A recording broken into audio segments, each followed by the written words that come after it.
Chapter 151. With Li Yinglong's intervention, the conflict that was about to break out also disappeared. After all, Li Yinglong is the permanent deputy minister of the military, and a quasi-legendary level 76 strongman. Even Wen Yu had to bow her head. Wen Yu exhaled slightly, and a gloomy flashed in her eyes. If this is the headquarters of the Eastern Army, what if Li Yinglong came out? And Li Yinglong would never dare to speak to her with the condescending attitude just now. Otherwise, he would have to face the wrath of the entire Eastern Army. With Li Yinglong, the Imperial Marshal, present, Wen Yu no longer targeted Qin Xian. In the final analysis, she targeted Qin Xian just to vent her anger for her brother. It could end her Qin Xian's foundation. What is about to happen in the void hunting trial is the existence that can decide everything.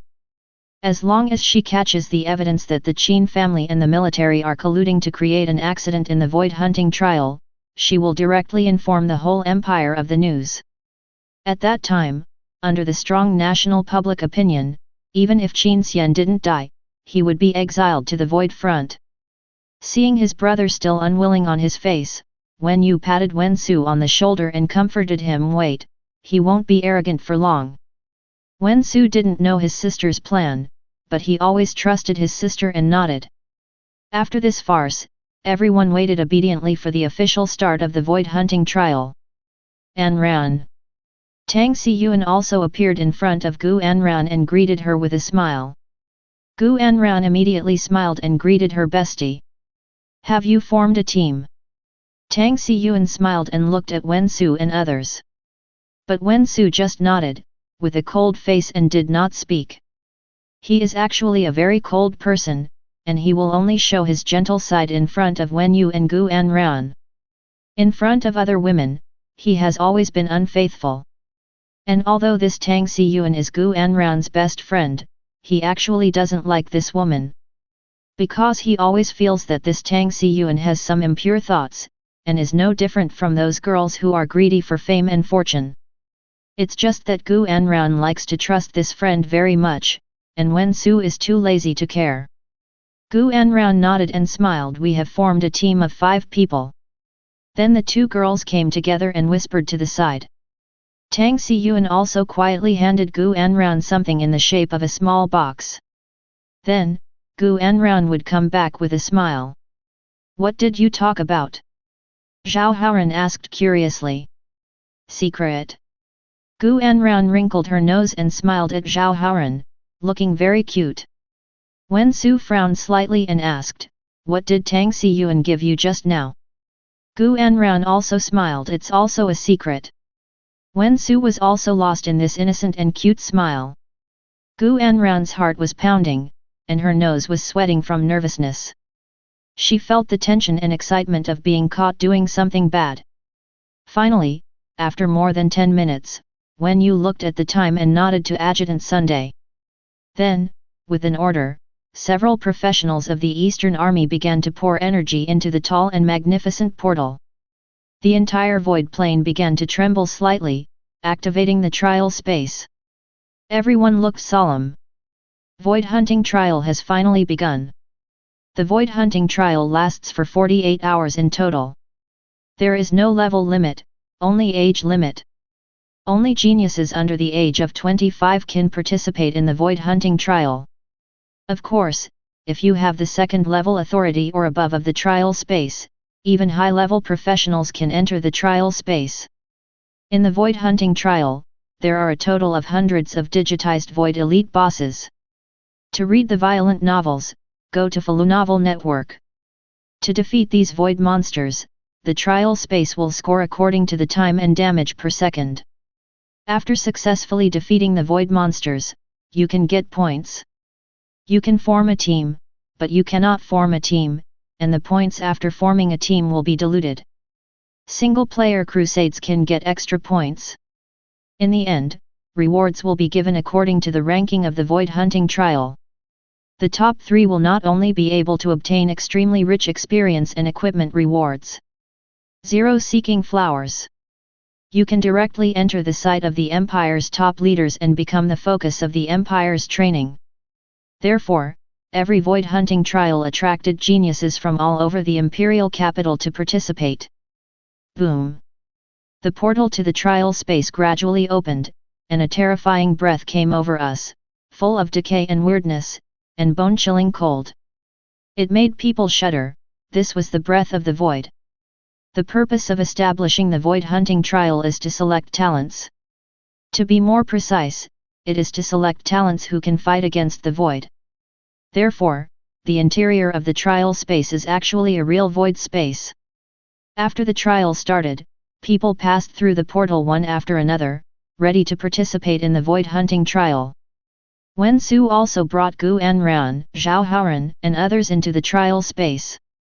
Wen Yu narrowed her eyes slightly, then nodded to Li Yinglong beside her. Your Excellency Marshal, I will take my leave first. As the host of the void hunting trial, she had to go to the control hall to monitor the situation inside the void hunting trial. Li Yinglong smiled slightly and said lightly, Commander Wen, I want to remind you that there must not be any accidents in the void hunting trial. Otherwise, you will bear all the responsibility. When you heard this, a trace of coldness appeared on her face, and her voice was indifferent. You don't have to worry about this. After that, she turned away. Around Li Yinglong, the faces of several military officers were very ugly. This Wen Yu is too arrogant. Qin Xian nodded to Li Yinglong. Minister Li, I'm leaving too. This time, the smile on Li Yinglong's face was much more sincere. I wish young Master Qin great success. His words seemed to have a hidden meaning. After Qin Xian left, an officer walked up to Li Yinglong and whispered respectfully, Secretary, everything is ready. However, should we ask for the Qin family's instructions again? No need. Li Yinglong showed a trace of displeasure on his face, and said lightly, this time, our military department is just joining forces with the Qin family. There is no need to listen to the Qin family. The military department is not a dog ball of the Qin family. Chapter 152. The military is the highest power center of the imperial military.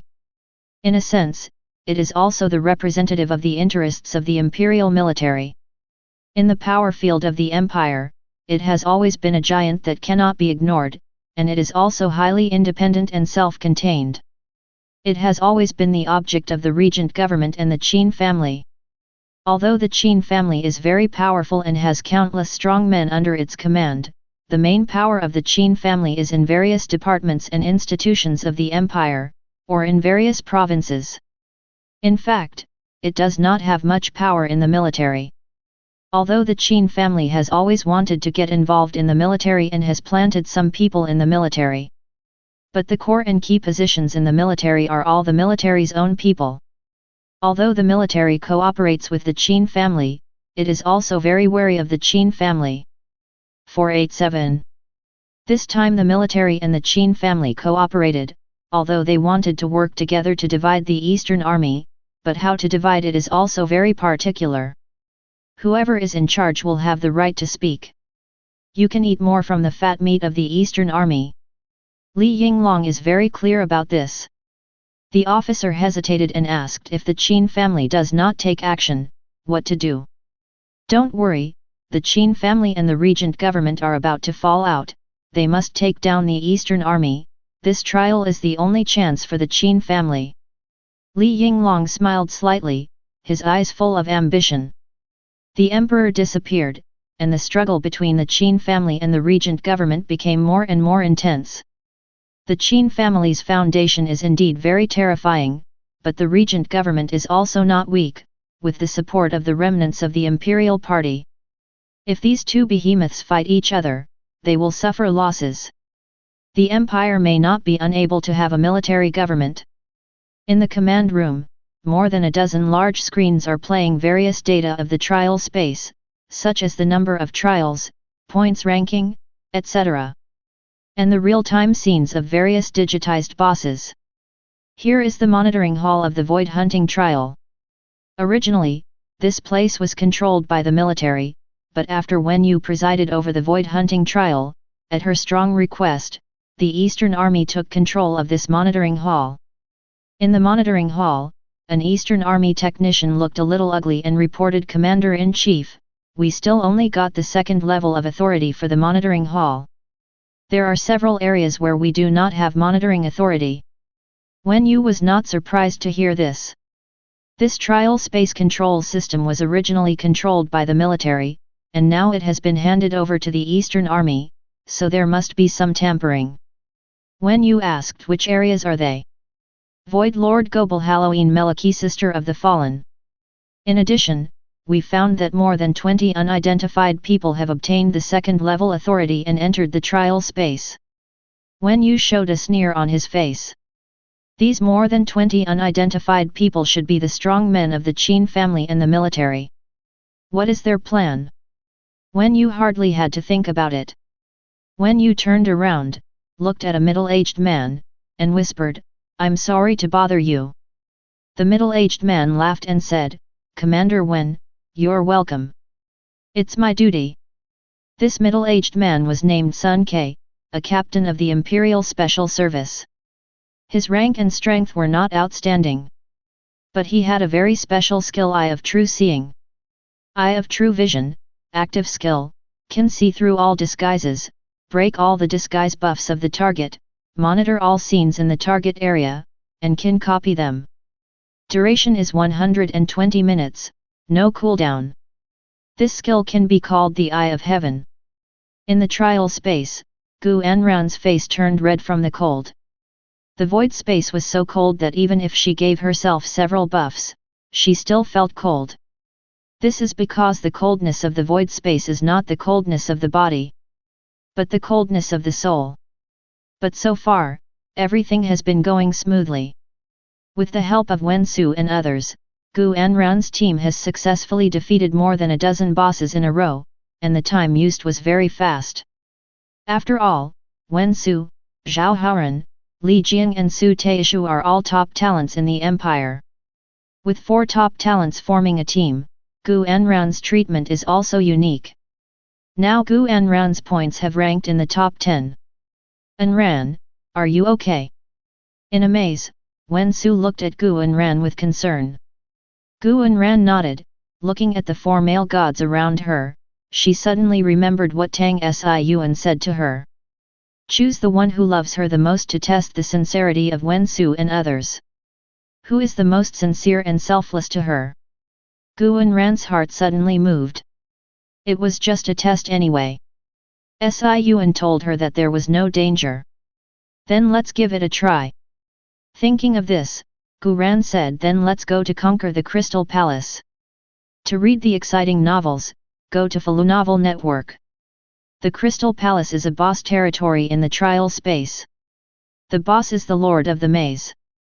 Once you enter the Crystal Palace, you will be separated and teleported away.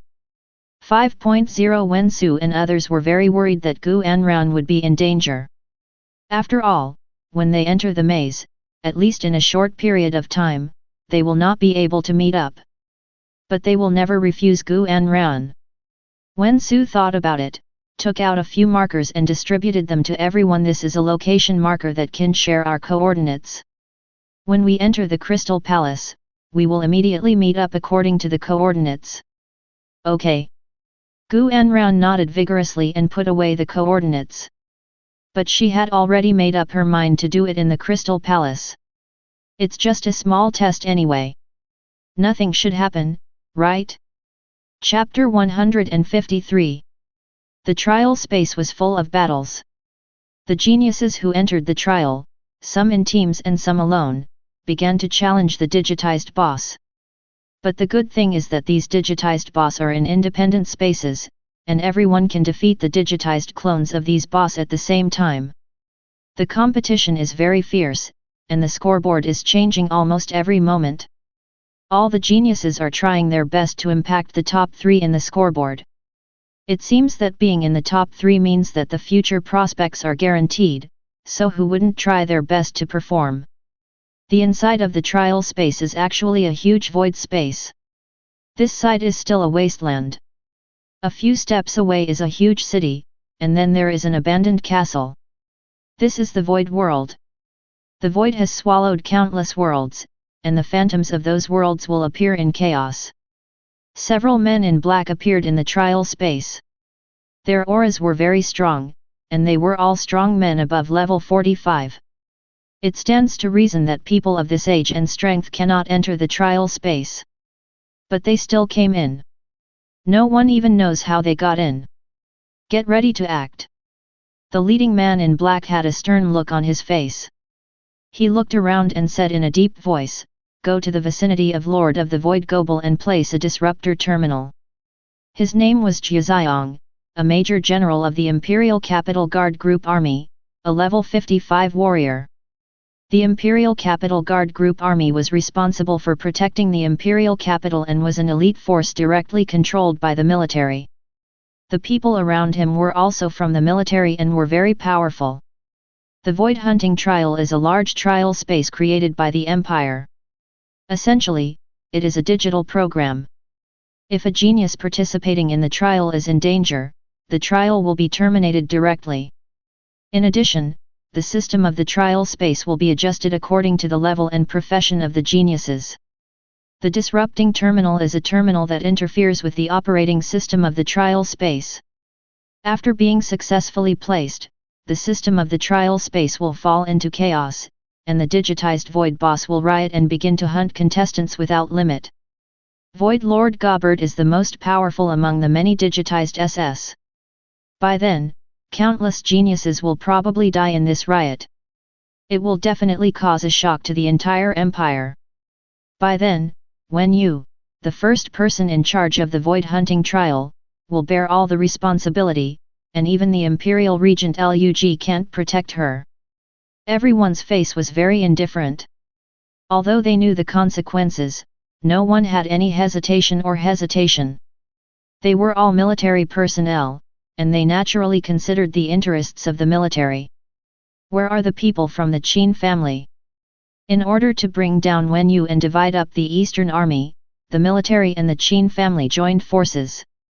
According to the previous plan, the Qin family's strong men will also be dispatched to cooperate with the military's actions. There is no contact yet. Qin Xian showed a little dissatisfaction on his face when he heard this, but he didn't say much. Forget it. They will take action anyway, we will continue to execute according to the plan. As one of the senior military officials, he knew that the Qin family wanted to get the Dongfang army more than their military.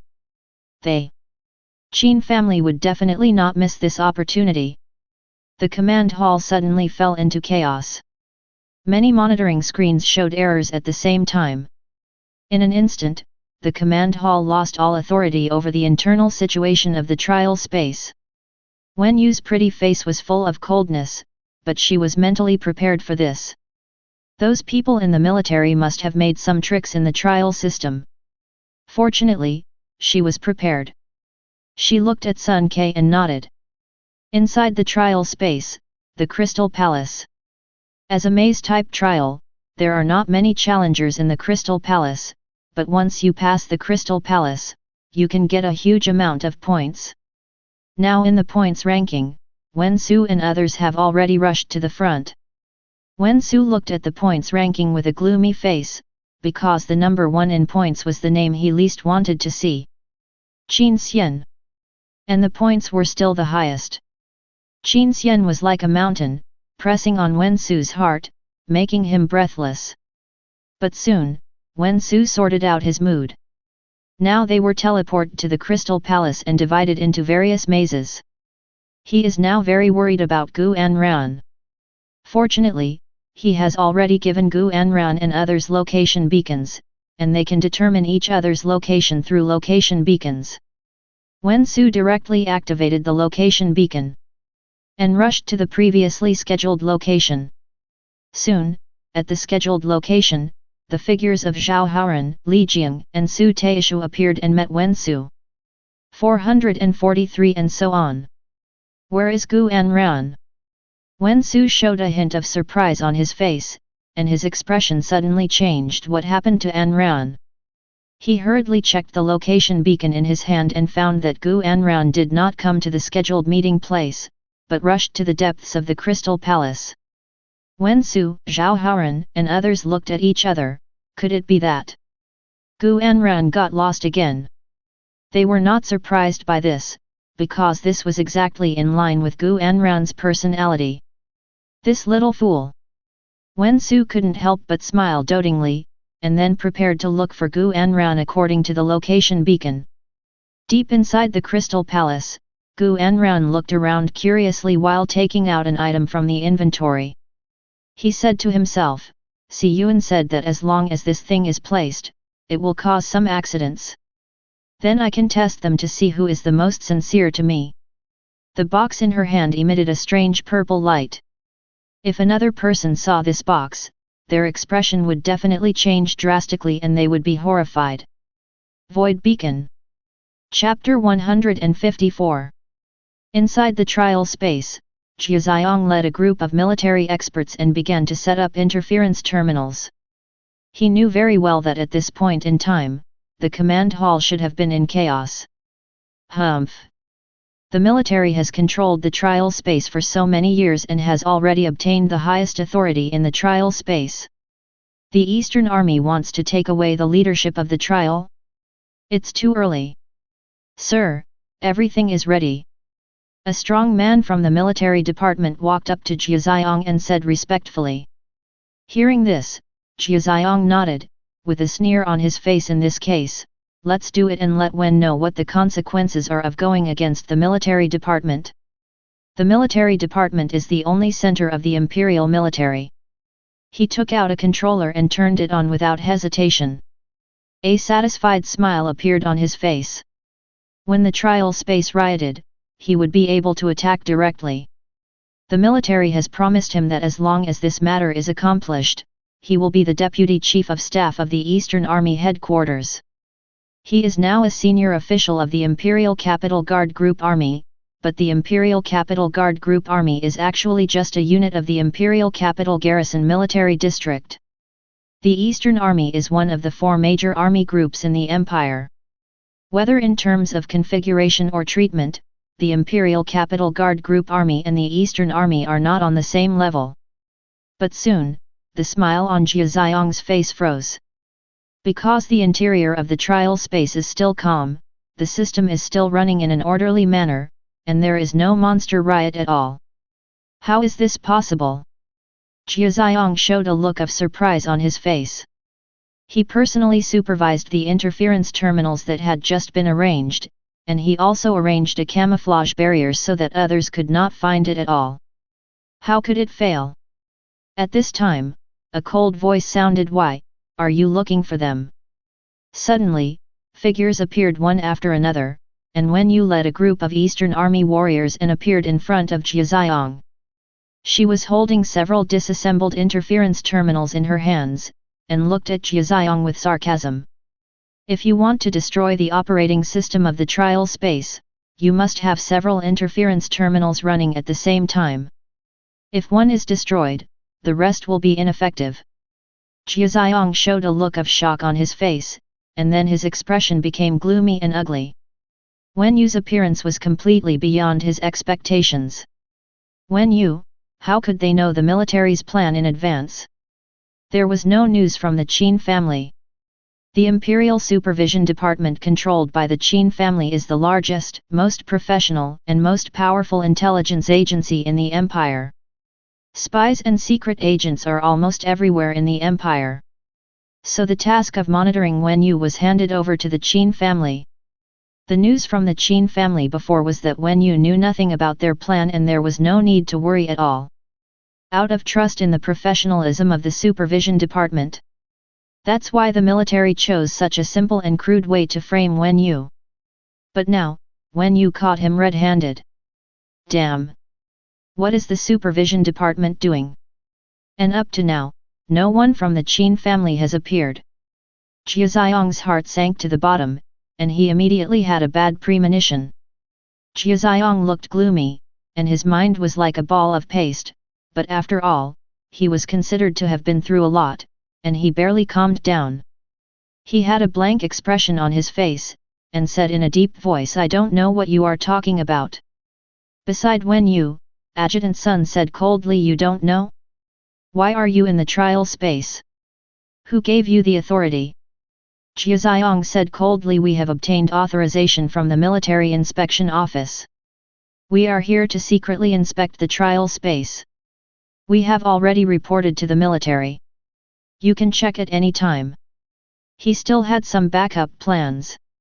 The Military Inspection Office nominally has the right to inspect all troops in the Empire. To read the violent novel, go to Falu Novel Network.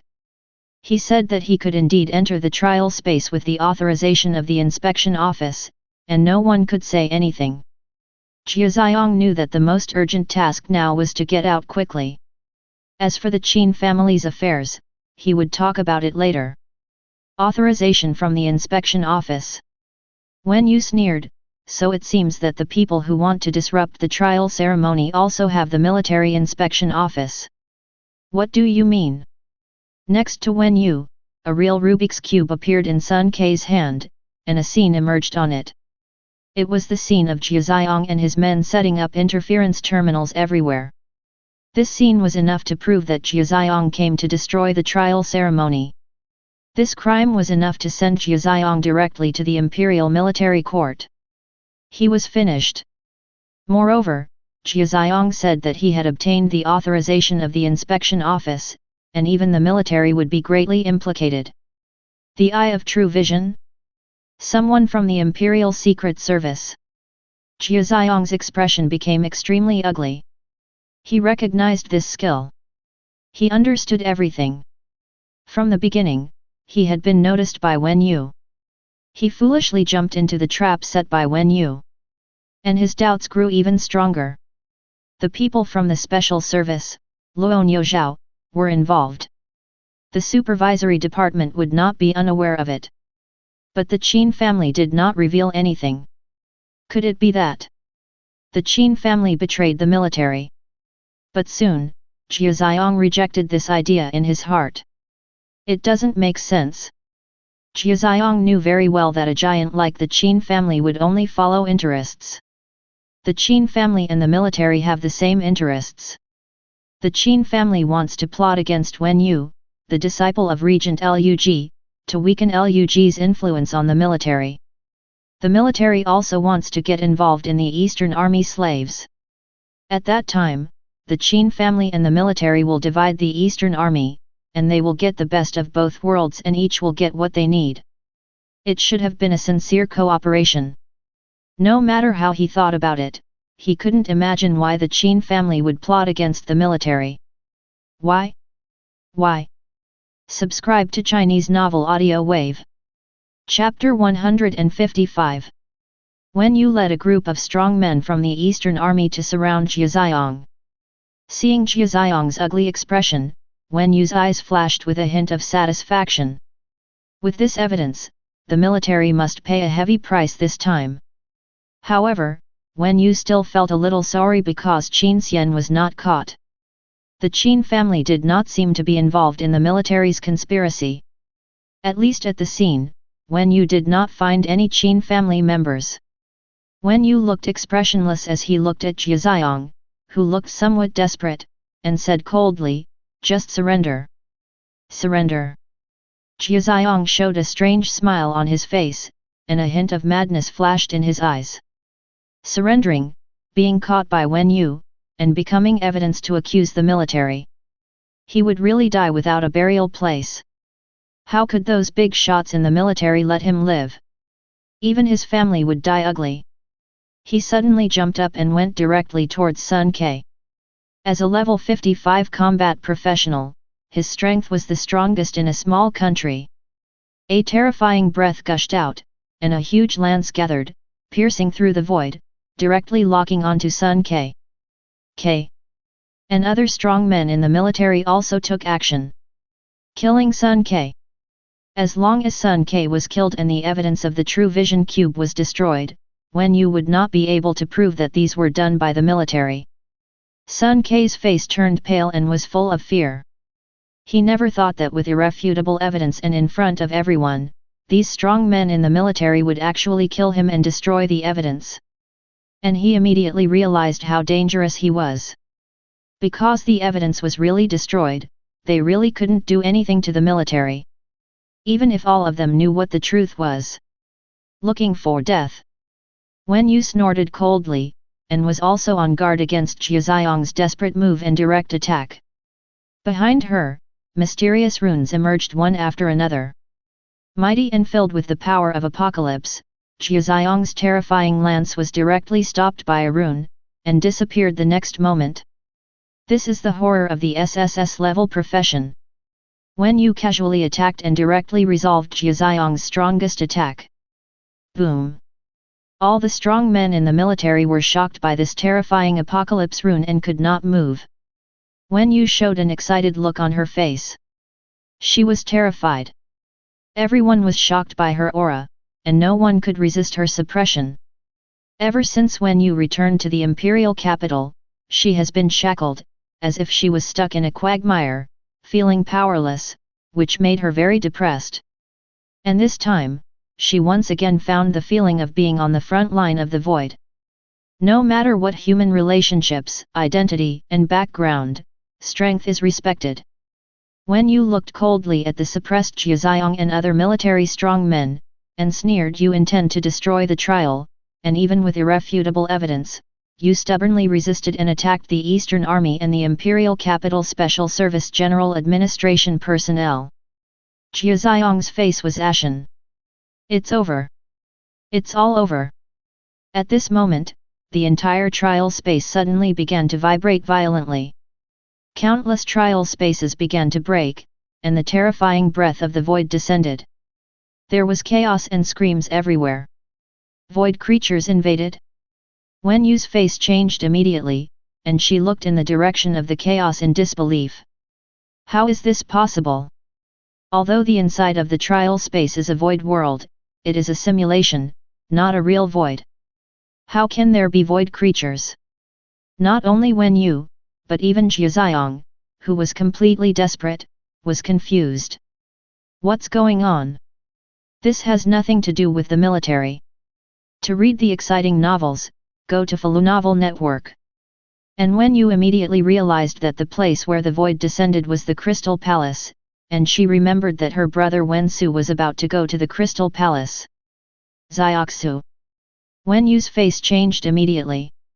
She looked at Jia Xiong and others who were controlled, and ordered Adjutant Sun Yu escort these people from the military to leave the trial space and send the evidence to the regent government. And immediately request support. Someone has placed a void beacon in the trial space. Hearing the words void beacon, Adjutant Sun's face suddenly changed. Even Jia Xiong turned pale. Void invasion? Their military department just wanted to disrupt the trial and let the digital boss riot. Although many people will die, it is controllable. All the military needs to do is input the terminal permissions in the trial system. But void invasion is completely impossible.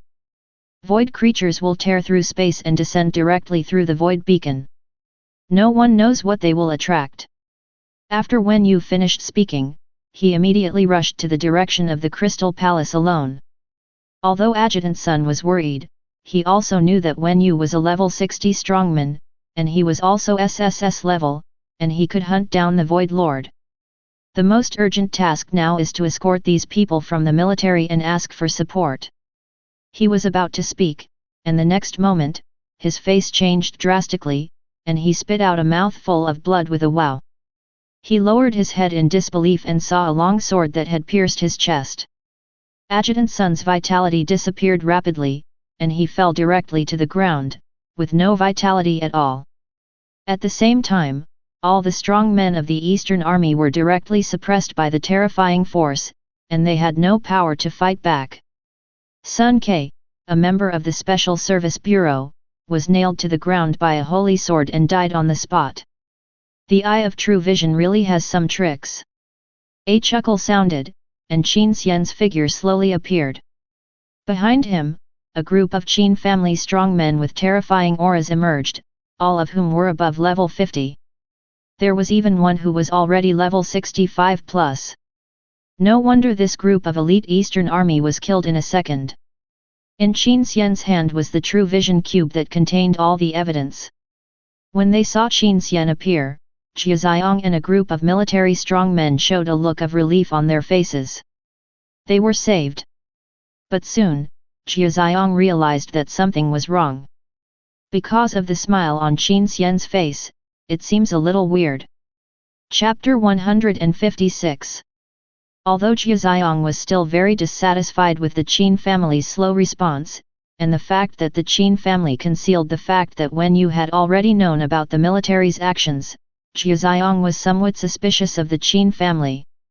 But now, having escaped death, Jiaxiang still had a smile on his face.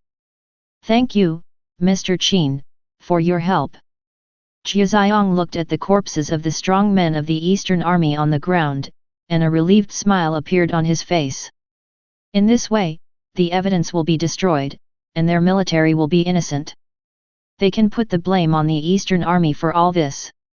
What if Wen Yu knew the truth at that time? Without evidence, the Qin family and the military can turn white into black. Jiaxiang smiled, walked in front of Qin Xian, and said to Qin Xian with a smile, "Mr. Qin, destroy the True Vision Cube. Without evidence, Wen Yu will be unable to defend herself." But Qin Xian showed a weird smile on his face. "Why destroy it? Why destroy it?" The smile on Jiaxiang's face suddenly froze, with a look of disbelief. If the evidence is not destroyed, wouldn't he and the military be finished? Jiaxiang's heart sank to the bottom, and he forced a smile. "Mr. Qin, your joke is really not funny, haha."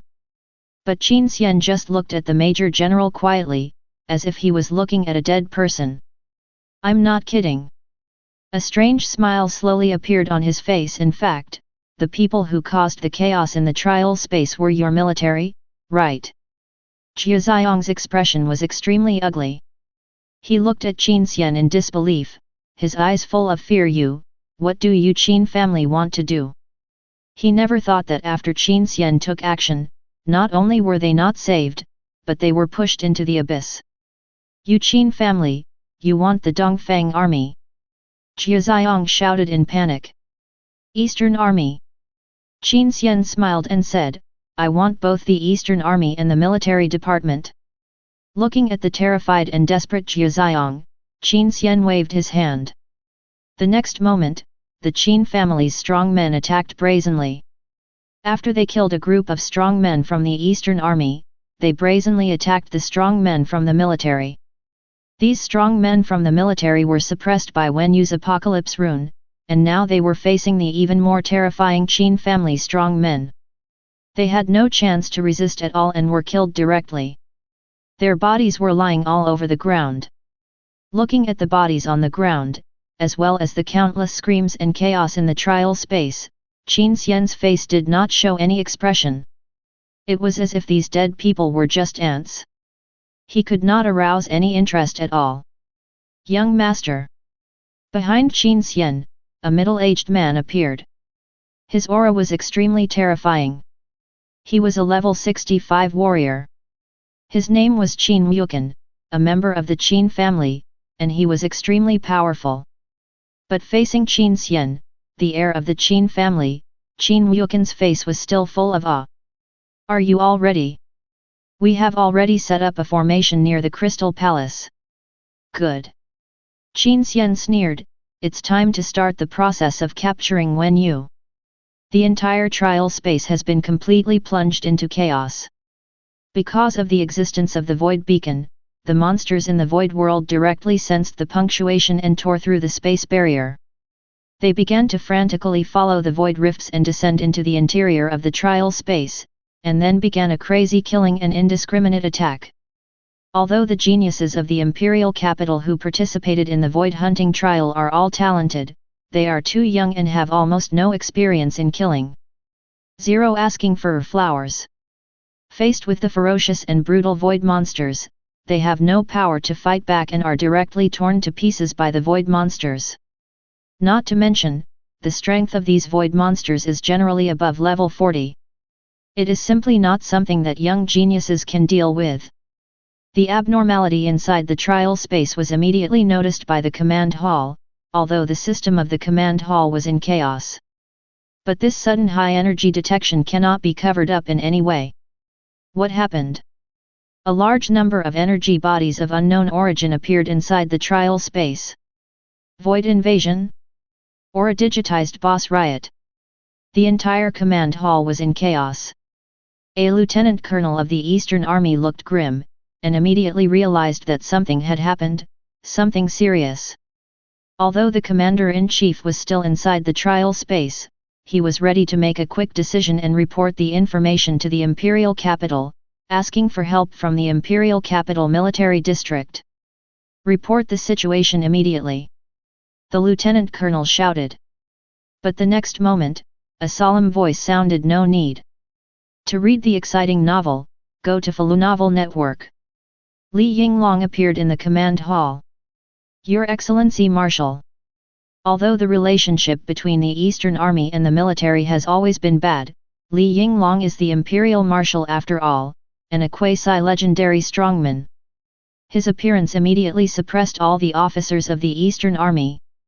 The Eastern Army Lieutenant Colonel looked grim and hurriedly explained, Your Excellency Marshal, there was an accident in the trial space. We have lost control of the situation and must request support. Lieutenant Colonel, in the name of the Marshal, I order you to sit down and do nothing. Li Yinglong's face darkened, and a terrifying aura emanated, suppressing everyone and making them unable to move. The Lieutenant Colonel could only stand there, unable to say a word.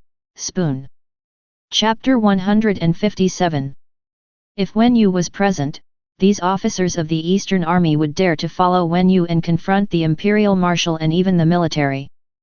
But without Wen Yu, these officers lost their backbone. Facing Li Yinglong's strength, they did not have the courage to violate the majesty of the Imperial Marshal. Looking at the silent crowd, Li Yinglong showed a satisfied smile on his face.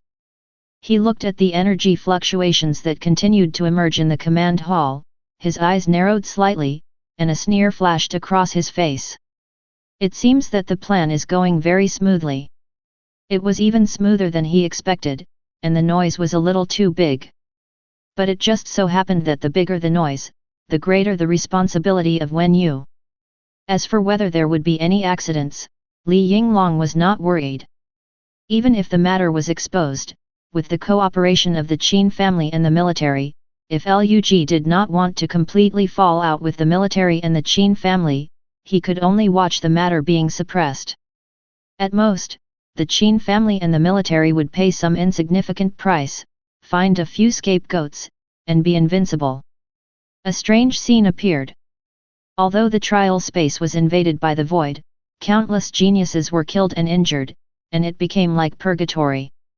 But the command hall just sat there blankly, without any reaction. And the imperial capital dozens of kilometers away was still as prosperous as ever. Trial space, Crystal Palace. One after another, the terrifying void monsters began to abuse and frantically hunt everything in front of them. There were corpses everywhere, and the faces of the geniuses were full of fear and shock. They could never have imagined that there would be real void monsters in the trial space, instead of the digital boss they had encountered before. Where is the army? Why haven't they come to rescue us yet? Why can't I leave the trial space? Why is the teleportation crystal ineffective? The geniuses who participated in the trial were directly confused by the void monsters that descended. Facing these void monsters of level 30 or even level 40, they had no power to fight back. They couldn't even escape. Countless desperate voices resounded, which could be called a tragedy on Earth. The Crystal Palace was the worst hit area, with several void rifts appearing in every corner of the Crystal Palace. One after another, the terrifying void monsters descended into the trial space through the void rifts. Boom! Divine light surged all over Wen Su's body. He was wearing a bright armor and holding a huge sword, constantly attacking the void monster in front of him. This void monster looked like a giant spider, but its upper body was human and looked very distorted. It was an elite void monster. According to human data rating, it was a level 30 elite monster. Wen Su killed this level 30 elite monster like a god descending from heaven. His face was very ugly. How could the void suddenly descend? And more importantly, he was worried about Gu Anran. Will Gu Anran be okay? Li Jing, Zhao Haoran, and Su Taishu also dealt with several void monsters and gathered around Wen Su. According to the coordinates, Gu Anran was deep in the Crystal Palace. What worried Wen Su the most was that he had just called or sent a message to Gu Anran, but there was no response at all. At this moment, a familiar breath descended. Xiao Su. Wen Yu suddenly appeared. When she saw Wen Su was safe and sound, the tense look on her face suddenly relaxed. What she was most worried about was her brother. So when the void came, she should have gone to the command hall to take charge of the situation. To read the novel, go to Falu Novel Network. But she still came here without hesitation to make sure her brother Wen Su was safe. Just as Wen Yu was about to say something, a series of terrifying roars sounded. In the void crack in the distance, a huge hand was tearing through the crack and slapping it directly on the ground. The earthquake created countless terrifying cracks. This palm alone was several stories high. It was hard to imagine how huge the body of this void monster would be. Wen Yu looked anxious, knowing that the situation was very urgent. The strength of this void monster had reached about level 60, almost a quasi-void lord. If it successfully descended, even if she could suppress it, the fluctuations of the battle would be enough to shock and kill everyone within a few kilometers nearby. Xiaoxu, you guys leave now. It's too dangerous here. Wen Yu said to her brother with a serious expression. When the void descended, she keenly realized that this should not be the work of the military. Because the military just wanted to interfere with the trial. Placing the void beacon and causing the void invasion was probably done by the Qin family who had been silent. At this moment, Wen Yu felt the crisis in her heart peak. But Wen Su shook his head firmly. No. I can't leave on March 8th. Anran is still in there. Safely. Wen Yu was stunned, and then she realized that Gu Anran was not with Wen Su. Zhao Haoran, who was standing by, also had a worried look on his face. Anran and we came to the Crystal Palace and then separated. According to the location beacon, Anran seems to have lost her way and is now in the deepest part of the Crystal Palace. Lost? Wen Yu knew that Gu Anran was a bit of a fool, but she could still get lost in such a critical moment. She immediately felt a little disgusted. Too stupid. Wen Su turned around and rushed directly to the depths of the Crystal Palace. Sister, I'm going to save her. Chapter 158. Not only Wen Su, but also Zhao Haoran, Li Jing, and others also headed towards the depths of the Crystal Palace. Xiao Su, come back. Wen Yu looked anxious. Now it was an extremely critical moment. She was already deeply involved in the conspiracy. One step away was a 1,000-foot abyss. She could not afford to be distracted. As a result, her brother Wen Su insisted on saving people, which made her hesitate. But the next moment, the air began to be filled with an unsettling atmosphere, and purple light continued to emanate from the cracks. Accompanied by a low roar, an invisible pressure gradually spread, making all living things feel suffocated. The purple light gradually condensed into a huge figure. Its outline was blurred, but the strong energy fluctuations it emitted could be felt. As the light dissipated, a huge void creature finally descended into the trial space. Its body was composed of countless flickering purple energies, its arms were slender, resting on the ground, and its nails were slender, like blades. Its face was hidden under a layer of mysterious shadow, and only a pair of deep eyes penetrated the darkness, flashing an ominous light. Its voice was low and echoing, as if it was a call from the abyss. Its blue star, Jija. Wen Yu looked extremely solemn as she looked at the void monster in front of her. Through the apocalypse system, she learned the name and basic information of the void monster in front of her. High-ranking void warlord, Ace. Strength assessment, level 60. A high-level void warlord at level 60. This level is only one step away from evolving into a void lord. After fighting with the void for so long, humans have made a lot of progress in their understanding of the void. The Void Lord is undoubtedly the most powerful existence in the Void world, second only to the Void Lord. The birth of each Void Lord is accompanied by the destruction of countless worlds. It was born through the Void's devouring of the energy of each world. But in fact, the Void monsters can also evolve into Void Lords through fighting and devouring. It's just very difficult. The high-level Void Warlord in front of him is already very close to the Void Lord, and it is estimated that it has devoured countless lives and civilizations. This time it sensed the Void Beacon, and it was eager to devour energy, so it immediately descended here through the Void Rift. Unexpectedly, this is actually a trial space, full of human geniuses. What's more, the interior of this space simulates the Void world. It makes it even more like a fish in water, even more powerful. But soon, high-ranking Warlord Ace also noticed Wen Yu. It felt an extremely powerful force in Wen Yu, even more powerful than itself. But facing a strong enemy, high-ranking Warlord Ace was even more excited. If it could devour the woman in front of it, it would definitely be able to evolve to the level of a Void Lord. High-level Warlord Ace's huge body disappeared directly into the void. Suddenly, the ground under Wen Yu's feet cracked, forming a huge crack. Purple light gushed out from the crack, and a bloody mouth swallowed Wen Yu directly. Even the space around Wen Yu began to twist and tear. Wen Yu's pretty face was cold, and she snorted coldly. Her body suddenly disappeared and appeared behind high-level Warlord Ace. The extremely terrifying Apocalypse rune appeared again, constantly suppressing high-level Warlord Ace. These runes are Wen Yu's skills.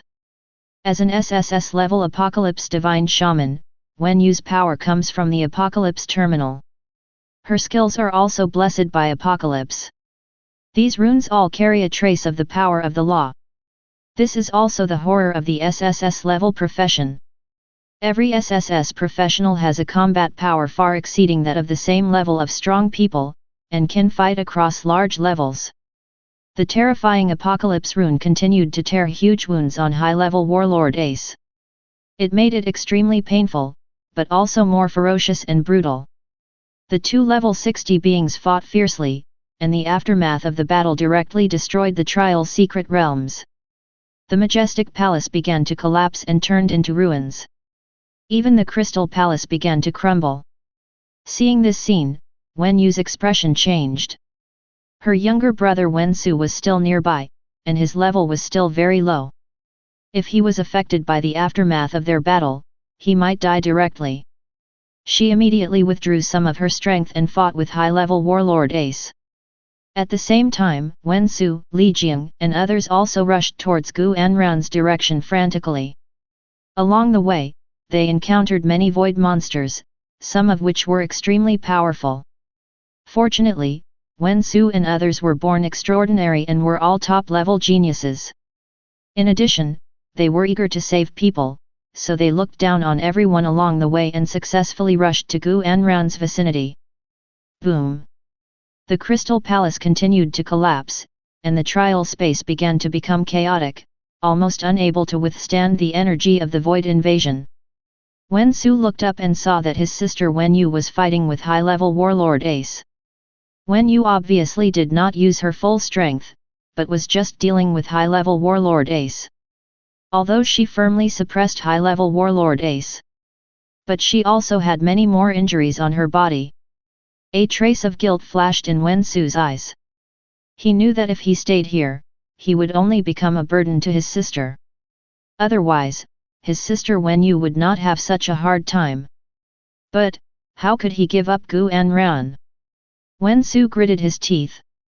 He had to find Gu Anran immediately, and then leave the trial space so that his sister Wen Yu would have nothing to worry about. To read the exciting novels, go to Philo Novel Network. Finally, Wen Su and others arrived at Gu Anran's location. Seeing the girl safe and sound, they finally breathed a sigh of relief. Chapter 159. But being safe and sound was only temporary, because the void monsters that kept pouring out from the void cracks around her had already noticed Gu Anran's existence and began to pounce on her frantically. Anran, be careful! Wen Su immediately became anxious. He rushed to Gu and ran without hesitation, and Li Jiang and others followed him.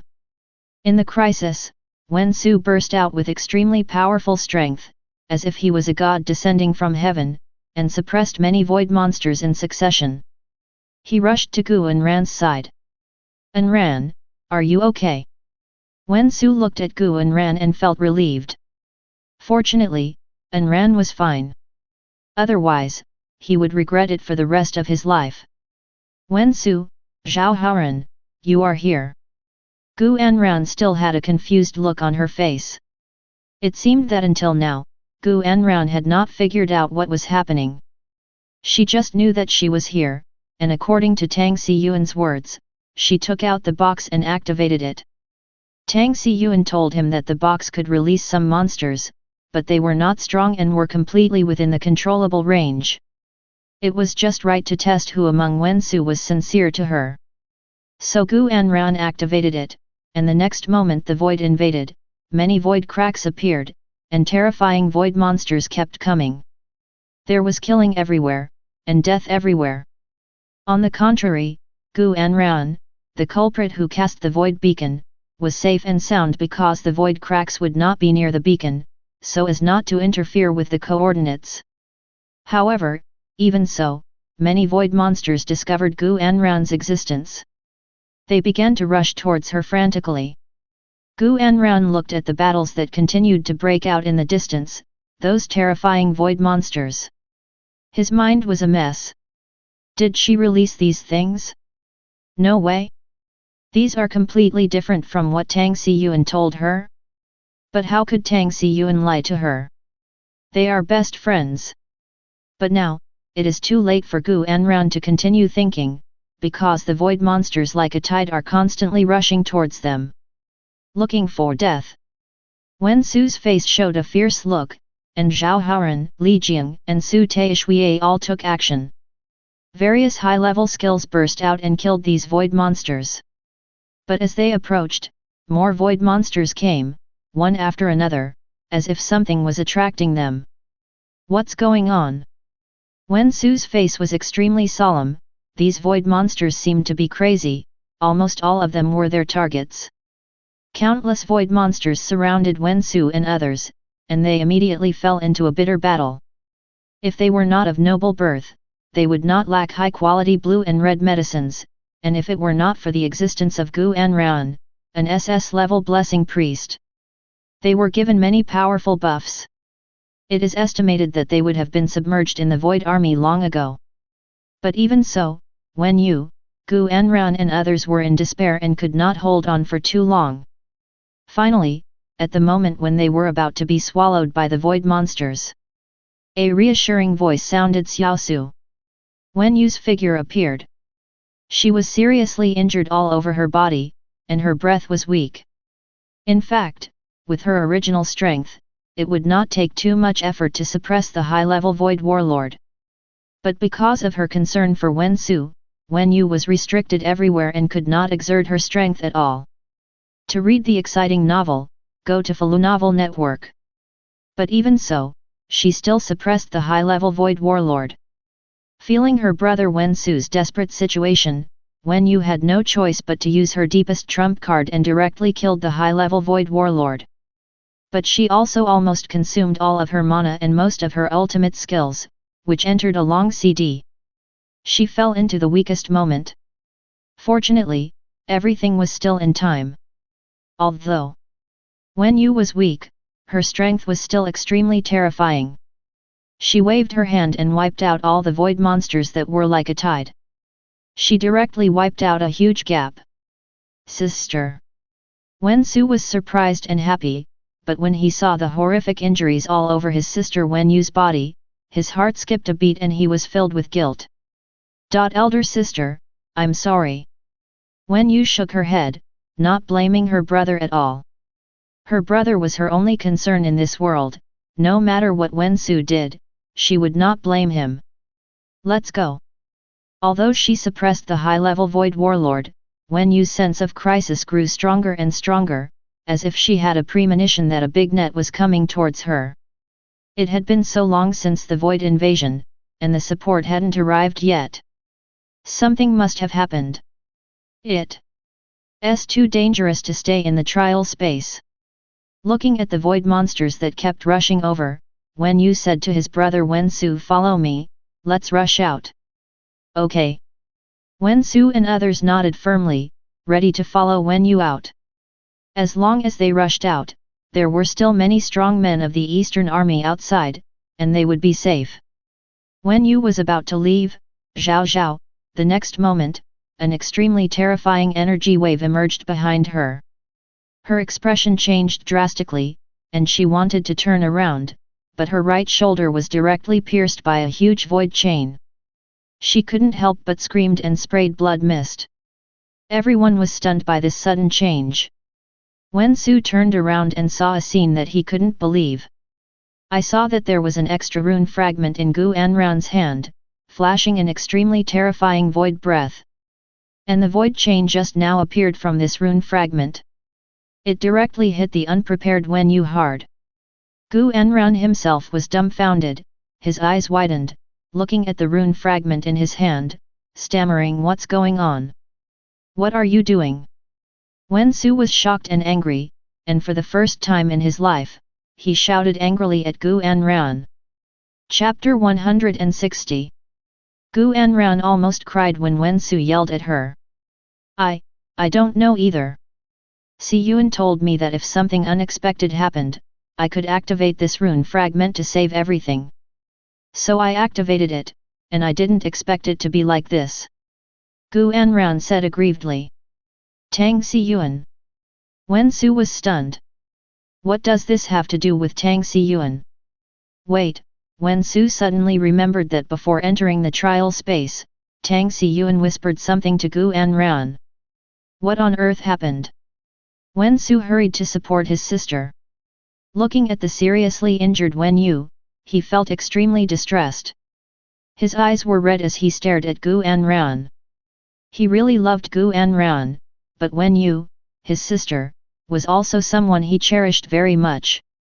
Gu Anran was already terrified, and she said in a crying voice, "Tang Si Yuan told me to choose one of you four to test your sincerity, and let me release something here in the Crystal Palace."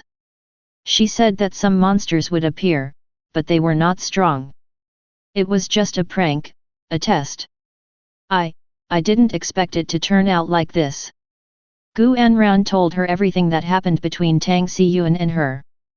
Void Beacon. Everyone was stunned. It turned out that the culprit who caused the void invasion was Gu Anran. Li Jiang was also stunned.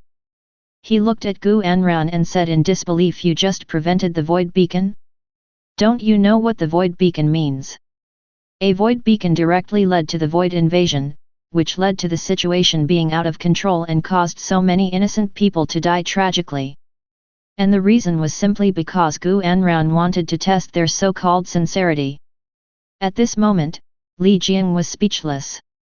Gu Anran cried aggrievedly, "I don't know either. I didn't do well in high school. When I saw these theoretical knowledge, my head was like paste." Gu Anran's high school grades were a mess, with 0 points in every subject.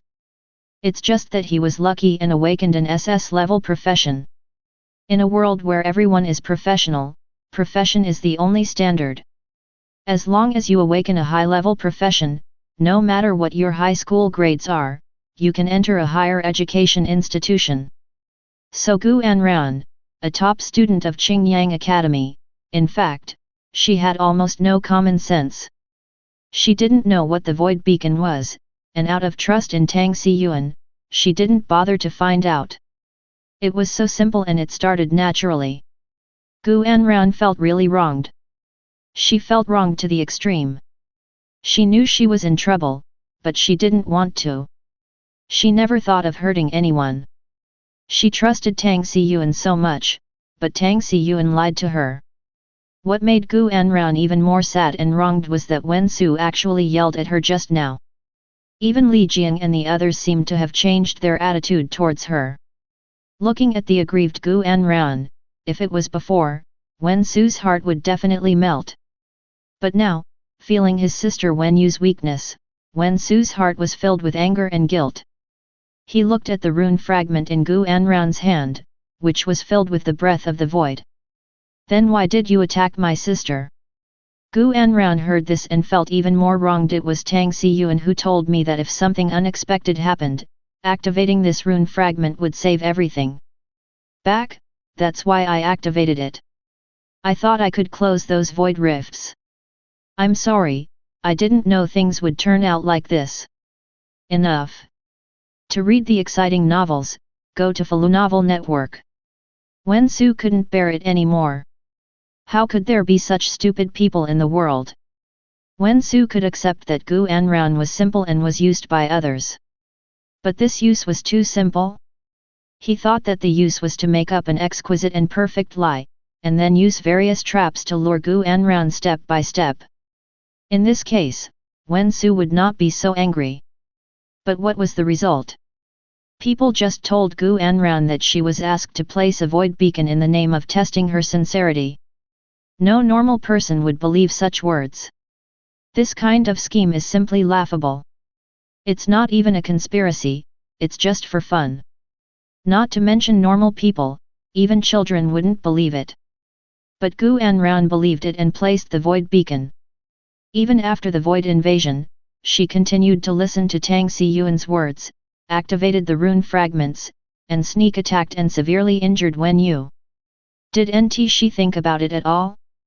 He looked at Gu Anran, who was crying, but there was no pity or love in his heart anymore.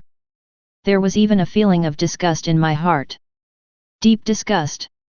Wen Su just looked at Gu Anran like this. In the past, he always thought Gu Anran was cute. Gu Anran's innocent nature was pure in his eyes. Gu Anran's troublemaking behavior was also innocent and cute in his eyes.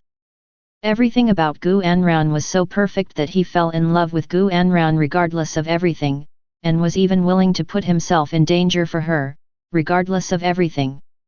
But now, Wen Su felt that Gu Anran was so stupid. So stupid that it's disgusting, even stupidism has occurred. This woman is just an idiot, a complete idiot. Wen Su certainly knew that his sister must be responsible for the invasion of the void and the deaths of so many geniuses in the imperial capital, and she must pay a huge price. By then, even if the regent government stepped in, his sister's military career would probably end here, and she might even be exiled. A bright future was ruined. And all this was because of Gu Anran's stupidity. Not to mention, Gu Anran accidentally severely injured his sister Wen Yu. Thinking of this, Wen Su could no longer bear the anger in his heart, and slapped Gu Anran hard. You pig! Chapter 161. This slap made Gu Anran stunned. She covered her face and looked at Wen Su in disbelief. The grievance in her heart broke through the sky. Wen Su, you hit me. In Gu Anran's impression, Wen Su had never said a harsh word to her. No matter what trouble she got into, Wen Su would comfort her very gently and would always be her strongest support. Not to mention hitting her. Gu Anran couldn't help crying. She felt very guilty and uncomfortable in her heart, knowing that she had hurt everyone. But she didn't mean it. Li Jiang, Zhao Haoran, and Su Taishu on the side also had complicated expressions. They also loved Gu Anran, but they also felt. This time Gu Anran really went too far. Calling her a pig teammate is a compliment to her. Gu Anran's innocence, cuteness, simplicity, and kindness were all covered by stupidity at this moment. Even these licking dogs couldn't help but feel disgusted. All this was Gu Anran's fault. After slapping Gu Anran, Wen Su's anger was also vented a little. He looked at Gu Anran who was crying in grievance, and felt a little regret and pity in his heart. After all, he loved Gu Anran so much. But now, he was suddenly very disappointed with Gu Anran. Gu Anran's stupidity hurt all of them. He immediately turned around and looked at his sister Wen Yu, with a face full of worry. Sister, are you okay? After being hit hard by the rune fragment's sneak attack, Wen Yu was extremely weak. That rune fragment originated from the void, and now the power of the void has begun to corrode Wen Yu's body and blood. Wen Yu can see that there is an extra debuff on his system panel. A Euro touch of the void, fall into a weakened state, all attributes reduced by 50%, maximum health reduced by 50%, mana recovery speed reduced to 0, and all God-given skills are sealed. Duration, 24 hours. Wen Yu barely stood up. She had already suffered serious injuries from forcibly suppressing the high-level Void Warlord. Now she is in an extremely weak state. Her current combat power is estimated to have fallen below level 50. Wen Yu gritted her teeth and held her brother's shoulders tightly. Let's go. Wen Yu's heart was full of a sense of crisis. She knew that no support had arrived yet, and it was estimated that the strong men of the Eastern Army under her command had encountered some accidents. From the moment she entered the trial space, it was as if there was an invisible black hand behind the scenes, guiding everything and controlling all the situations. And she seemed to be just a chess piece. Qin Xian. These two words, like a mountain, pressed firmly in Wen Yu's heart. The military has entered the scene, but the Qin family is still hiding in the dark. Okay. Seeing the vigilance and nervousness in his sister's eyes, Wen Su nodded quickly and prepared to walk towards the outside world and leave the trial space. At this moment, suddenly around the Crystal Palace, beams of light suddenly rose up, forming a closed space that isolated everything. Dimensional barrier. Wen Yu's expression changed slightly. Someone actually placed a dimensional barrier in the Crystal Palace. The dimensional barrier is a very rare formation that can temporarily create a dimensional wall space, isolating it from the main world. The outside world cannot detect the situation inside the dimensional space at all. In other words, someone wants to trap them with a dimensional wall. At this time, a chuckle sounded, and a figure slowly appeared, revealing an extremely handsome face with a cold smile, looking at Wen Yu quietly. It was Qin Xian. Behind Qin Xian, a group of Qin family strongmen also appeared. They looked at Wen Yu and others with a covetous look. To read the violent novel, go to Philo Novel Network. Qin Xian, it's you. Wen Yu's heart sank to the bottom of the valley, his expression was extremely gloomy. You did all this? That's right. Qin Xian smiled slightly and nodded in agreement. Thanks to Miss Gu Anran, otherwise my plan would not have gone so smoothly. Gu Anran heard this and looked confused. What do you mean? I have never met you before. Until now, Gu Anran still didn't know what happened. Asking for flowers. Looking at this lucky girl, even Qin Xian couldn't help but twitch his eyelids. This Gu Anran, except for her figure and appearance, is really useless. But everyone else has reacted. Wen Su asked with an ugly look. Tang Xiyuan, was she bribed by you? Qin Xian smiled slightly. Yes, I can only say that it was Miss Gu Anran. If it was someone else, my plan would be a joke. But unfortunately, she just happened to be Gu Anran. Yes, she just happened to be Gu Anran, and it was so natural and simple that made Qin Xian's plan successful. Wen Yu and the others looked extremely ugly. At this moment, Wen Yu understood everything, and she felt a chill in her heart. It turns out that cooperating with the military is just a cover for you. Your plan is for Gu Ran. Wen Yu knew that the Qin family wanted to take advantage of her absence from the Eastern Army to bring her down. That's why she thought that the Qin family would cooperate with the military. And on the surface, it was indeed the case. Cooperating with the military was the best opportunity for the Qin family to divide the Eastern Army. But no one expected that Qin Xian chose to take a different approach and start with Gu Anran. This move was completely beyond everyone's expectations. At least Wen Su and Wen Yu had never thought of this possibility. After all, Gu Anran had no contact with Qin Xian. But Qin Xian's choice was extremely correct. Gu Anran fell into the trap, placed the void beacon, and fell into danger. Wen Su, who loved him deeply, would never stand idly by and would come to rescue him at all costs. And Wen Yu would also save his brother Wen Su at all costs. One thing after another, like a moth to a flame, one after another. Until everyone fell into Qin Xian's trap. Wen Yu looked at Qin Xian with fear. What a terrible mind, almost calculating every step and every reaction of hers. Wen Yu couldn't help but gritted his teeth and said, Sun Ke and his, shouldn't I have died in your hands? Chapter 162. Yes, they are dead, and the true vision cube is also in my hands. Qin Xian smiled and nodded in acknowledgement. Although she had expected it, Wen Yu was still extremely heartbroken when she heard the news. Adjutant Sun and those military guards were all her confidants who had followed her for many years. Over the years, they had fought east and west, and fought with the void for so many years. Instead of dying at the hands of the void monsters, they died at the hands of humans. This is undoubtedly a huge irony. You let those people from the military go, too? Without the true vision cube, there will be no evidence. Then you can push all of this onto me, and I will definitely lose my position as the commander-in-chief of the Eastern Army. And so many people have died. Even if you 387s kill me now, I'm afraid no one will come to investigate, and I will be the scapegoat for everyone. A trace of desolation and despair appeared on Wen Yu's face. Wen Su, who was standing aside, felt extremely guilty when he heard this. At this moment, he suddenly came to his senses. If it weren't for his love brain, how could his sister have fallen to this point? But Qin Xian shook his head and chuckled, No, you're wrong. I killed those people from the military, too. The void invasion that broke out in the trial space will be caused by the military alone, and it has nothing to do with you. So don't worry, you will still be the commander-in-chief of the Eastern Army, and your position will not be shaken by anyone. Hearing this, Wen Yu looked at Qin Xian in disbelief.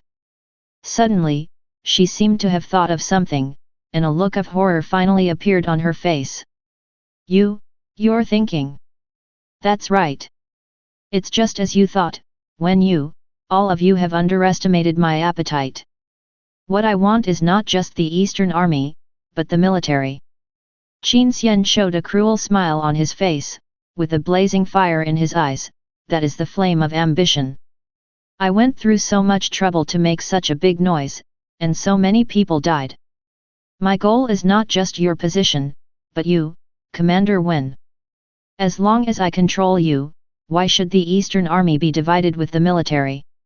My Qin family can directly control the entire Eastern Army. As for those idiots in the military, with the True Vision Cube, we can pin all these crimes on the military. When so many people in the military have fallen, my Qin family will be able to take advantage of the situation. I want both the Eastern Army and the military. This is my purpose. Qin Xian looked at Wen Yu as if he were his prey, and his words made everyone shudder. This young man, it's really terrible. Wen Yu was even colder all over. Now, she finally understood everything. She originally thought that the Qin family and the military had joined forces to divide the Eastern Army, so her main goal had always been to keep an eye on the military. She thought that if she kept an eye on the military, she would also keep an eye on the Qin family. But now she knows that those people in the military are just abandoned children in Qin Xian's eyes. A cover to attract her attention. Qin Xian's appetite is bigger than she thought. He wants to enslave her, the commander of the Eastern Army. Looking at Wen Yu's shocked, astonished, and terrified expression, Qin Xian smiled. From the beginning, his appetite was not just for Wen Yu's position as the commander of the Eastern Army. Even if Wen Yu was pulled down, what would happen? The Qin family not only wants to divide the Eastern Army with the military, but the military will definitely compete with the Qin family for power in the Eastern Army, and will be subject to many constraints. And as long as Wen Yu is not dead, her prestige in the Eastern Army over the years will not disappear. As long as there is a chance, she can still influence the Eastern Army. The benefits that the Qin family gets from the Eastern Army will not be as great as imagined. To read the exciting novel, go to Falu Novel Network. So Qin Xian's target is Wen Yu. If Qin Xian controls Wen Yu, he can control the entire Eastern Army through Wen Yu, and the Qin family will be the only master of the Eastern Army. That's why he used Gu Anran to set a trap and let Wen Yu fall into it step by step. Now Wen Yu, who is in a weak state, can no longer escape. And the military will also be implicated in a large number of people because of this tragedy. Qin Xian has already instructed the supervisory department to investigate these people in the military. At that time, the Qin family will be able to legitimately extend their hands and feet into the military and get involved in the core of the military. And the most important thing, the possibility of the emperor's return is increasing.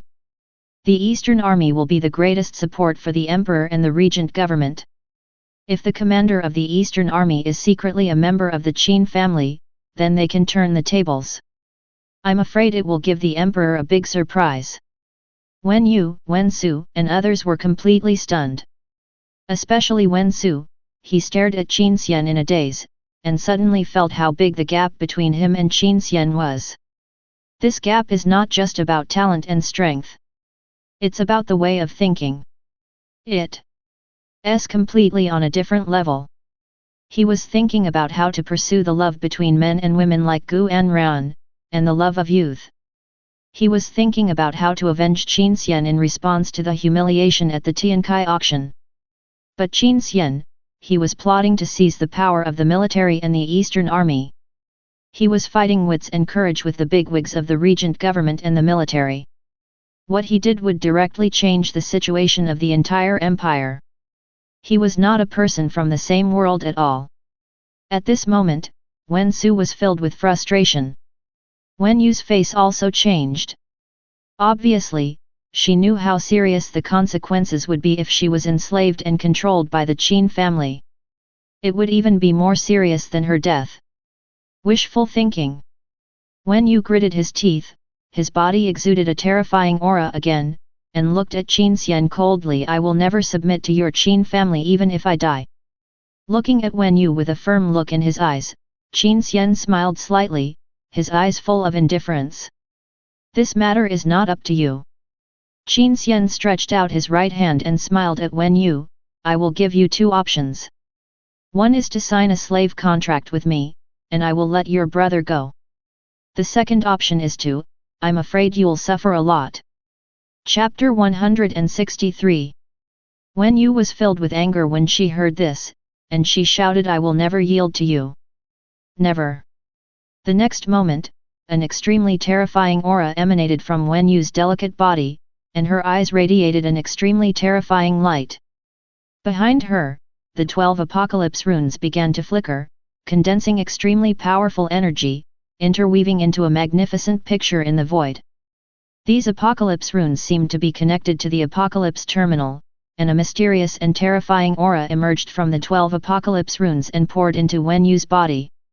Wen Yu's profession was an SSS-level apocalypse wizard, and the most terrifying thing was these 12 apocalypse runes. These 12 apocalypse runes simulated 12 apocalypse final chapters. Although their power was far from mysterious, they were also very powerful. Most of Wen Yu's power also came from this. Wen Yu's aura became stronger and stronger, faintly emitting an extremely sacred and majestic aura, as if she were a Valkyrie. In the end, the 12 apocalypse runes became dim and shattered to the ground. But Wen Yu 11's aura became extremely terrifying, filled with a terrifying divine light. Wen Yu's body floated in the void, looking coldly at Qin Xian. Qin Xian, I will never submit to the Qin family. Wen Yu is now a genuine god. Sub-god level, consume all the apocalypse runes, enter the god state, and obtain temporary godhood, so the main attributes are increased by 100%, all skills are strengthened, and the god shock effect is added. Duration, 10 minutes. This skill is Wen Yu's final trump card. It can allow her to enter the god state and become a god. Although it is only 10 minutes, it is enough. After becoming a god, Wen Yu's strength will skyrocket. In particular, the god shock almost makes Wen Yu invincible. However, the price Wen Yu Yao paid for the use of the skill sub-god level is also very high. 12 Apocalypse runes have been consumed. These 12 Apocalypse runes, every time they are lit, consume countless huge energies. When you also activated all the Apocalypse runes after experiencing countless tragic battles. Now that all the Apocalypse runes have been consumed, when you may not be able to fully restore all the Apocalypse runes within 2 years, and her combat power will drop to the lowest point. But now, it has come to a critical moment, and Wen Yu can't care too much. Looking at Wen Yu who has entered the state of God, Qin Xian's face is not shocked or solemn. Instead, he smiles. A smile that everything is under his control. Qin Xian's eyes are low, and he smiles softly. Commander Wen, if you don't enter the state of God, there will be some trouble. But now, you are finished. Although when you entered the state of a god, she was still very weak. She was pale and was completely holding on. This was because of Gu Anran's previous trick when you still had the weakness buff of Touch of the Void. In other words, although when you was a god now, she was a weak god. This was the opportunity Qin Xian had been waiting for. Qin Xian's void skill ancient god cauldron, corrupt a god in a weakened state, dominate his soul, and turn him into your slave. This skill enslaved the eternal Queen Marika. It can be used to enslave Wen Yu now. Looking at the smile on Qin Xian's face, Wen Yu suddenly felt a great danger in her heart. She knew that although she had entered the state of a god now, the weakness buff of Touch of the Void was too vicious, and her combat effectiveness was far less than before. And the strong men around Qin Xian were all very powerful. There was even a strong man of level 65. And her god state only lasted for 10 minutes. So Wen Yu did not attack Qin Xian, but directly attacked the dimensional barrier, trying to break the dimensional barrier. To read the violent novel, go to Philo Novel Network. She knew very well that since the Qin family regarded the military headquarters as a discarded child, then the military headquarters will definitely part ways with the Qin family, and now the command hall is controlled by both the Eastern Army and the military headquarters. As long as she knew about Qin Xian, she would never sit idly by. Then she would be saved, and she would be able to make Qin Xian's conspiracy public. Qin Xian sneered, stretched out his hand and waved, and the strong men behind him attacked one after another. And their target was not only Wen Yu, but Wen Su on the side. Seeing this scene, Wen Yu was anxious and could only turn around and block in front of Wen Su, just like she did when she arrived at the Void Monster before. With Wen Su as a weak point and concern, Wen Yu could only resist the siege of the Qin family's strong men. These Qin family strong men are the elite of the elite under the Qin family. Not only are they of high level, but their equipment and props are also luxurious. Soon, Wen Yu was full of terrible injuries all over her body, and she was about to collapse. But her body was still firmly blocking Wen Su. And Wen Su had already cried into a tearful man, feeling extremely guilty. It's all his fault. It's all his fault. But this scene of deep affection between brother and sister did not move Qin Xian at all. When it comes to interests, Qin Xian is the coldest, most cruel and ruthless person. Qin Xian directly entered the state of the Lord of the Void, and the ancient god cauldron appeared in his hand. He went straight to suppress Wen Yu and began to forcibly enslave Wen Yu. Lord of the Void. Seeing Qin Xian's true face, Wen Yu showed an extremely shocked and horrified look on her face. After fighting with the Void for so many years, Wen Yu certainly understood what kind of existence the Lord of the Void was. Every Lord of the Void was the ruler of the Void world. But she could never have imagined that Qin Xian was actually the Lord of the Void. The blood of a firstborn would be the Lord of the Void. But Wen Yu could no longer think, because the ancient god cauldron fell directly in front of her, and countless tentacles appeared, beginning to corrupt her mind.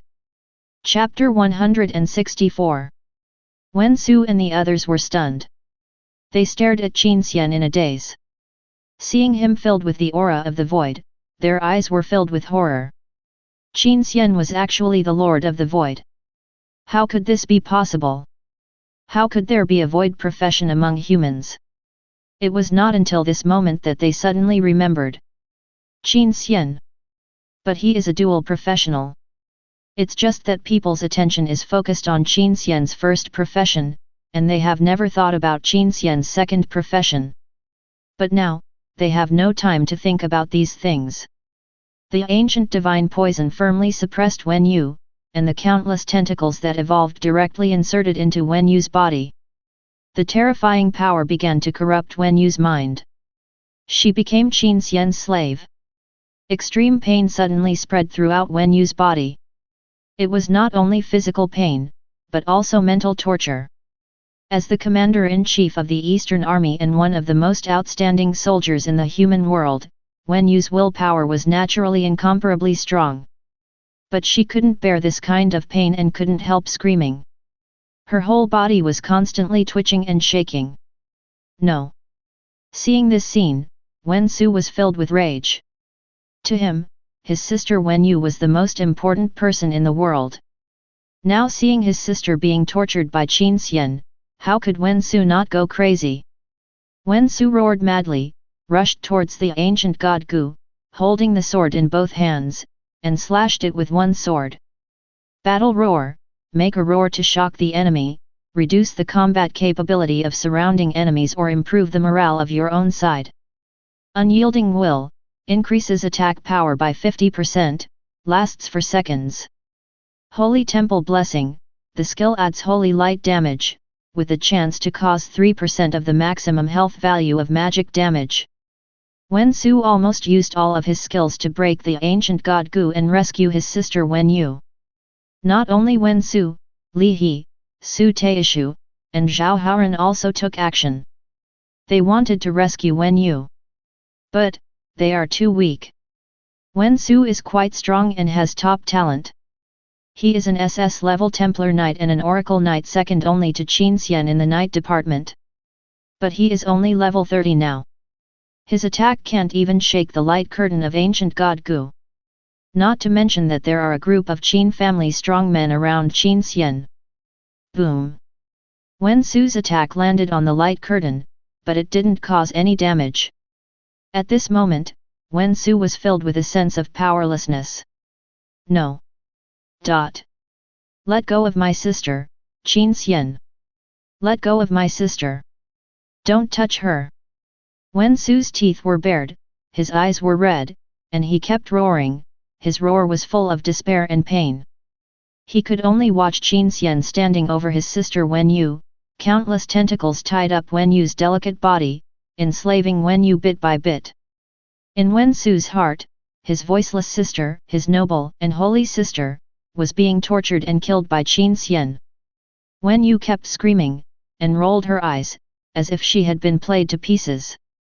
After all, the skill of ancient god Gu will make the implanted person experience great terror.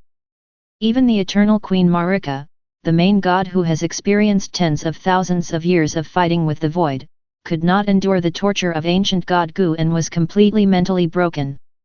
She became Qin Xian's slave. Not to mention Wen Yu, a human. In this universe, no one can resist the skill of ancient god Gu. And Wen Yu's screams are like sharp knives that pierce Wen Su's heart. To read the violent novels, go to Philo Novel Network. How cruel this scene is for Wen Su. Qin Xian, let my sister go. I swear I will kill you. I will definitely kill you. He looked crazy, and kept attacking Qin Xian, yelling madly. Break it for me. At this moment, Wen Su's fighting spirit broke through the sky. His willpower was like steel. He wanted to stimulate 200% of his body's potential to rescue his sister from Qin Xian. But all this was in vain. The gap in strength is the biggest gap in the national job transfer. Willpower can never make up for the gap in hard power. The Qin family's strong men watched this scene expressionlessly. They seemed to be watching an ant trying to move a mountain again and again. But so what? Ants are ants after all. And mountains will always be mountains. Kala! The giant sword in Wen Su's hand broke, and he seemed to have lost all his strength and slowly knelt down. He watched Wen Yu's mind become more and more disintegrated, and the pain in his heart was so extreme that he could hardly breathe. He could not do anything. Wen Su's heart was filled with despair and powerlessness. This kind of pain was unimaginable for ordinary people. He hated Qin Xian. But he hated himself even more.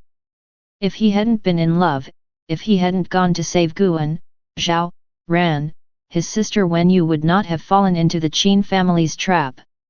Wen Su burst into tears and knelt on the ground in despair. Li Jing, Zhao Haoran, and Su Taishu on the side also stood there at a loss, not knowing what else they could do. Gu Anran had already cried into tears, and she knew that the root of all this was herself. If she hadn't trusted Tang Siyuan, things would not have developed to this point today. Wen Su, I'm sorry, I'm sorry. Gu Anran ran to Wen Su crying. Looking at Wen Su kneeling on the ground and almost going crazy, her heart was filled with guilt and regret. She turned to Qin Xian and cried, Qin Xian, please let Sister Wen Yu go, I beg you. As long as you are willing to let her go, I am willing to do anything, even enslave me. Chapter 165. Gu Anran had a resolute look on her face. She was ready to sacrifice herself. As long as Qin Xian let Wen Yu go, she was willing to give everything she had to Qin Xian. This was all she had. And this was also because of the guilt in Gu Anran's heart. She wanted to atone for her sins. After all this was caused by her. Wen Su and Li Jing heard the words and looked at Gu Anran one after another. But their faces were not as touched as Gu Anran imagined. There was only the look of a fool. By now, Wen Su was completely desperate about Gu Anran's stupidity. The stupidity of this woman made him feel sick. He looked at Gu Anran now, and the face he loved so much was now disgusting. Especially his sister Wen Yu, who was now being tortured and enslaved in front of him, which had already caused Wen Su to have a mental breakdown. All this was Gu Anran's fault. Qin Xian also showed a strange look on his face. To be honest, the stupidity of this woman of destiny was even beyond Qin Xian's imagination. Who does she think she is? Enslaving Wen Yu would allow the Qin family to control the entire Eastern army, and to plant a hidden spy next to Regent Lug. But Gu Anran said that she would be used in exchange for Wen Yu. Gu Anran 753 is indeed a beauty. But the most indispensable thing for a nobleman of Qin Xian's status is beautiful women. Does she think she can be compared with the Eastern army? What? More, from the very beginning, Gu Anran was already a dead person in Qin Xian's eyes. The reason why he has kept Gu Anran until now is entirely because he wants to use her. And now, Gu Anran is no longer of any use to Qin Xian. But before Qin Xian took action, Wen Su exploded first, and he blamed all the faults on Gu Anran. Everything is all your fault. Wen Su's eyes were red, and he rushed to Gu Anran, slapped her hard, and stabbed her directly with the broken giant sword in his hand. Gu Anran looked at Wen Su in disbelief. This man who once loved her the most. Wen Su in the past almost held her in his hands. Wen Su, who couldn't bear to see her suffer any grievances, actually wanted to kill her. At this moment, time seemed to slow down. Gu Anran's heart was broken, she didn't know why, everyone was blaming her. She had never thought of hurting anyone. Wen Su, you. Before Gu Anran could say anything, she was pierced through by Wen Su's sword. Just a few hours ago, they were close quasi-lovers, and Wen Su loved Gu Anran to the core. But now, Wen Su killed Gu Anran with his own hands. Qin Xian looked at this scene with deep eyes and a bit of sarcasm. Although this Gu Anran is a girl of luck, this template of luck, that is, in Mary Sue's novel, has a little advantage in all kinds of scheming palace fights. In this cruel world, she is just a tool. On the contrary, because of her stupidity and naivety, she will kill many people. It seems that Wen Su, the brainless bootlicker, has finally woken up. Unfortunately, it was too late. Gu Anran continued to bleed and felt the pain in her chest. Until the moment of her death, she could not believe that she would die in Wen Su's hands. As Gu Anran died, Qin Xian also heard the system's prompt. To read the exciting novel, go to Flylu Novel Network. The third main mission is completed, eliminate the threat of Gu Anran, 1/1, and get a reward, 200 villain points. Current villain level, 5. Current experience value, 130/600. Allocable additional attribute points, 200. Gain additional talent charm judgment, charm constant maximum value, attraction to the opposite sex plus 500%. Seeing this new extra talent, Qin Xian looked strange. Tisk, could it be one of Gu Anran's talents? If so, it can indeed explain why Gu Anran, with his pig brain, could have made Wen Su and others loyal to him for so long. In fact, this talent is quite useless to Qin Xian. With his appearance, identity, and strength, he is already attractive to the opposite sex, but it is better than nothing after all, and if this talent is also effective for gods, then it might really work. After killing Gu Anran, Wen Su stood there blankly, motionless. At this time, Wen Yu was finally planted with the ancient god Gu. She slowly got up and looked at Qin Xian. Although she still has her own memories, her own feelings and sanity. But because of the existence of ancient god Gu, although Wen Yu looks the same as before, she is almost a different person. For Wen Yu now, brother and teacher are not important. Just like an ant on the side of the road. She seems to have been stamped with a mental stamp, with only one thought in her mind, submission and pleasing Qin Xian. Elder sister. Wen Su's body trembled, and he couldn't help but walk towards Wen Yu. Wen Yu looked at him, and Wen Su collapsed. Because the look in Wen Yu's eyes when he looked at him was no longer affectionate and close, but indifferent. Just like a stranger. Qin Xian saw this, expressionless, and waved his hand directly. The Qin family strongmen around him stepped forward and killed Wen Su, Li Jing, and others directly. In fact, for Qin Xian, whether it was Gu Anran or Wen Su, they were just tools to calculate Wen Yu, and he himself had no hatred with them. Now that the goal has been achieved, Qin Xian is not interested in torturing and killing them. All of Qin Xian's actions and calculations are based on conflicts of interest. In other words, if there is no conflict of interest with the Wen family, Qin Xian can even show some goodwill to Wen Su if it is beneficial to the Qin family. Qin Xian is a person with the talent and terrifying strength of the Lord of the Void. But at the same time, he also has the shrewd mind and deep city of the top human monster. Looking at Wen Yu, who has been planted with the ancient god Gu, Qin Xian showed a satisfied smile on his face. After so much preparation, this good show finally came to an end. The Eastern Army was already in the Qin family's hands. The next step was the military's turn. Subscribe to Chinese Novel Audio Wave.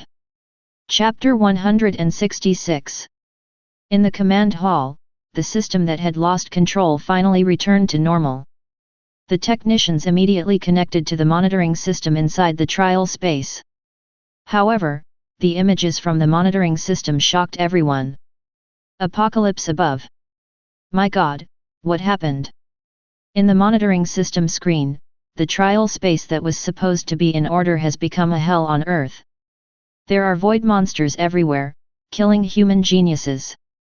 The data in the monitoring system shows that among the more than 7,000 human geniuses who entered the trial space, more than 6,000 have died. Less than 10% survived. In other words, more than 90% of the geniuses have died in the trial space. Everyone's face was pale and couldn't say a word. It's over. It's all over. They will definitely be sent to the military court for dereliction of duty. Even Li Yinglong's expression changed. He knew that the original plan of the military was to place interference terminals to cause bugs in the trial system and digitized boss riots. This will kill some people. But it will definitely not be too many, and things are still within the controllable range.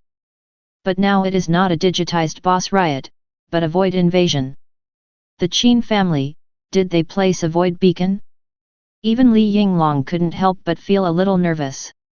In his mind, the shadow of Qin Xian appeared again. This young man looked kind and polite. But he was so cruel. He directly detonated the void invasion. Even he didn't dare to make this decision lightly.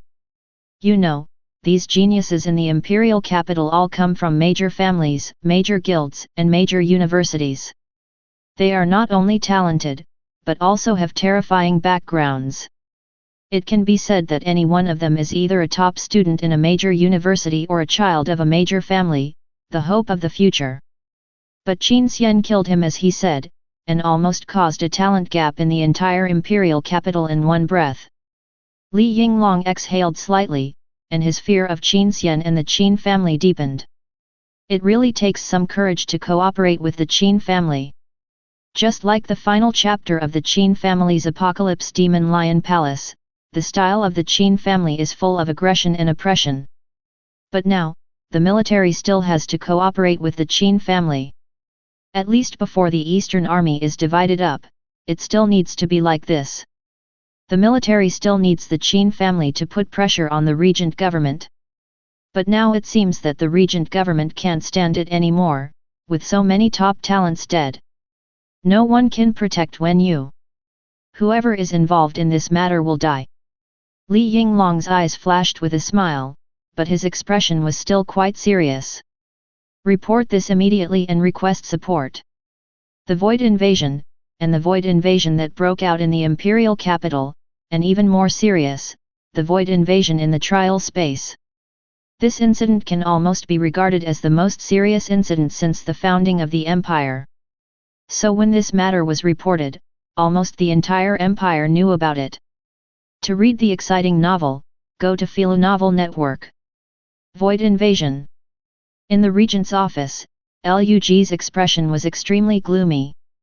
He certainly understood that Wen Yu would never do such a thing. This matter must have been done by the Qin family or the military. Ren Xun glanced at Lug cautiously, nodded and said a void invasion broke out in the trial space, and the situation is very serious. According to preliminary estimates, more than 90% of the geniuses participating in the trial were killed or injured. The Imperial Capital Guard, the Ministry of Supervision, the Ministry of Police, the Security Committee, and the military have all rushed over. The ruler of the empire, Lord Qin Ming, seems to have gone too. Bang! Lug showed a very angry look on his face and slammed the table fiercely. Asking for flowers. He was not angry that his disciple Wen Yu might lose his position as the commander of the Eastern Army. He was angry that the Qin family and the military dared to lead the void invasion. These aristocratic families really don't care about their bottom line for power. Lug slowly stood up, his face gloomy. Go to the scene. Ren Xun nodded quickly. With such a big incident, Lug, the imperial regent, should indeed rush to the scene to take charge. The imperial capital, the void plain. Soldiers and paramedics are everywhere, and the entire imperial capital has been completely alert. After all, the imperial capital is the imperial capital, the center of the empire, and it is full of powerful people. After the outbreak of the void invasion, the strong men from various departments of the imperial capital arrived and quickly suppressed the void invasion, hunted down all the void monsters, and closed the void rifts. But these are just to remedy the situation after the sheep have been lost. This void invasion incident directly caused the collective demise of this generation of geniuses in the imperial capital. Even the most ordinary soldiers know the seriousness of the matter. At the portal of the trial space, a group of senior officials, with solemn and serious expressions, looked at the medical staff, carrying out corpses one by one from the trial space. The eyelids of the big guys watching were twitching. Investigate.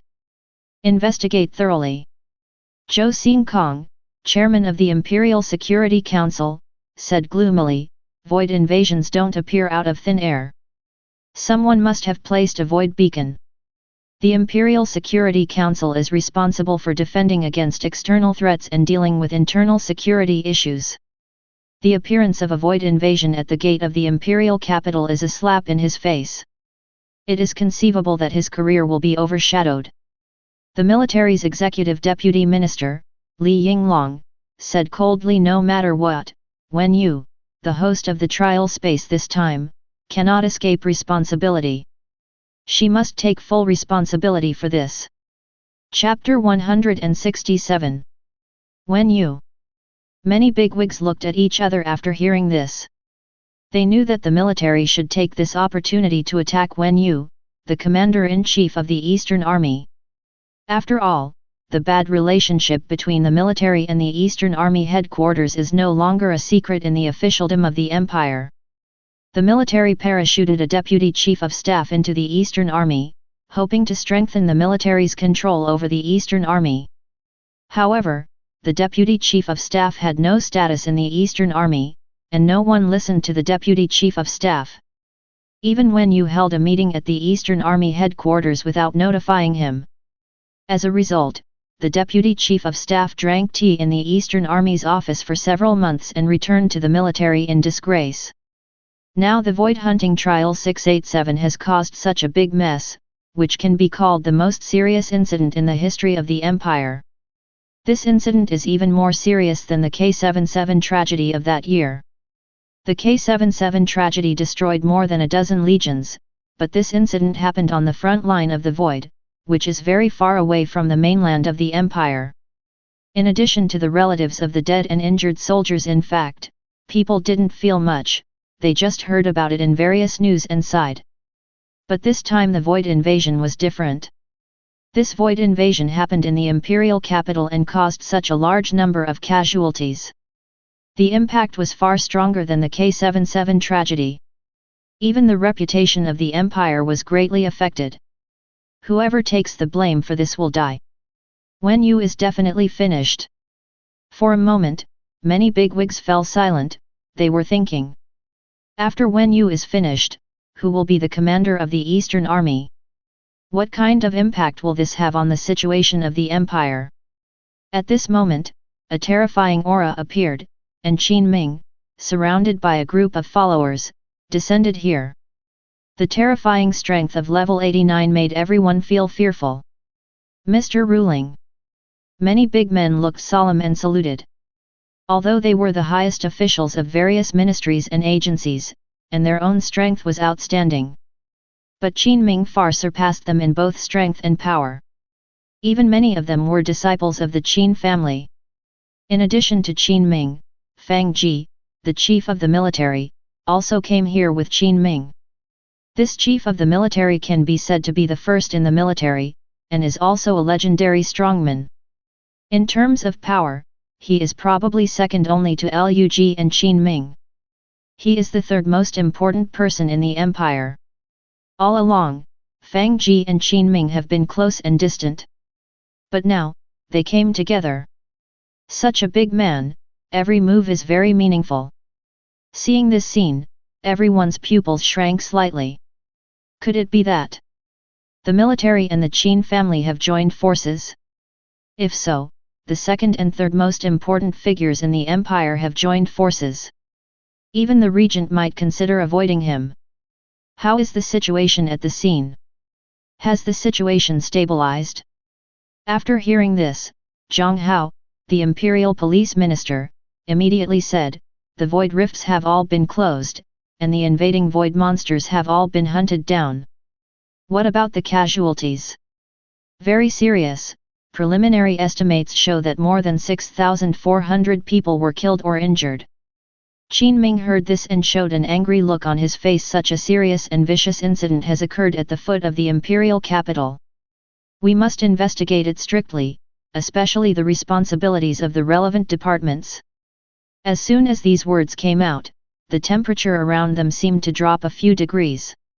To read the violent novels, go to Falu Novel Network. Police Minister Zhang Hao and Security Committee Chairman Zhou Xingkong both looked a little unnatural.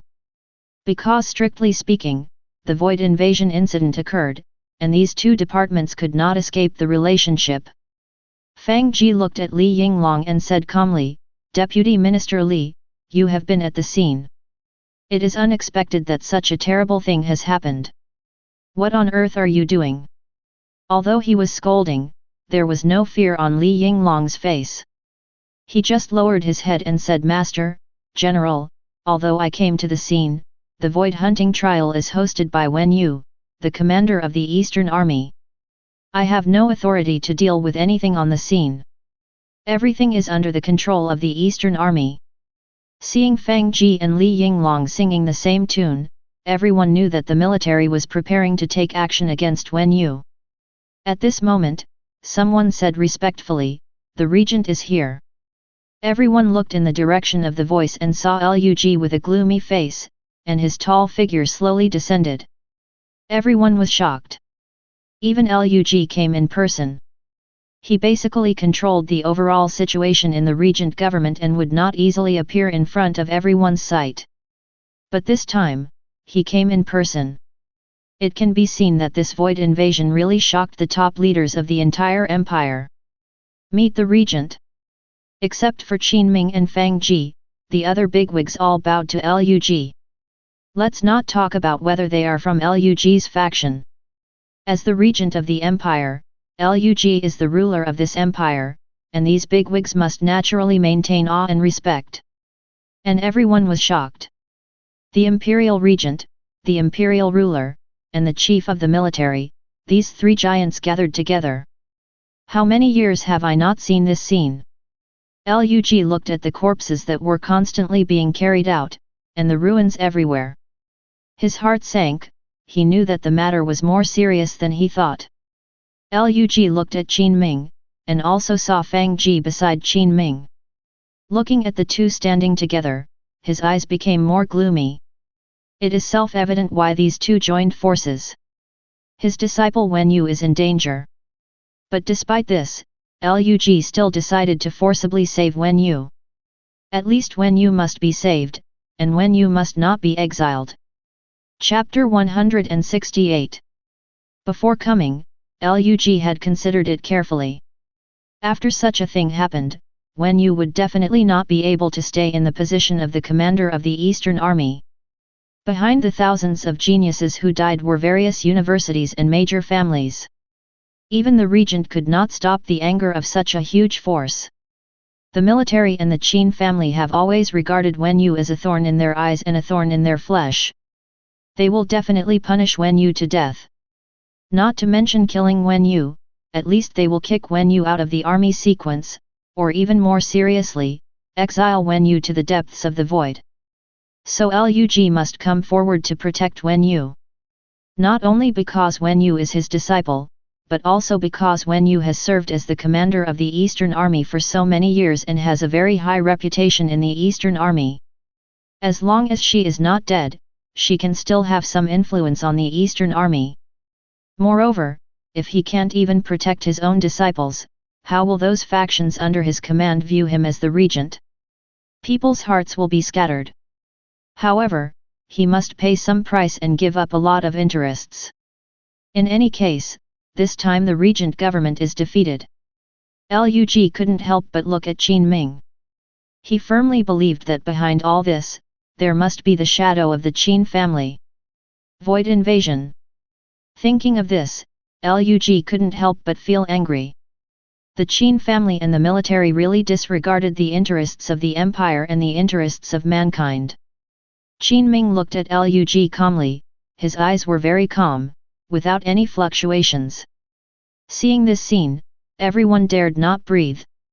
Could it be that the two major factions between the imperial regent and the imperial ruling are finally going to tear their faces and openly confront each other?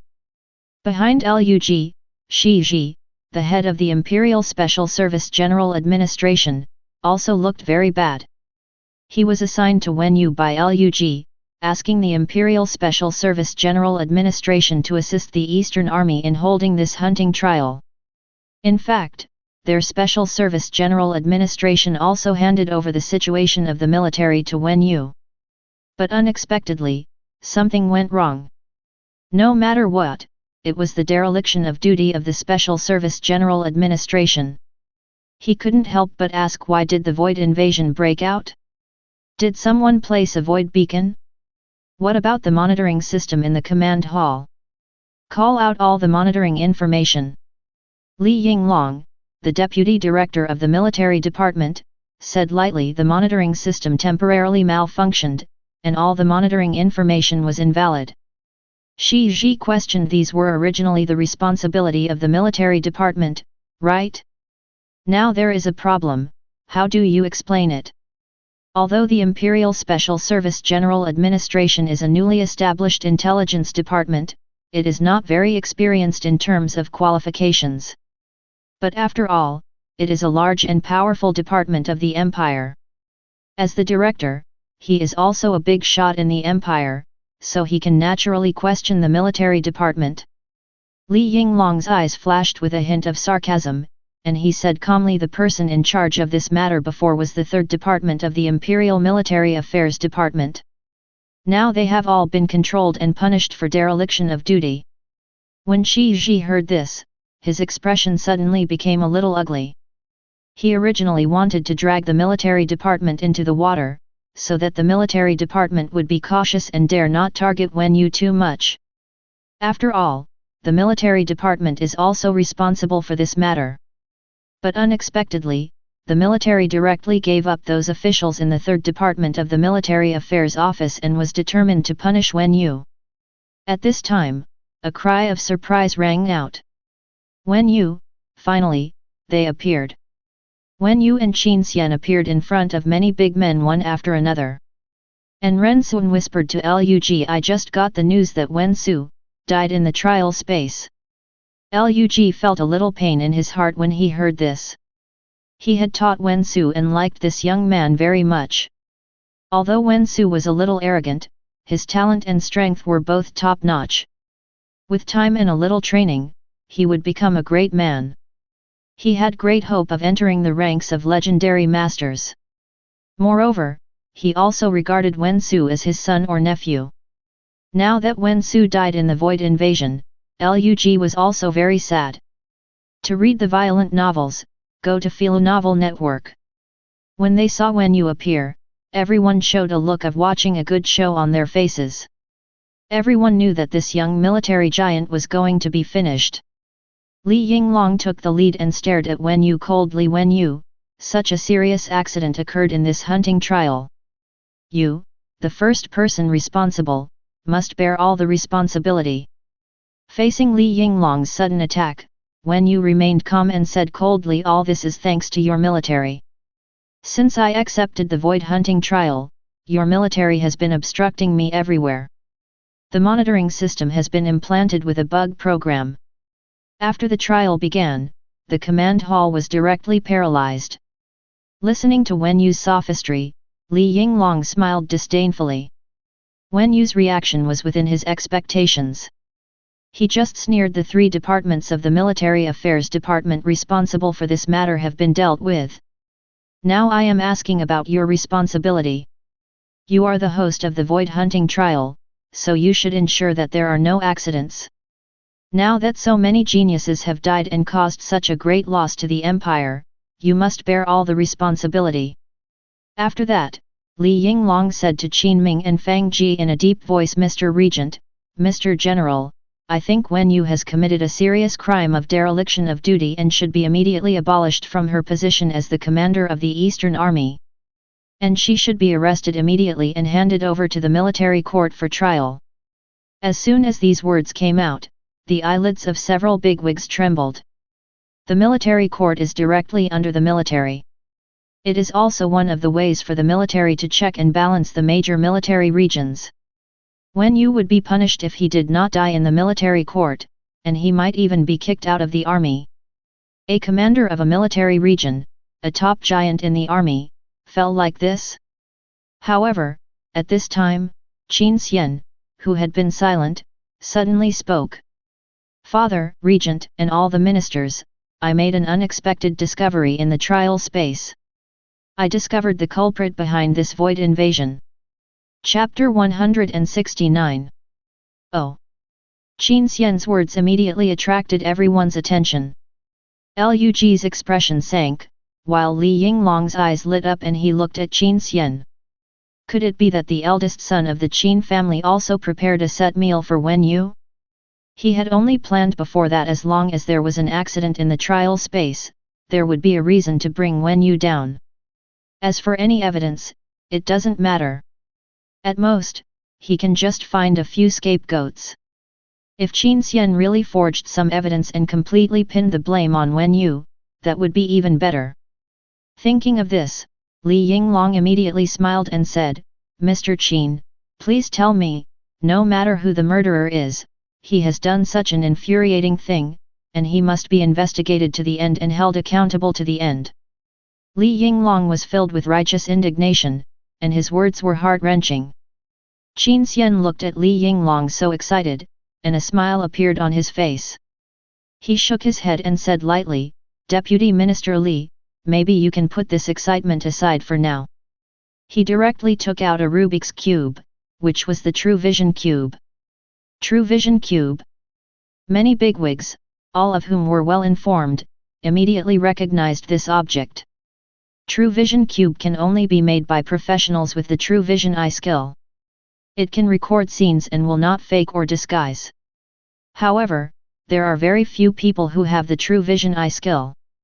The next moment, the cube emitted an extremely dazzling light. In front of everyone, a video was played. This video was exactly the video of Jia Xiong and other military experts placing interference terminals everywhere in the trial space. The military. Jia Xiong. Someone immediately recognized Jia Xiong. After all, a major general and a level 55 warrior was already considered a high-level figure. The smile on Li Yinglong's face froze. He looked at the scene in the True Vision Cube in disbelief, and his heart sank. How could this be? Of course he knew about Jia Xiong. After all, it was he who made the final decision to place the interference terminal. Jia Xiong and other military warriors were just the ones who implemented it. How could he not be surprised that Wen Yu took out the True Vision Cube, but now it was Qin Xian who took it out? Qin Xian? No, what does the Qin family want to do? In just a moment, Li Yinglong felt that something was wrong. Qin Xian said in a deep voice, Major General Jia Xiong of the Imperial Capital Guard Force actually led a group of military warriors to install interference terminals inside the trial space. This matter was discovered by Commander Wen Yu, who caught them all in one fell swoop. This True Vision Cube is the evidence. When these words came out, everyone was in an uproar. They all looked towards the military chief, Fang Ji. They were not surprised that the military was causing trouble in the trial space. Or rather, it would be abnormal if the military did not cause trouble. What surprised them was that the military was actually seized with evidence. Fang Ji stood with his hands behind his back, his expression calm, as if all this had nothing to do with him. Li Yinglong's expression was frighteningly ugly. However, many bigwigs were shocked. Qin Xian actually helped Wen Yu to get away with it. Shouldn't the Qin family join forces with the military to squeeze the power of the regent government in the military? To read the novel, go to Fulu Novel Network.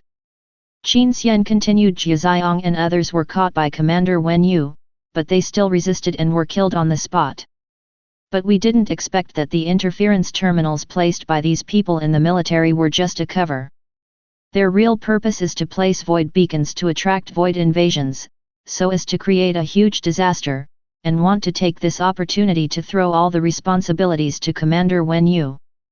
As soon as these words came out, they directly set off a storm. The bigwigs of various ministries and commissions showed shocked expressions on their faces. They were shocked by the news that the military planned the void invasion. But they almost believed it very quickly. The True Vision Cube clearly records that the military is indeed installing interference terminals, so it doesn't seem surprising that they are installing void beacons. True Vision Cube is half a physical evidence, and Qin Xian is a witness. Now that both physical and human evidence are available, it is very unfavorable for the military. What is even more shocking is that Qin Xian is actually trying to exonerate Wen Yu and prove his innocence. They originally thought that today's incident was a joint effort between the Qin family and the military. But they didn't expect that it was the Qin family and the regent government that joined forces to target the military. The military is in danger. Hearing this, Li Yinglong was shocked and angry, and glared at Qin Xian. Qin Xian actually put the blame on the military for the void invasion. Of course, he knew that the military absolutely did not plan the void invasion, and that it was the Qin family who did it. But he had no evidence, and even if he refuted it, it would be meaningless. People would only think that the military was desperate and biting people indiscriminately. And most importantly, the Qin family abandoned the military. The Qin family and the regent government joined forces, and this huge force was something that the military could not resist no matter what. At this time, when you also coldly questioned Li Yinglong, my subordinates just reported that when they found something wrong, they wanted to report the abnormal situation and request support. Why did you stop them as the imperial marshal? A trace of panic flashed in Li Yinglong's eyes. If the Qin family still stood on the side of the military, this matter would not be a problem at all. A misjudgment of the situation would be enough. But now, this matter has become his flaw. Lug looked at Qin Ming with a blank expression and deep eyes. He suddenly realized that perhaps he and the military were deceived by the Qin family. What the Qin family wants is not the Eastern Army, but the military. The core center of the military. Faced with the olive branch thrown by Qin Xian, Lug did not hesitate and immediately chose to join forces with the Qin family. Although he and the Qin family are on the verge of breaking up. But in politics, there are no eternal enemies, only eternal interests. Now joining forces with the Qin family can not only save Wen Yu, but also allow the power of the regent government to reach the military. Although Lug is very afraid of the Qin family. But at this time, this is the best choice. Chapter 170. Lug asked Li Yinglong coldly, I need an explanation. Facing Lug's questioning, Li Yinglong's face turned pale and his body began to tremble. Explanation? How can he explain? It is a fact that the military has placed interference terminals, and it is also a fact that he prevented the situation from being reported. How else can he explain? Li Yinglong's mouth was dry. He, the imperial marshal, the deputy minister of the military, and a quasi-legendary level 75 strong man, was filled with despair at this moment. At this time, Li Yinglong suddenly remembered that when he entered the trial space, Qin Xian looked at him with a trace of pity. At that time, he thought it was just his illusion. After all, with his identity, strength, and status, how could Qin Xian have the qualifications to pity him? But now, Li Yinglong realized it later. It was not his illusion. At that time, he was already an abandoned child in Qin Xian's eyes. Li Yinglong managed to regain his composure and said in a hoarse voice, I had no idea what Zhu Xiong and the others did. As for why I stopped the request for support, it was because I misjudged the situation and thought the misconduct was not so serious. This was my dereliction of duty. I am willing to review it and accept military discipline. He still wanted to make a final struggle. Since Zhu Xiong was already dead, he might as well put all the blame on them. After all, the dead can't talk. He insisted that he had just misjudged the situation. At most, it was a dereliction of duty. After all, he was the deputy minister of the military department. People of this level could not be touched casually. Qin Xian smiled slightly and said lightly, Zhu Xiong and others are all senior officers of the Imperial Capital Garrison Military District. These people planned the horrific void invasion in the imperial capital. As a result, the military did not react at all and knew nothing. I highly doubt the military's control over the imperial capital garrison military district. And inside the military, there are indeed people with ulterior motives like Zhu Xiong. With every word Qin Xian said, the faces of Li Yinglong and several senior military officials became uglier. Qin Xian really pushed them to death. The military does not have direct command over the several major military districts, and the Imperial Capital Garrison Military District is the direct force of the military. No matter what the situation is or what era, having an army in hand is a real reliance. If the military loses control of the imperial capital garrison military district, the power and importance of the military will plummet. Qin Xian looked at his father Qin Ming again, lowered his head slightly, and said loudly, "So I suggest that the military should be thoroughly investigated from top to bottom to clean up the bad apples like Zhijiang." As soon as these words came out, everyone's expression changed. Qin Xian's words were obscure, but who among the people present was not a shrewd person? Conduct a thorough investigation from top to bottom in the military? Who is the top? Isn't it the chief of the military, Fang Ji? Such a thing happened in the military, and even if Fang Ji, the chief, was unaware of it, he would still be held responsible. If the Qin family and the regent government join forces, maybe they can really force Fang Ji, the chief of the military, to step down. It's just that, in this way, the situation in the empire will probably be in chaos. Fang Ji is a legendary master of level 85, the third person in the empire, and has gathered countless masters under his command. The Fang family, Day, has always been the first family in the empire's military. Over the past 1,000 years, the Fang family has produced 3 military chiefs and more than a dozen military vice-chiefs. As for the officials of various departments, there are countless. Just like the Cardinal Court is the Qin family's private land, the military has always been the Fang family's back garden. This is an extremely large force. If the Qin family and the regent government really want to target the Fang family, Fang Ji will definitely not sit and wait for death. To read the violent novel, go to Philo Novel Network. This consequence, just thinking about it, makes people feel dizzy and terrified. Qin Ming nodded and said to Lug in a deep voice, "Regent, I suggest that the Imperial Supervision Department and the Imperial Special Service General Administration take the lead in conducting a thorough investigation of the military." Lug knew that this was the condition given by Qin Ming. Involving the Special Service Agency means that some of the meat cut from the military will be distributed to the regent government. Lug naturally had no need to refuse this. Lug nodded and said calmly, "Okay." Qin Ming said to Fang Ji calmly, "Director Fang, your military should also take good care of the people below. This time, the military's pomp and circumstance requires the assistance of your military's inspection office." Everyone was slightly relieved after hearing this. Qin Ming's words meant that this time, he was not targeting Fang Ji. But they all heard Qin Ming's threatening words. If Fang Ji did not back down, he might end up in trouble. Li Yinglong couldn't help but look at Fang Ji. If there was anyone who could save him, it would be the chief of the military, the third most important person in the empire. Fang Ji also looked at Li Yinglong.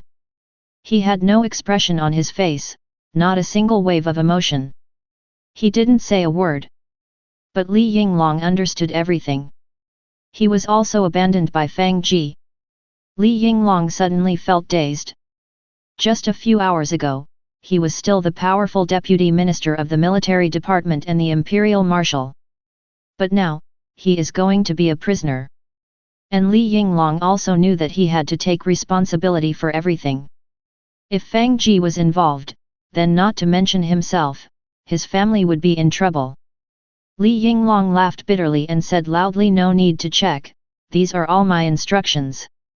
It was me who wanted to plot the position of the commander-in-chief of the Eastern Army.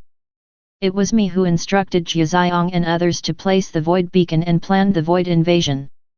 It was also me who prevented the intelligence from being reported and blocked the real news.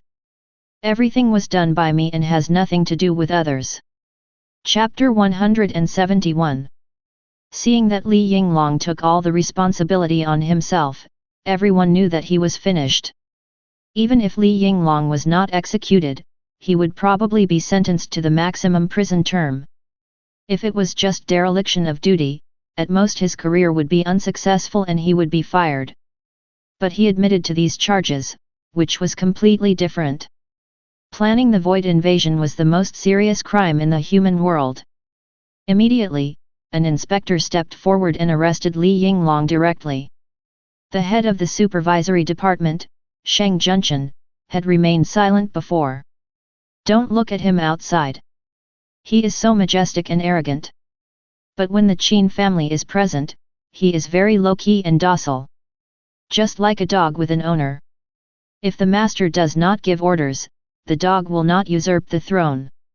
Sheng Junchen walked up to Li Yinglong and said with a smile, Deputy Minister Li, you are now suspected of negotiating the void, endangering the security of the empire, endangering the security of mankind, murder, malfeasance, dereliction of duty and other serious crimes.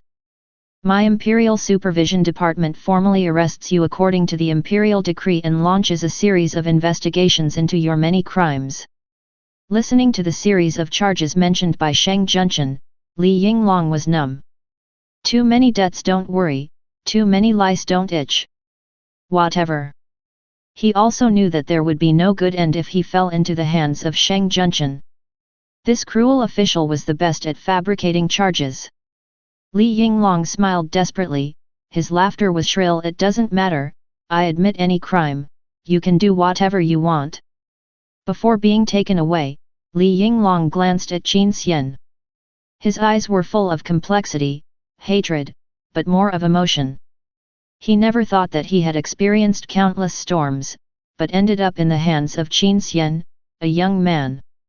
Seeing Li Yinglong being taken away, everyone had mixed feelings. Li Yinglong was the marshal of the empire and the deputy minister of the military. Looking at the entire empire, Li Yinglong was considered a top boss. He was on an equal footing with them. In the military, Li Yinglong was the undisputed number 2 figure, second only to the chief minister, Fang Ji. He was also Fang Ji's confidant, had followed Fang Ji for many years, was loyal and trusted. But he fell overnight. Several big men were a little nervous. This is the power field of the empire, which is extremely dangerous. Li Yinglong is not only the deputy minister of the military, he is also a level 75 strong man, a quasi-legendary existence. With this kind of strength, looking at other countries, if not the strongest, it can be regarded as the top 5 national treasures. But in the empire, it's over when it's over. Fang Ji looked gloomy, and turned around and left without even saying hello. But everyone can understand this kind of rudeness. This time, the military is in bad luck. Li Yinglong's fall is definitely not the end, but just the beginning. Next, it is estimated that there will be another bloody storm. Many people in the military will be finished. At that time, the Qin family and the regent government will definitely take away a lot of power in the military. And Fang Ji, the chief of the military, can be said to have suffered heavy losses. Fang Ji did not turn hostile directly, which was considered a good performance of forbearance. Many big men had complicated expressions and were silent. They digested this information in their hearts. Today was really a good show. Originally, I thought that the Qin family and the military would join forces to destroy the Eastern Army. But it turned out that the Qin family and the regent government temporarily joined forces to make a big mess of the military. They all looked at Qin Xian. To read the violent novels, go to Falu Novel Network. Today's protagonist is undoubtedly this young man. He really can make clouds and rain with a flip of his hand. He has turned the situation in the empire upside down. What a terrible young man! Qin Xian stood with his hands behind his back, looking at the direction where Li Yinglong was taken away. In fact, from the beginning, the Qin family would not really target Fang Ji, and now is not the time to turn against the military. If they were to target Li Yinglong right away, Fang Ji would probably not stand idly by. But first be aggressive and target Fang Ji. Then, as a second choice, pull Li Yinglong down, then Fang Ji might be more likely to accept it. It's just the broken window effect. Now that the scene has been resolved, the culprit Li Yinglong has been executed. Many bigwigs have left the place. Tomorrow, there are more things waiting for them to deal with. Including how to deal with the aftermath and how to explain it to the public. Lug walked up to Wen Yu and said with emotion, I didn't expect that today would be like this. You have escaped a disaster. Wen Yu looked calm and nodded thanks to the teacher. Lug frowned slightly, and noticed that something seemed wrong with Wen Yu. But he didn't care, after all, Wen Yu's brother Wen Su was dead. He knew how much Wen Yu valued his brother. He sighed and comforted Wen Su's matter, my condolences.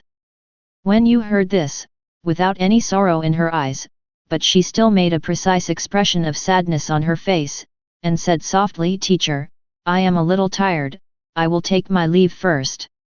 Lug nodded and watched Wen Yu leave.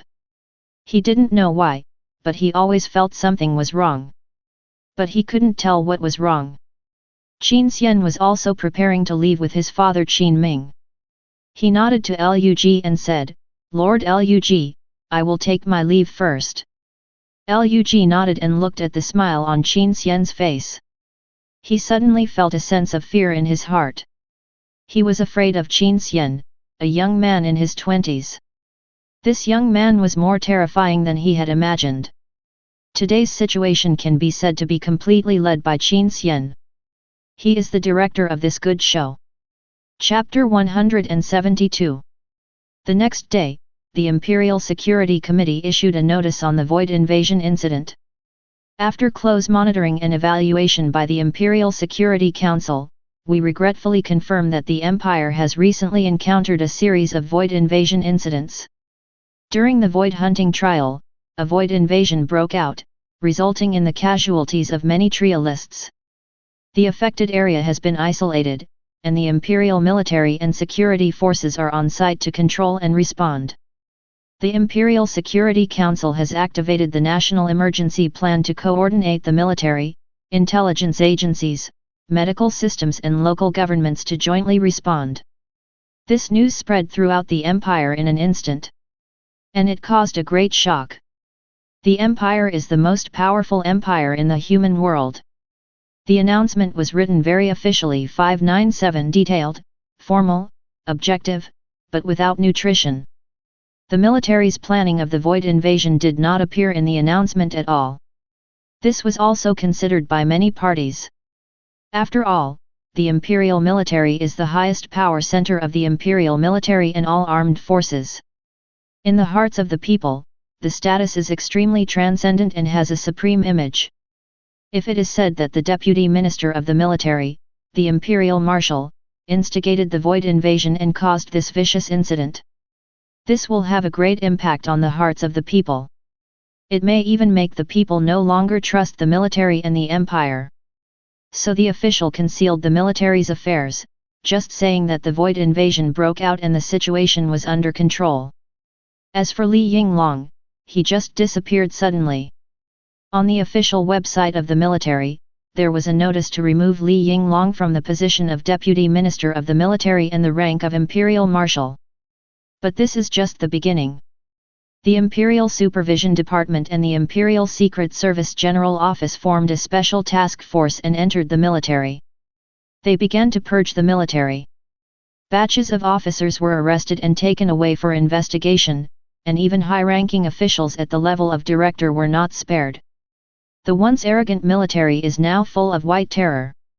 The officers were in a panic. Some officers went to work in the morning and were taken away in the afternoon. Some officers even said goodbye to their families in grief before going to work, as if they had lost their lives. Then after work in the afternoon, they celebrated wildly with their families to celebrate that they had resisted for another day. In this purge, the Imperial Supervision Department naturally played a crucial role. And Wang Minghui, the second director of the Supervision Department, became famous. In the process of investigating the military, he was known for his efficiency and precision. In just 3 days, he killed 5 major generals and more than 20 colonels, and directly swept away the officers of the Military Affairs Department and the Operations Department of the Military Department. Now, people in the military are very nervous when they hear the 3 words Wang Minghui. They feel a bit scared of the tiger. The top brass of the military remained silent about the purge. In the end, the purge lasted for nearly a week. Almost half of the officers in the military were sentenced to imprisonment, exiled to the Void Front, or demoted and transferred for various crimes. In other words, half of the positions in the military were vacant at once. Among them, key departments such as the Military Affairs Department, the Operations Department, the Garrison Military District Command Office, and the Veterans Department were almost all vacant. If it were in the past, these positions would naturally not allow other people to intervene. The military could appoint them themselves. But now, the situation is different. The Imperial Cardinal Council recommends candidates for the Operations Department and the Garrison Military District Command Office. Qin Xian, one of the senior brass of the Qin family and the former director of the Imperial Logistics Department, served as the permanent deputy minister of the military. He became the second in command of the military. The regent government took over departments such as the Military Affairs Department and the Veterans Department. The two major factions directly divided half of the power of the military. In this feast of dividing the power of the military, the Qin family was naturally the party that benefited the most. Not only did he take the position of Deputy Minister of the Army, but the Operations Department and the Garrison Command Office were also powerful departments. To read the novel, go to Philo Novel Network. It can be said that the Qin family now has the ability to influence the military's decision-making. The regent government is also good. It has its own power in the military, plus the support of the Eastern Army. LUG's influence in the military will only grow.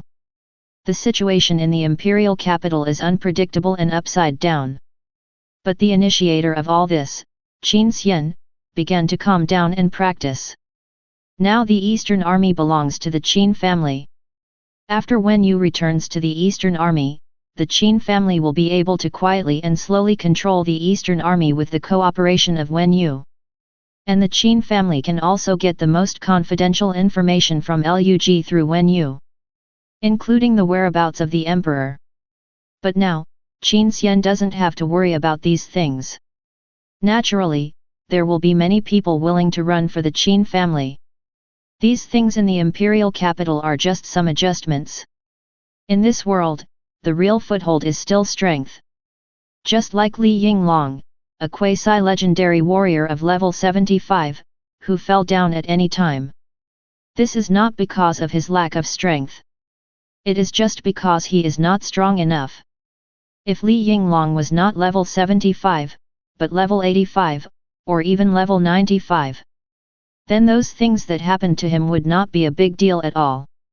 Now Qin Xian began to consider his own strength. His level has been stagnant recently. Although at the age of 20, level 35, this upgrade speed is unprecedented and has refreshed the record of mankind since the advent of the apocalypse. But for Qin Xian, it is still too slow. The world of job transfer for all people, under the system of apocalypse, is not like the fantasy system, where upgrading too quickly will lead to instability of realm. In the system of job transfer for all people, experience points are experience points. Every time you upgrade a level, you can gain a large number of attribute points and skill experience, which can directly and roughly improve your strength. Is there any way to quickly gain experience points? Qin Xian thought about it and suddenly thought of something. Chapter 173. In the world of the universal system, there are many ways to gain experience points. But generally speaking, there are only 3 ways: clearing dungeons, defeating monsters, and completing tasks. In fact, with Qin Xian's identity, any of these 3 ways of upgrading is very simple. For example, the team that was specially prepared for Qin Xian to reach level 39 was one of the resources of the Qin family, which allowed Qin Xian to win at the starting line. According to the normal trajectory, it would take at least 15 years for Qin Xian to upgrade to level 80 and enter the legendary level. That is to say, at the age of 35. A 35-year-old legendary powerhouse is already a record-breaking existence. You know, the founding emperor of the empire, Yingziu, only became a legendary powerhouse at the age of 40. But Qin Xian, still not satisfied. Too slow. Perhaps because of the 15th bloodline of the void in his body, Qin Xian's desire for power is beyond ordinary people. In addition to the conventional way of obtaining experience points, Qin Xian has another way to upgrade plunder. This is the innate skill of the second profession. He can devour human strongmen in the form of the void and convert the vitality of the strong into experience points. This is something that other void lords cannot do. Because other void lords are not digitized, experience points are completely incomprehensible to them. Their power is fixed and unchanging. It has been determined in their blood since their birth. But Qin Xian is not. He is a digitized void lord, and experience points are not illusory to him, but real. In a sense, Qin Xian is a bug in the apocalypse system. Qin Xian touched his nose. Maybe it's time to go to the void world. At this moment, Qin Xian's door was suddenly knocked. Qin Li's voice came from outside. "Brother, can I come in?" Qin Xian showed a smile on his face. "Come in." The door was pushed open, and Qin Li, wearing a dress, walked into Qin Xian's room with a happy smile on her face. She was not happy about anything. It was just because she was very happy to see her brother Qin Xian. That's all. Qin Li looked at Qin Xian, and for some reason, she suddenly felt that her brother Qin Xian seemed to be different from before. Qin Li has always admired and been close to her brother Qin Xian. Needless to say, her feelings for Qin Xian are natural. In Qin Li's eyes, Qin Xian is the most perfect brother in the world. Other men, in front of Qin Xian, are all chickens and dogs, not worth mentioning. But now, Qin Li stood in front of Qin Xian, and for some reason, her pretty face flushed. Her little heart was pounding. She felt that Qin Xian was more charming today than before, and the whole person seemed to be shrouded in a sacred light. People can't help but want to get close to him. Seeing Qin Li like this, Qin Xian raised his eyebrows, knowing that this was the reward he got from hunting Guan before charm judgment. This talent keeps Qin Xian's charm at the highest value and increases his attraction to the opposite sex by 500%. It seems that this talent also works for his younger sister Qin Li. However, Qin Xian didn't care about this. Not to mention that there was no blood relationship between him and Qin Li. And even if there was a blood relationship, it wouldn't be a big deal. In this world, the blood descendants born between high-level professionals are more likely to awaken high-level talented professions. So in order to ensure the purity of the bloodline and the talents of the younger generation, the noble families will intermarry with each other. Over time, they are basically related. To read the violent novels, go to Philo Novel Network. Even in extreme cases, direct brother-sister marriages are not uncommon. The most typical example is actually the royal family. In the royal family, most of them are brothers and sisters or sisters and brothers. Although this has caused the royal bloodline to be weak and the population to be sparse, every generation of emperors are top professionals. Qin Li sat next to Qin Xian intimately, feeling Qin Xian's breath. Her eyes were a little blurred, and she actually had an urge to monopolize Qin Xian. "What's wrong?" Qin Xian smiled and asked his sister gently. Qin Li might have found it hard to imagine that this gentle and considerate brother had just planned the void invasion incident, causing the death of thousands of geniuses. But even if she knew, she wouldn't care. In her heart, the lives of all the people in the world combined are not as important as Qin Xian's finger. "Brother, I just got the news that a mysterious energy wave erupted in the abyss. The 610 God and Demon trial is expected to start ahead of schedule." Hearing this news, Qin Xian's expression immediately became serious. "When is it expected to open?" "There should be another 3 weeks. Qin Xian nodded and ordered, "Get ready and go to participate in the God and Demon trial." The God and Demon trial is one of the greatest grand events in the human world. It is not limited to level, occupation, and age. Anyone can participate as long as they can pass the test. Participating in the God and Demon trial is not only about gaining a large amount of experience points and rewards. More importantly, if you get a rating of 7 stars or above in the God and Demon trial, you can go to the Apocalypse Center and get rewards from Apocalypse. Even with the background of the Qin family, Qin Xian is very eager for the rewards of Apocalypse. Those are the real artifacts. And for Qin Xian, there is another point. That is going to the Apocalypse Center. The Apocalypse Center is the connection point between the Apocalypse Upper Realm and the real universe. The Apocalypse Center is the only place in the universe that can sense the existence of the Apocalypse Holy Realm, and it is also the gateway for human strongmen to go to the Apocalypse Holy Realm. Qin Xian also has the opportunity to sense the will of the Qin family ancestors. Chapter 174. The Holy Realm of Apocalypse is undoubtedly a sacred word for the human world. Going to the Holy Realm of Apocalypse represents supreme glory. However, since the advent of Apocalypse, over the past 1,000 years, only a small group of people have gone to the Holy Realm of Apocalypse and become gods. Among them are several ancestors of the Qin family. Apocalypse has given mankind unlimited possibilities for development. But at the same time, it also restricts the upper limit of mankind in the real universe. Any human who reaches the red line of strength will be invited to the Holy Realm of Apocalypse.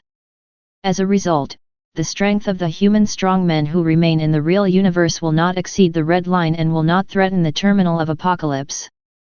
This is why the Qin family wants to plot against Apocalypse. If you don't control Apocalypse, then you can only become a pawn of Apocalypse forever. Perhaps some people think that there is nothing wrong with being a pawn of Apocalypse, with unlimited lifespan, becoming a true god, and being able to control the highest authority of Apocalypse. But the Qin family is unwilling. The holy world of Apocalypse is a place completely isolated from the real universe. In the Apocalypse Center, Qin Xian can sense the will of the Qin family ancestors. The Qin family has been planning to reach the end of the Apocalypse for several generations. The Qin Xian ancestors of previous generations ascended to the Holy Realm as part of this plan. Qin Li looked at Qin Xian in deep thought, her eyes full of admiration. She loved her brother. Especially when Qin Xian was in deep thought, he looked so handsome. And what made her even happier was that she could help Qin Xian. Her current skill had awakened immediate death, and this talent would be very useful in the God and Demon trial.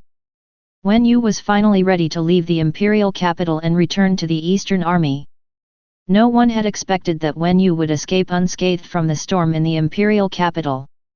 Wen Yu also held a small funeral for his younger brother Wen Su. Not many people attended, only those from the regent government. At the funeral, although Wen Yu did not cry or make a scene, her expression of despair and grief was very accurate, leaving no doubt about her inner grief. Wen Yu even fainted at one point. Before leaving the imperial capital, Lug also summoned this disciple. After all, the situation in the imperial capital was in chaos, and the Eastern Army was expected to be affected. Inside the regent government, Lug looked at his disciple and sighed, "Don't be too sad about Xiao Su's matter." Wen Yu nodded and said nothing. But this grief was beyond words.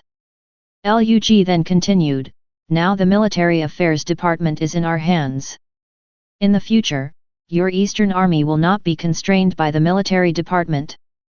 The Military Affairs Department is the department in the military department responsible for the management of major military regions, including the appointment of officers and personnel transfers. Previously, because of the bad relationship between the Eastern Army and the military, many personnel transfers and rank promotions of the Eastern Army were blocked by the Military Affairs Department, which made the Eastern Army very passive. Many officers of the Eastern Army could not get normal promotions, and some simply held senior positions with low ranks. This made the internal command system of the Eastern Army quite chaotic. But now, all these problems will be solved. Although he successfully seized a lot of power in the military, there was no relief or happiness on Lug's face. Because the Qin family also took over the key departments of the military. After fighting with the Qin family for so many years, Lug knew the Qin family's style of doing things very well. If the intervention of the Qin family's power could be completely rejected, perhaps independence could be guaranteed. But once a hole is torn by the Qin family will do whatever it takes to slowly erode, like a virus. After gaining a foothold in the military, the Qin family's power is greater than before. The pressure that Lug has to face is also greater. To read exciting novels, go to Philo Novel Network. Since the Qin family has already extended their hands into the military, I am afraid they will not let the Dongfang army go. You should pay attention to this point. Lug warned with a serious look. Wen Yu nodded and said in a deep voice, "Teacher, don't worry, I will pay attention to it."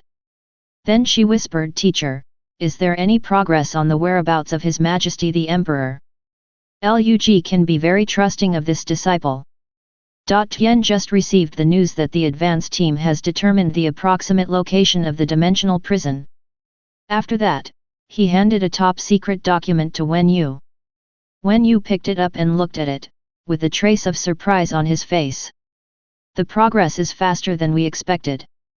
Lug also smiled and nodded.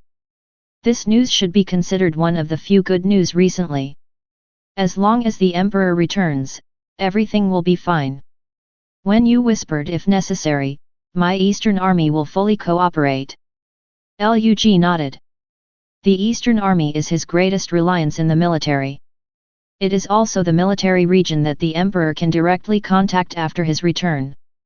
It is extremely important. After discussing with Lug for a long time, Wen Yu said goodbye and left. She took a car and slowly left the regent government, Li Zhao, and came to an underground bunker that completely blocked the surveillance signals. She got out of the car and walked towards a luxury car in the shadows. Wen Yu opened the door of the car and saw Qin Xian sitting in the back seat. "Master!" Wen Yu's eyes were full of fanatical admiration. She could die for Qin Xian at any time. Seeing the fanaticism in Wen Yu's eyes, Qin Xian showed a smile on his face. Ancient God Gu, this ability he inherited from his mother's bloodline is indeed heaven-defying. Wen Yu respectfully presented a document to Qin Xian, who looked at it and his eyes froze. It seems that the progress of the regent government in finding the emperor is faster than he thought. But unfortunately, now Wen Yu is his. All these things done by the regent government are in vain. Chapter 175.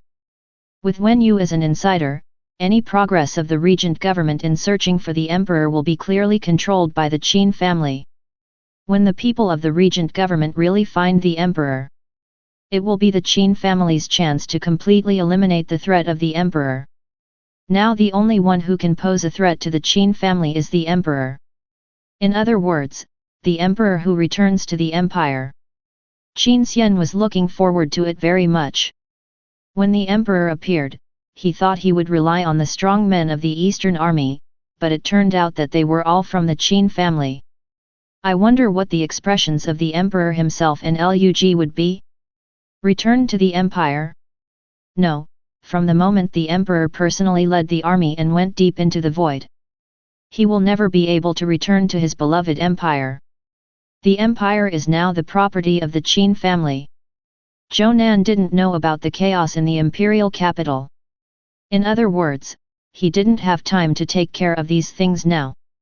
Because his current situation in the Zhou family is very bad.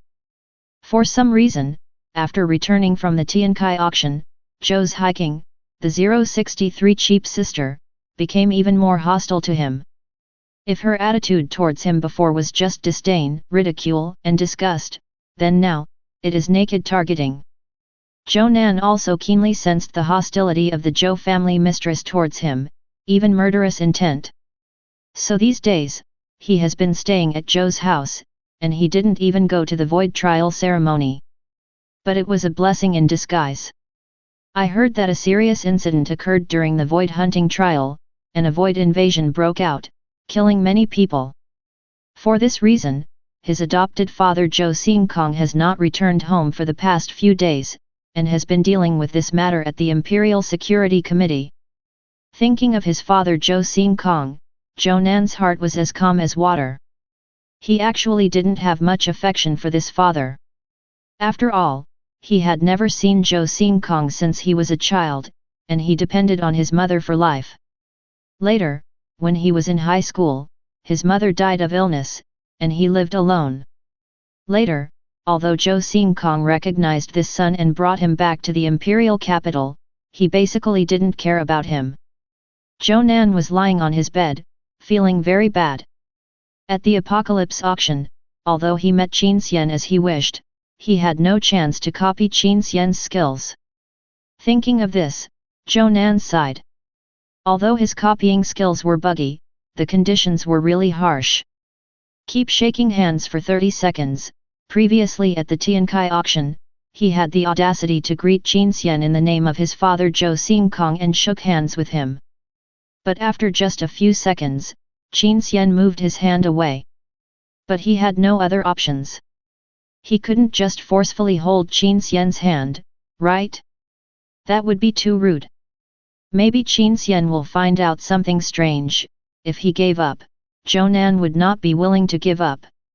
Qin Xian's SSS level profession was like an extreme temptation, always waving at Zhou Nan, attracting him. Zhou Nan suddenly thought that the god and demon trial seemed to be about to begin, and Qin Xian would definitely participate in this trial. He was lying on the bed, his eyes uncertain. Finally, he suddenly stood up and made a decision. He also wanted to go to participate in the god and demon trial. In this way, he would have a chance to copy Qin Xian's profession again. Although it might be a little dangerous. To read the exciting novel, go to Philo Novel Network. Otherwise, he couldn't stay at home for the rest of his life, right? Besides, he is not just an A-level profession on the surface, but an SS-level undead high priest. He already has the ability to protect himself. Zhou Nan made up his mind. No matter what, he would copy Qin Xian's talent this time. Moreover, the God and Demon trial is the most important trial in the human world. Almost all geniuses in the human world will go to participate, not only the empire, but also people from other countries. For Zhou Nan, this will naturally give him more opportunities to copy the talent of other geniuses. It seems that there is a reason to go. Zhou family, deep inside. Zhou Nan has been in a bad mood recently, and Ji Lanyu, the mistress of the Zhou family, is also very unhappy. Ever since she learned that young Master Qin seemed to admire Zhou Nan very much, she wanted to kill him as soon as possible. As the mistress of the Zhou family, she also knows what happened in the imperial capital recently. The power of the Qin family is getting stronger and stronger. But the more this happened, the stronger Ji Lanyu's sense of crisis became. The more powerful the Qin family was, the more they could influence the selection of the Zhou family's heir. So she had already laid out many means, ready to kill Zhou Nan, the little beast, quietly.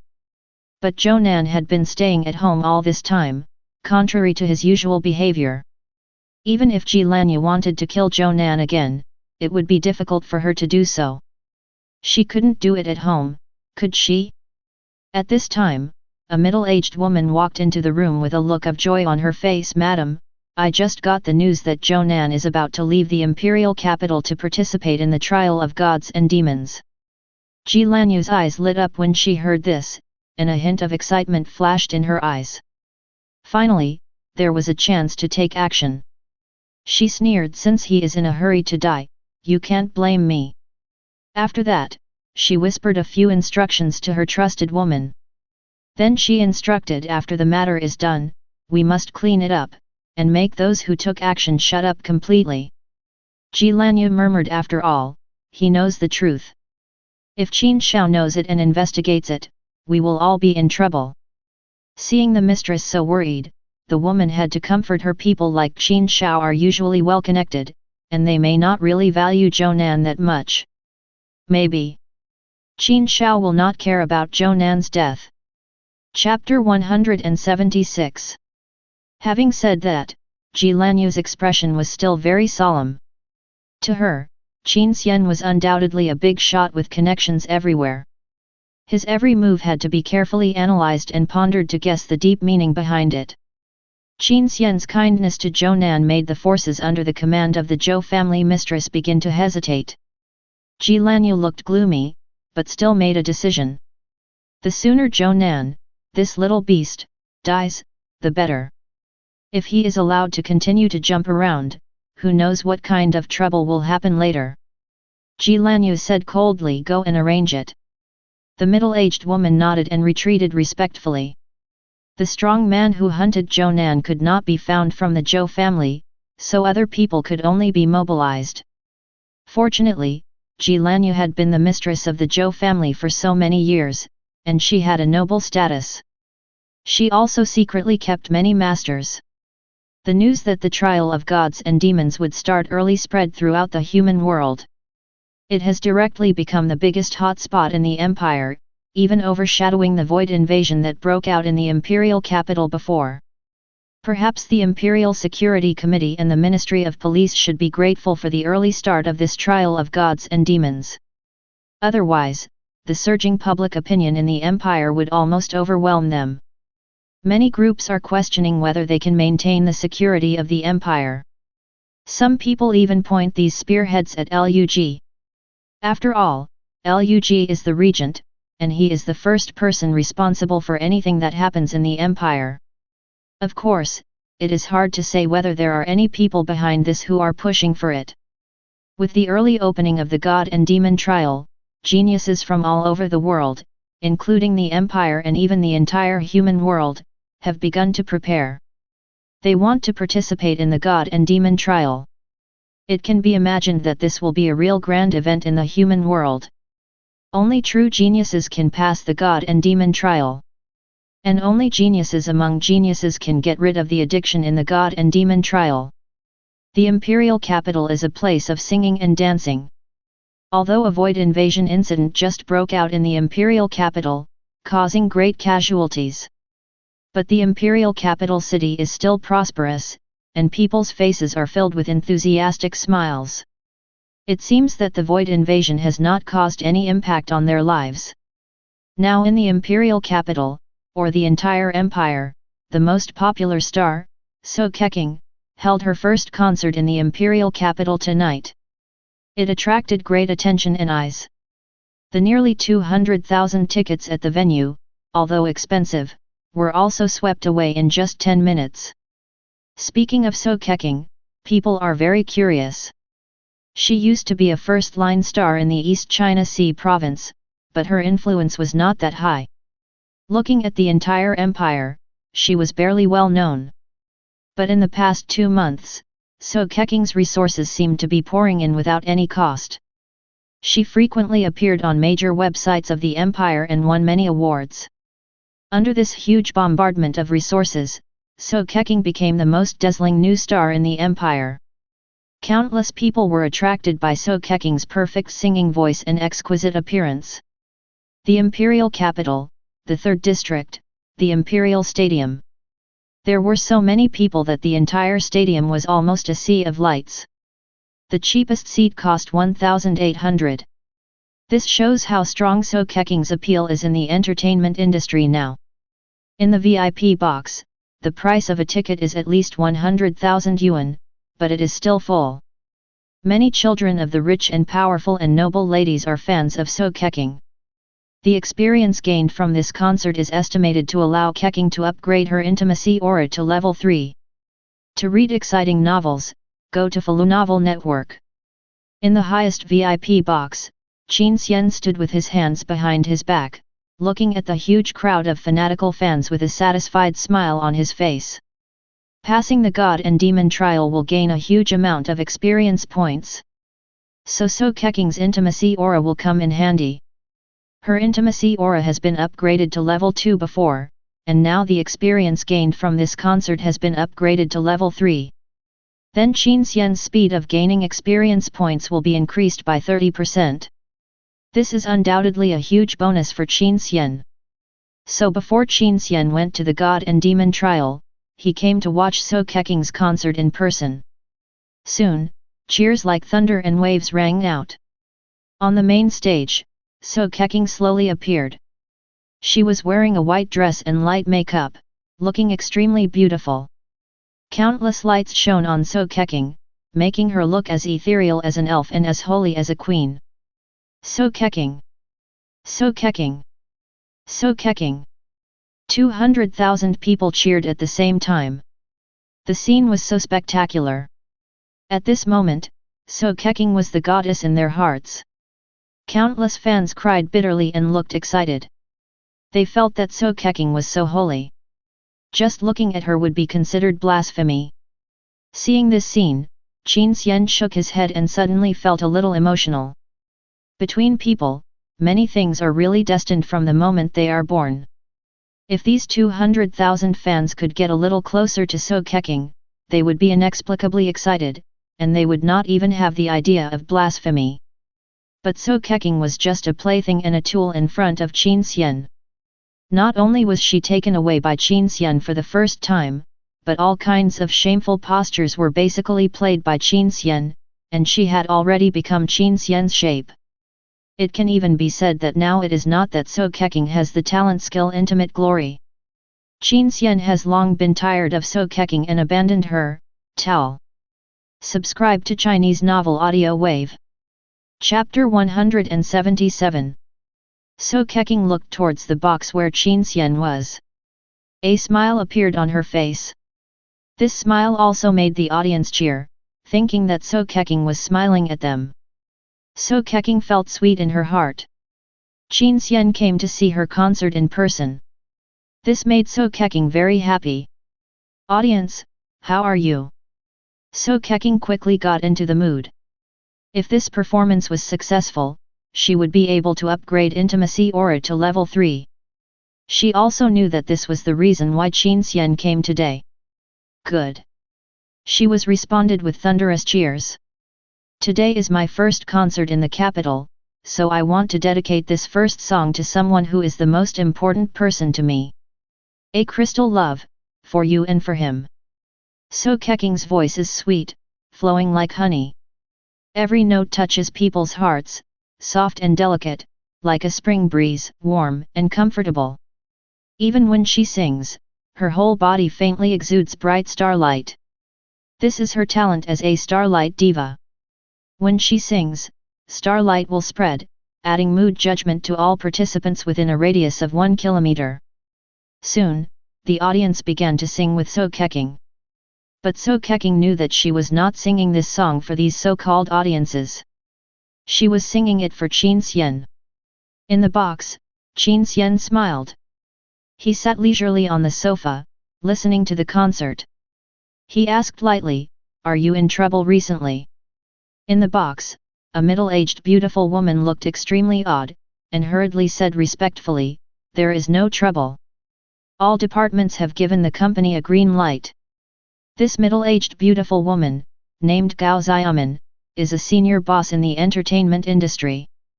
Qin Xian wanted to build a platform for So Keking and directly poached her. Gao Xiaomin did not hesitate at all. When she heard that it was Qin Xian, the eldest son of the Qin family, she agreed directly. This is a godsend opportunity to get in touch with Qin Xian. As for So Keking, Qin Xian's woman, Gao Xiaomin almost touched her in the palm of her hand, protecting her in every detail.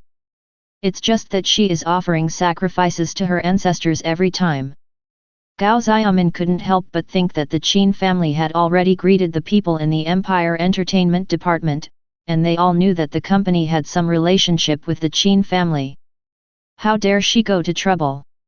However, she also showed some hesitation on her face. Qin Xian raised his eyebrows when he saw this. What's wrong? Gao Xiaomin hesitated for a moment, then whispered, "But Miss Su, there are several suitors." She quickly added, but Miss Su directly rejected them and asked them not to bother her again. Qin Xian heard this without any expression on his face. In fact, he was not surprised. With So Keking's appearance and personality, how could she not have several suitors? After all, his relationship with So Keking was not public. Only a few people knew that So Keking was his woman. Qin Xian continued to look at So Keking on the main stage. His eyes were deep, but Gao Xiaomin already felt a sense of fear. She stood respectfully in the box, not daring to breathe. Although she was a big shot in the entertainment industry, those stars had to be humble when they saw her, or even fawn on her and call her General Manager Gao. But Gao Xiaomin knew that she was nothing in front of this young man. She didn't even need to do anything wrong. Just because the young man was in a bad mood, she might fall into the abyss. Living with the king is like living with a tiger. In another VIP box, a young man stood in front of the window. He was handsome and had a high-spirited smile on his face. And he deserved to be high-spirited. His name was Chen Lu. He was born in the Anxi Chen family, the most famous family in Anxi province. His grandfather, Qin Xian, was the former governor of Anxi province. A few days ago, he was promoted to the Minister of the Interior of the Empire. The Ministry of the Interior of the Empire is a key department responsible for domestic governance and maintaining domestic order. Although its power is not as great as that of the Ministry of Personnel and the Ministry of Supervision, it is also a powerful department. Qin Xian was transferred from the governor of Anxi province to the Minister of the Interior of the Empire, which is a real promotion. This is undoubtedly a critical step for the Chen family. In the past few years, the influence of the Chen family has been limited to the Anxi province. Now that Qin Xian is the Minister of the Interior of the Empire, it is undoubtedly the beginning of the Chen family's transformation from a regional family to a top family in the empire. If the Chen family can make steady progress in the future, then in a few decades, the Chen family will be able to gain a foothold in the imperial capital. The Li family and the Zhou family in the imperial capital have all gone through this. And Chen Lu is the most outstanding member of the younger generation of the Chen family and Qin Xian's favorite grandson. So after Qin Xian was promoted to the imperial capital, he only brought Chen Lu with him among the dozen or so grandsons. This shows how favored Chen Lu is. Chen Lu smiled and said, "Let's arrange it today. I want to have dinner with Miss Su." After he came to the imperial capital, he naturally became a favorite of all parties and attended various high-end banquets. During an award ceremony in the entertainment industry, he met the award-winning So Keqing and was immediately shocked by her beauty. He wanted to get to know her. But unfortunately, So Keqing rejected him directly and her attitude was very cold and distant. However, Chen Lu did not give up. This time when So Keqing held a concert, he came in person. Prepare to have dinner with So Keqing, at least be friends, right? By the way, have you checked Miss Su's background? In the box, a middle-aged man heard this and whispered, "Master, this Miss Su should have some background. I heard that her entertainment company has a good relationship with the Imperial Entertainment Department." Chen Lu nodded, not caring too much. Even if So Keqing knew an official from the Imperial Entertainment Department, it didn't matter. Now his Chen family is in the limelight, and those people from the Imperial Entertainment Department, who wouldn't give face to the Chen family. Chapter 178. Chen Lu looked at So Keqing at the concert, his eyes full of admiration, pure admiration. He is different from those children of the rich and powerful. Those children of the rich and powerful regard female stars as playthings, and just want to have fun when they see female stars. But Chen Lu is really a pure love god. He really wants to have a good relationship, or even get married. And Chen Lu is very confident in his conditions. He is handsome, has a good background, and a cheerful personality. What's more, the temptation of marrying into a wealthy family is not something that any girl can resist. The concert lasted for nearly 3 hours. The atmosphere was extremely warm. So Keqing sang more than 20 songs, and each song caused a chorus from the audience. And So Keqing's experience value has been rising. Gain audience favorability and mood, experience points plus 14555. Gain audience favorability and mood, experience points plus 1614555. Gain audience favorability and mood, experience points plus 14,555. Finally, the concert ended, and So Keqing finally heard the prompt from the career system. Level up, gain 5,000 skill experience points. So Keking's face suddenly broke into a smile, and she immediately chose to add all the 5,000 skill experience points to Intimacy Aura. Level 3 Intimacy Aura increases the other party's experience by 30%, lasting for 2 weeks. Seeing that Intimacy Aura has finally reached level 3, So Keking smiled. The purpose of this concert has been achieved. Qin Xian must be very happy, right? So Keking's face was full of anticipation. She didn't know when she became more and more dependent on Qin Xian. After the concert, the audience was reluctant to leave and started singing. Unfortunately, So Keking left the stage and went backstage to remove her makeup. Backstage, the staff were very busy cleaning up the scene. Although the concert was over, their work was still very early. Miss Keking, your concert today was a real success. With my many years of experience, I can infer that you will definitely be the greatest singer in the human world. Several agents smiled and complimented So Keking. They knew that So Keking had a big background and was young Master Qin's woman. How dare they neglect her? What's more, the big boss of this entertainment company is So Keking. They are equivalent to working for So Keking. In the backstage dressing room, So Keking removed her makeup, changed out of her gorgeous performance clothes, and put on a casual outfit. She wore a lace mini dress on the upper body and a plaid knee-length skirt on the lower body, which made her look cute, youthful, and beautiful. So Keking, surrounded by several managers and assistants, left the dressing room and prepared to leave the stadium. Although there was a celebration banquet tonight, So Keking would not attend. She knew that Qin Xian was waiting for her. Tonight, she belonged to Qin Xian. At this moment, a steady voice sounded, "Miss Su, please wait a moment, my young master wants to invite you to dinner tonight." A middle-aged man stood in front of So Keking with a smile on his face. There was a hint of arrogance on his face. This kind of demeanor is hard for ordinary people to achieve. It can be seen at a glance that he is in a high position. Who are you? To read exciting novels, go to Falu Novel Network. So Keking frowned. The middle-aged man smiled slightly. I am the personal butler of Master Chen Lu. Miss Su, we meet again. Chen Lu slowly appeared, looking at So Keking with a smile. So Keking had no expression on her face, but a trace of annoyance flashed in her eyes. One of So Keking's agents asked, "What young Master Chen Lu? Why haven't I heard of him?" Chen Lu heard this and showed a trace of pride on his face. Have you heard of the Angzi Chen family? However, several officials at the stadium recognized Chen Lu. He is the grandson of Qin Xian, the new head of the Imperial Ministry of the Interior. The eldest son of the Chen family. After hearing Chen Liu's background, the agent showed no awe. Instead, he sneered disdainfully and muttered in a low voice, "So he's just a country bumpkin." She knew Qin Xian's identity. In front of young Master Qin, the Chen family is nothing. The 3 words country bumpkin made Chen Lu and the middle-aged man look extremely ugly. Angzi province is actually a relatively rich place in the empire. Of course, no matter what province it is, compared with the imperial capital, it is indeed a rural place. Chen Lu suppressed his anger.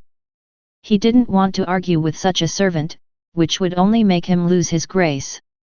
He forced a smile on So Keking's face. "Miss Su, I wonder if you are willing to do me a favor and have dinner with me." He paused, then said proudly, "I have some face with several 663 officials in the cultural and entertainment department. I think I can be of great help to your career." But what Chen Lu didn't expect was that So Keking didn't respond to him at all, as if she couldn't hear him talking. After that, she walked straight to the front, and then walked directly to a handsome young man, took the initiative to snuggle in his arms, and took the initiative to kiss him. This scene made Chen Lu blush directly, and his face flushed. In his eyes, So Keking is an extremely holy goddess. But she actually took the initiative to throw herself into the arms of other men? Who is this man? In an instant, Chen Liu's eyes were full of hostility. The man smiled and turned away. So Keqing followed behind him obediently, announcing her position to everyone. She was his property. Chen Lu was about to say something, but the middle-aged man's face changed drastically. He is Chen Liu's personal butler and also an elder of the Chen family. This time when he came to the imperial capital, Qin Xian warned him that there are some people in the imperial capital that the Chen family cannot afford to offend. As a personal butler, the middle-aged man naturally has to have some understanding of the situation in the imperial capital. He memorized many photos of top dignitaries. And the young man just now happened to be the one who should not be offended the most. Chapter 179. The Chen family, looking at the entire empire, is also a first-class family. They are deeply rooted in Anxi province. There are 5 generations of governors and more than a dozen provincial chairmen, all of whom are from the Chen family. The Ministry of the Interior of the Empire is also a powerful department. It is not like some governors who were transferred to the Ministry of Water Resources and the Ministry of Labor of the Empire. Having an administrative level but not much power is equivalent to a promotion in name only and a demotion in reality. Qin Xian, the Minister of the Interior, will play a very important role in the empire. But there are still many forces in the empire that the Chen family cannot afford to offend. Among them, the Qin family is the one that they cannot afford to offend the most. The middle-aged man is named Kong Hui. He is cautious, so he was chosen by Qin Xian to serve as Chen Liu's personal butler. He recognized Qin Xian, the heir of the Qin family and the only son of Qin Ming, the ruling emperor of the empire. The expression on Kong Hui's face changed immediately. He had heard that the imperial capital was deep, and there were countless dignitaries. Anyone picked up on the street could be the director of a department. He originally thought it was exaggerated. But now it doesn't seem exaggerated at all. Behind a female star, there is actually the eldest son of the Qin family. In fact, Kong Hui didn't care much about So Keqing at the beginning. Although So Keqing is now a hot star in the empire, in the eyes of these aristocratic families, even the top stars are just actors. Just moving your fingers casually can make these actors fall into an irretrievable situation. So when Chen Lu liked So Keqing, he didn't care. Just an actor, how difficult can it be? If you don't know what's good for you, just moving your fingers and giving So Keqing a little bit of suffering will be enough to make So Keqing face the reality. But he never thought that behind So Keqing is the eldest son of the Qin family. At this moment, Kong Hui finally understood.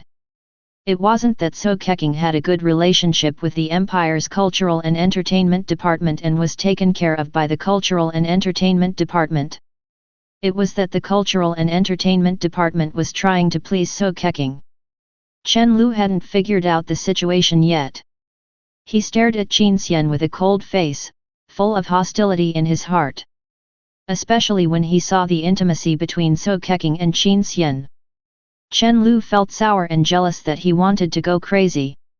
This man is So Keqing's boyfriend? Chen Lu didn't have the idea of bullying or using power to oppress others. He is a pure love god of war, and he wants to compete fairly with this man. Chen Lu was about to say something, but was stopped by Kong Hui. Chen Lu turned around dissatisfied, and was slightly stunned when he saw Kong Hui's extremely solemn expression. Kong Hui held Chen Lu tightly and said in a low voice, "Master, we should go back." Qin Xian ignored Chen Lu at all. He just turned around and left under the escort of So Keqing. To him, Chen Lu and others are just jumping clowns. He didn't even have the desire to take action. Anyway, there were many people who would help him deal with these things. After Qin Xian and So Keqing left, Chen Lu looked at Kong Hui with dissatisfaction. "Why did you hold me just now?" Kong Hui's face turned pale. "Master, you are in trouble." Chen Lu was stunned. "What trouble did I get into?" This time when he came to the imperial capital, he was very low-key. Except for pursuing So Keqing, he did not offend anyone. Besides, with his identity, there is no possibility of offending anyone. Kong Hui said in a deep voice, "That man is the eldest son of the Qin family, Qin Xian. the eldest son of the Qin family. To read the exciting novels, go to Flylu Novel Network. Chen Lu was stunned, with a look of disbelief on his face. Obviously, he also knew Qin Xian's name. So Keqing is Qin Xian's girlfriend. Kang Hui didn't know what to say. So Keqing was just an actor. How could she be Qin Xian's girlfriend? She was just one of Qin Xian's playthings. But he shook his head. I didn't do anything to So Keqing, so how could I offend Qin Xian? Kang Hui sighed in his heart. Although Master Chen Lu was very talented and treated people sincerely, his political sensitivity was still a little lacking. Sometimes, whether to offend or not is not up to you. And he also knew that this matter must be told to the master. Kang Hui was more worried that Chen Liu's face was obviously still obsessed with So Keqing. This was not a good thing for the Chen family. After waiting for more than 20 minutes, Chen Qian, the Minister of the Interior of the Empire, finally got an audience with Qin Ming, the ruling emperor of the empire. The two talked in the office for about 10 minutes before Chen Qian said goodbye and left. From this moment on, he was officially appointed by the Imperial Council of Cardinals and was considered the real chief minister of the Imperial Ministry of the Interior. After leaving the regent government and getting into his own car, Chen Qian let out a breath of turbid air, and his tense expression relaxed a little. Although he was nearly 100 years old and his hair was grey, he was energetic and his eyes were sharp. Chen Qian narrowed his eyes, pondered for a while, and said to the secretary in front of him in a deep voice, reorganize the Secretariat of the Ministry of the Interior, and notify Angzi to send some trustworthy people. Chen Qian had just arrived in the capital not long ago, and had not even officially taken office. But someone had already begun to calculate him. Qin Ming's meeting time with him was actually 6:15 p.m. But the people in the Secretariat of the Ministry of the Interior actually told him, Qian Lihao, that it was 7:15 p.m. If Chen Qian hadn't been cautious and asked the secretary brought from Angzi province to personally call and confirm with the Cardinal's Chamber of Attendance, then he would probably have to let Qin Ming wait for him for an hour. The Chen family almost offended Qin Ming. Chen Qian didn't believe that there was no force behind it. He also knew that the powerful departments of the empire had their own positions. His arrival naturally blocked the way of a certain force. Naturally, some people hated him. Chen Qian pinched his nose. Even though he was an old fox, he couldn't help feeling exhausted. In the imperial capital, every step was really thrilling and treading on thin ice. But fortunately, there was no danger today. He arrived at the imperial cardinals half an hour in advance. He did not offend the Qin family as those people wished. Chapter 180. After finishing a day's work, Chen Qian returned to his mansion. At his level, he has already stepped into the palace of the power center of the imperial capital. The mansion where he lives is also located in the central urban area of the imperial capital. It is a place of high-ranking officials. After Chen Qian returned home, someone immediately came forward and handed him a few invitations. He took a quick look and found that they were all invitations from some aristocratic families in the imperial capital. Chen Qian nodded and said, "Arrange the time." He was going to go to every one of these banquets. Now that the Chen family is a newcomer to the circle of the imperial capital, he naturally has to develop the Chen family's network of relationships so that the Chen family can gain a foothold. Chen Qian suddenly asked, "Where is Luer?" He also planned to bring Chen Lu, his most satisfied grandson. The younger generation of other aristocratic families will definitely attend these banquets, and when the time comes, if they meet a suitable aristocratic girl, they can also match them up. No matter what era it is, marriage is a very effective way. If they can marry with a certain imperial family, then the Chen family can also quickly integrate into the imperial capital. The young master has returned to 717. Kang Hui is waiting for you in front of the study room. He said he has something important to report to you. Chen Qian frowned when he heard this. He was a person with a deep mind. He immediately realized that something might have happened. Chen Qian immediately walked to the study room and saw Kong Hui waiting anxiously. Master! Kong Hui was about to say something, but Chen Qian gestured for him to go into the study. When they arrived at the study and closed the door, Chen Qian said indifferently, "What's wrong?" "Master, the young master fell in love with a female star and wanted to pursue her today." Chen Qian listened quietly without interrupting. He knew that things would not be so simple. How big of a deal is it to pursue a female star?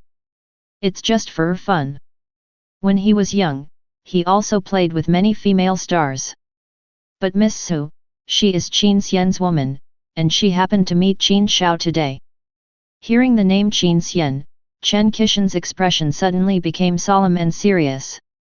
The eldest son of the Qin family. Kong Hui's face turned pale and he nodded. He was knowledgeable and knew that sometimes a small mistake could destroy a powerful family. Chen Qian frowned tightly, looking worried. If it was the heir of another family, he would have laughed at such things. This young man was just jealous, it was no big deal. Those heirs would not have such a great influence on the family. But as the head of the Chen family and the Minister of the Interior of the Empire, he knew more than others. Qin Xian is not just the heir of the Qin family. Qin Xian can now profoundly influence the various decisions of the Qin family. The previous purge in the imperial capital was led by Qin Xian. For example, Chen Lu fell in love with the woman of the eldest son of the Huangfu family. Although it was a bit troublesome, it was okay. But if Chen Lu fell in love with the woman of the head of the Huangfu family, this would be a big problem. Chen Qian said with a cold face, "Call Chen Lu over." Kong Hui nodded quickly and turned to leave. Soon, Chen Lu walked into the study and looked at his grandfather's gloomy face carefully. "Grandpa." Looking at his favorite grandson, Chen Qian said lightly, "What's the matter with Miss Su?" Chen Lu plucked up his courage and whispered, I like her. To read exciting novels, go to Philo Novel Network. Asshole. Bhed, Chen Qian suddenly got angry and slammed the table hard. "Do you know whose woman she is? She is the woman of Qin Xian, the eldest son of the Qin family. How dare you think of being Qin Xian's woman?" Chen Qian took a deep breath, leave the imperial capital immediately and return to Angzi. Never come back, and never harass Miss Su again. I will personally apologize to Qin Xiao for this matter. I believe that Qin Xiao should give me some face in return. Chen Liu's face turned pale. He didn't expect that he just fell in love with a woman. As a result, it would bring such a big trouble to the family. Is it that serious? But when he heard that he was leaving the imperial capital forever, Chen Liu's heart was filled with anger and dissatisfaction. Stubbornly said, "Why? It's not illegal to like someone. No matter how powerful his Qin family is, he is not the emperor. There is still a regent above his Qin family." Looking at his grandson with a stubborn face, Chen Qian was almost angry to death. The reason why he likes his grandson Chen Lu is because Chen Lu is very talented, an SS-level psychic mage with a promising future. In a world where everyone changes jobs, occupation is the first criterion for measuring a person. As for Chen Lu being a little childish and not very mature, Chen Qian doesn't care. After all, young people are all young and frivolous, and he also went through this way in the past. As long as he is taught and trained well in the future, it will be fine. But now, Chen Liu's stubbornness makes Chen Qian very dissatisfied. For a woman, and an actor, he actually disregards the interests of the Chen family for her. Chen Qian said coldly, "I have decided, you will go back to Angzi tomorrow."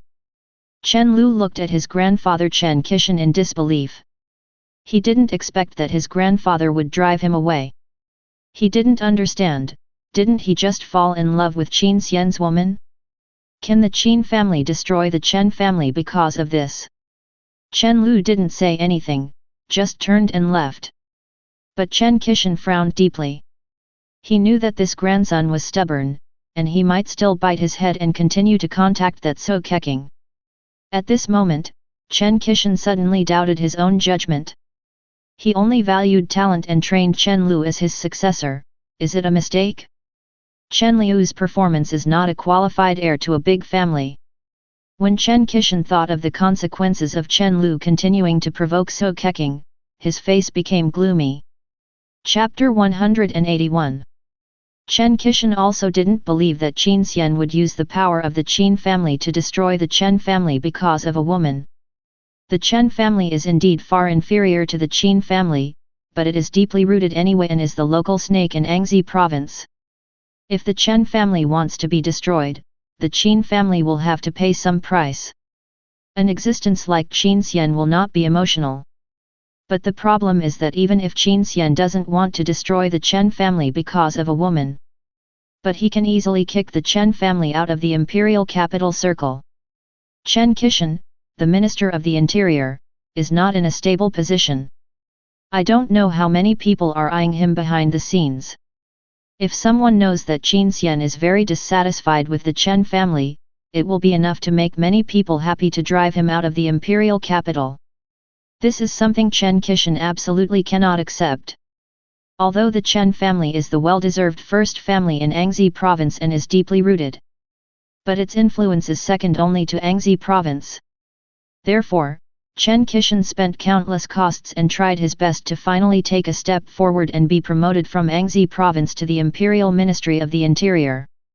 The Chen family has also made efforts for several generations. This period of time is the most critical period for the Chen family. If Qin Xian can gain a foothold in the imperial capital, and the Chen family is steady and solid, after 20 years, the Chen family will have a firm foothold in the imperial capital. In the future, as long as the Chen family has 1 or 2 ministerial level leaders, then the Chen family will have completed the class transition from a regional family to a top family in the empire. But if it fails, then the Chen family will be beaten back to its original form. The efforts of several generations have been destroyed. Thinking of this, a trace of coldness appeared on Qin Xian's face. He absolutely cannot tolerate anyone destroying the Chen family's plan of rise, even if it is his grandson.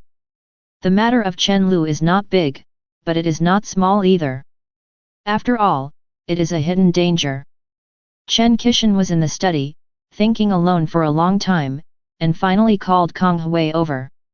Kong Hui, although you are Chen Liu's personal butler, how many years have you been in the Chen family? Kong Hui's heart skipped a beat when he heard this, but he immediately responded, I have been in the Chen family for more than 30 years. Qin Xian nodded and suddenly whispered a few words. Kong Hui's face suddenly showed a look of horror. After an unknown amount of time, Kong Hui whispered, Master, will you reconsider it? The young master didn't make any big mistakes, there is still room for redemption. Qin Xian just looked at him indifferently. Kong Hui suddenly shuddered, then lowered his head deeply. I know. He turned and left. Every step was very difficult, and Qin Xian looked at his back, with a hint of hesitation on his face. He just ordered Kong Hui to send Chen Lu on the road directly. That's why Kong Hui was so shocked and unbelievable. In fact, if possible, Qin Xian certainly didn't want to kill Chen Lu. After all, even a tiger won't eat its own cubs. What's more, they are relatives of different generations. This grandson is his favorite descendant. If he just sent someone to drive Chen Lu out of the imperial capital and keep him under close watch, Qin Xian would most likely not pursue it to the end. But the problem is, Qin Xian didn't dare to gamble. He had already experienced the treacherous situation in the imperial capital. There were conspiracies and traps everywhere, and there was no room for error. In the 1,000 years of the imperial empire, there were only so many families that had established themselves in the imperial capital. There had been many times in history when big men like him who came from foreign families became the heads of the central departments of the empire and wanted to gain a foothold in the imperial capital. But almost all of them failed. Although they had served in the imperial capital for many years, they did not belong to the imperial capital after all, and their descendants could only return to the provinces below. To read the violent novels, go to Philo Novel Network. Sometimes it is just a matter of failure. So Qin Xian wants to kill all possibilities. And now, Chen Lu is the possibility that may make the hard work of several generations of the Chen family go to waste. Qin Xian is Chen Liu's grandfather, but first of all, he is the head of the Chen family and a political creature who has been dominating the imperial power field for decades. In his heart, family affection is far less important than the interests of the Chen family. Anyway, he still has many grandchildren, more than a dozen grandchildren. It's no big deal to lose one Chen Lu. Qin Xian showed a cold look on his face, made a phone call and ordered let Jie prepare and come to the imperial capital tomorrow. Chen Ji is also one of Qin Xian's grandsons. His talent is second only to Chen Lu, and more importantly, he is more mature and stable than Chen Lu, and he will consider the interests of the family more. Since it has been decided to give up Chen Lu, it is also necessary to train a new successor.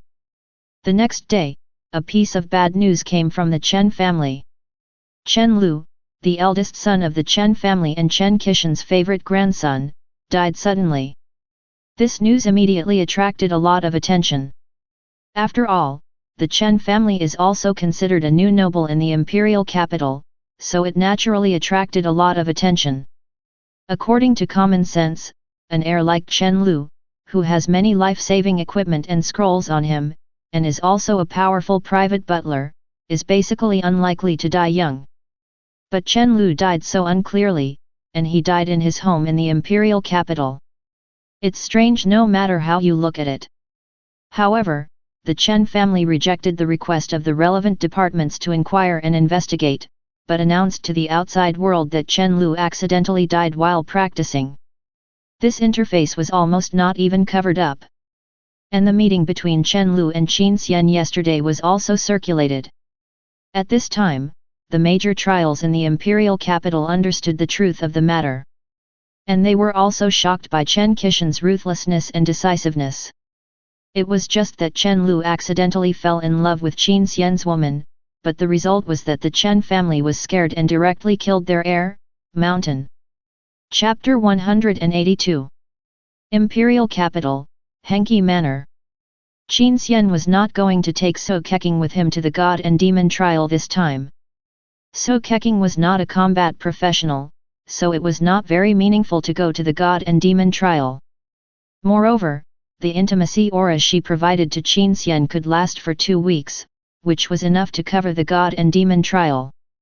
In the past few days, under Qin Xian's arrangement, So Keqing had performed several national performances in succession, and had already been under the money offensive at all costs.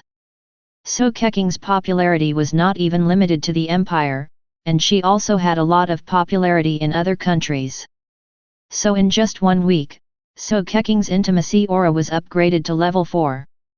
It reached level 4, which could provide Qin Xian with a 40% experience bonus, and the duration of 607 was extended to 4 weeks, nearly a month.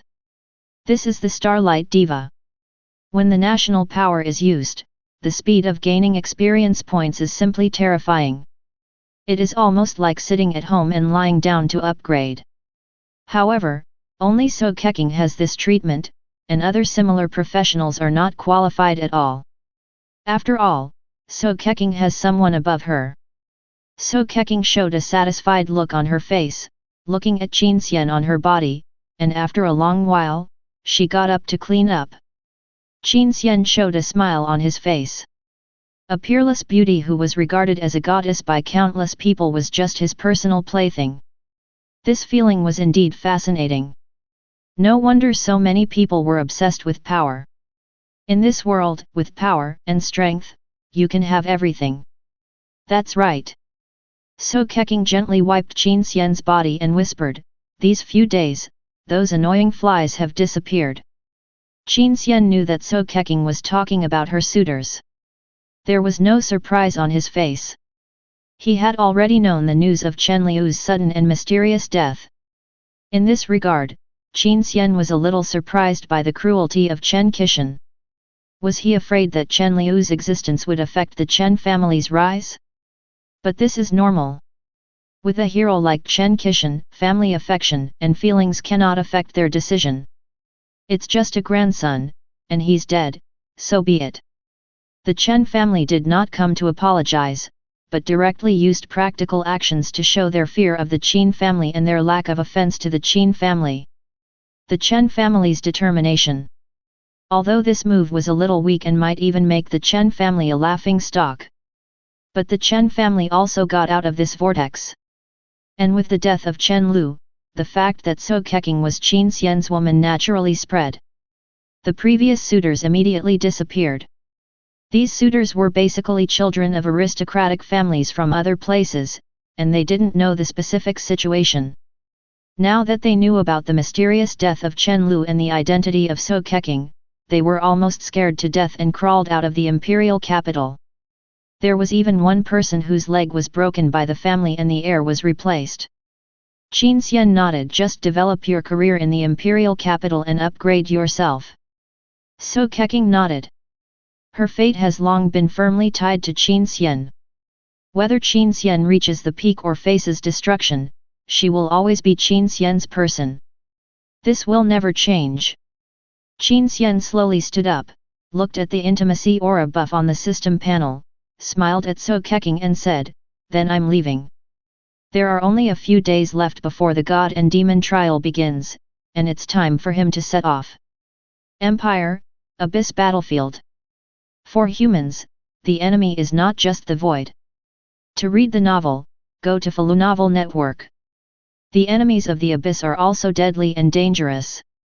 Strictly speaking, the Abyss is not as powerful as the void, which makes people feel terrified. The demons in the Abyss are more like weakened versions of the void creatures. But they should not be underestimated either. So although humans put their main energy and strength on the void front, they also built Chongheng in the Abyss.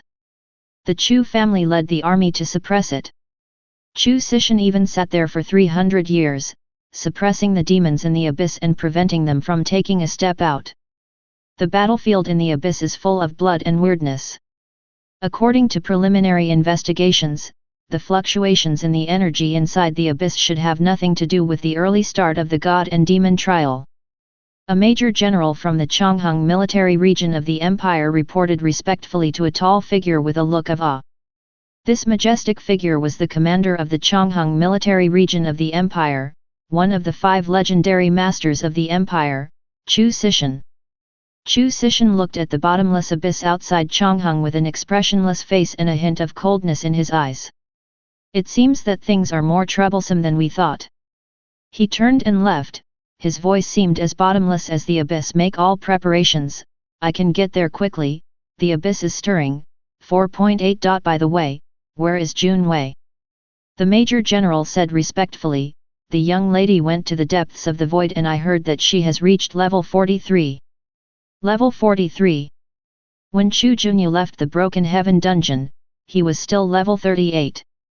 Now, in just 2 months, he has reached level 43. A 5-level increase." Chu Cixin's expression was neither happy nor sad. He knew that this descendant had an unknown secret. It might be a secret that could reach the pinnacle of the world.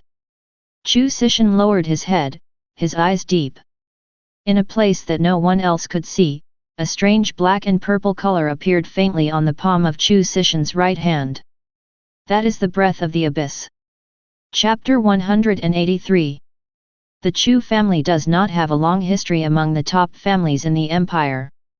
It has only been around for more than 300 years. But now, the Chu family has become a towering tree in the empire. Chu Cixin and the Chu family are stationed in Chongheng to guard against the abyss demons. The Chongheng military district of the empire, that is, the garrison in Chongheng, is also under the control of the Chu family. Over the years, it has been fighting against the abyss demons. Therefore, the Chu family has a transcendent status in the empire and is respected. And Chu Cixin, who has lived for more than 300 years, is also considered one of the pillars of the empire. If we only talk about his reputation among the people, I am afraid that Chu Cixin is a level higher than Lug and Qin Ming. Chu Cixin looked at the strange black and corroded skin in his hands, and a hint of sarcasm appeared on his face. Abyss, the Void, Apocalypse Holy World, 18. The trial of gods and demons is located on the edge of the abyss. This was once an ancient battlefield where gods and demons fought each other. With the intervention of Apocalypse, the gods and demons who had died were sleeping in the trial of gods and demons, waiting for the arrival of the trial participants. The difficulty of the trial of gods and demons is incomparable. It can be said that if you have a profession below S level, you don't need to come. You can't even pass the initial qualification test. Even if you pass, you will almost certainly die in the trial. No, there is another point about the trial of gods and demons, that is, it is really possible to die in the trial. According to statistics, in every trial of gods and demons, nearly half of the trial participants died among the gods and demons. Only true geniuses can pass the test of the trial of gods and demons. Only then can you get endless glory. But the opening of the trial of gods and demons still attracted geniuses from all over the world. Humans, when facing the direction of evolution, have never been afraid of danger. Qin Xian left the imperial capital. This time he went to the abyss, and he did not bring many people with him, only his sister Qin Li, his personal butler Qiu Bo, and some followers and guards. They took the teleportation array and teleported to Lingzi province. Then they took the prepared convoy and headed towards the abyss. The abyss is located in the westernmost part of the empire and is called the end of the world. Because of the abyss, the area of tens of thousands of kilometers around the abyss cannot use the teleportation array. This also resulted in the inability to use the teleportation array in several provinces close to the abyss. It is quite barren. How is Zhou these days? Although Qin Xian has been very busy recently, he has not forgotten Zhou, the son of luck. Zhou, the son of luck, gave him the feeling that he was very slick. Under the flattering appearance, he had a bold heart. Zhou has already left the imperial capital and seems to be preparing to participate in the god and demon trial. Qiu Bo, who was standing by, responded immediately. He was also a little surprised. He didn't understand why the young master would pay attention to a mere illegitimate child. Master, do you want to continue investigating? Qin Xian smiled and said lightly, no need. Some people in the Zhou family want him dead. Qin Xian thought back to the time when Zhou had taken the initiative to get to know him. To read the novel, go to Falu Novel Network. Zhou seemed to want to get something from him. Qin Xian believed that sooner or later Zhou would take the initiative to appear in front of him and die.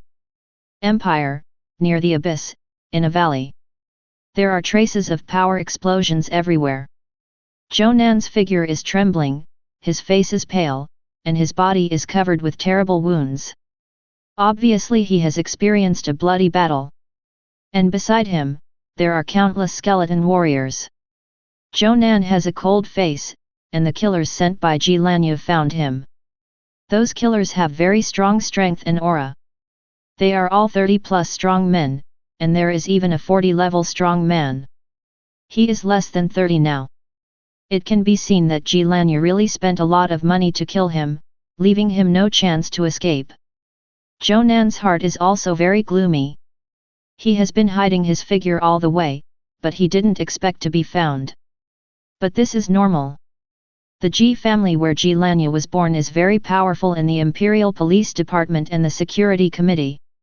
It is not difficult to investigate his whereabouts. Fortunately, Zhou has copied the SS-level professional necromancer. Those killers completely underestimated Zhou strength. After a bloody battle, Zhou finally managed to escape and killed the killers. However, Zhou was now covered in wounds and looked miserable. Zhou quickly took out a few bottles of blood and drank them directly. His life value, which was originally in danger, was almost restored immediately, and the injuries on his body were also gradually recovering. Almost died.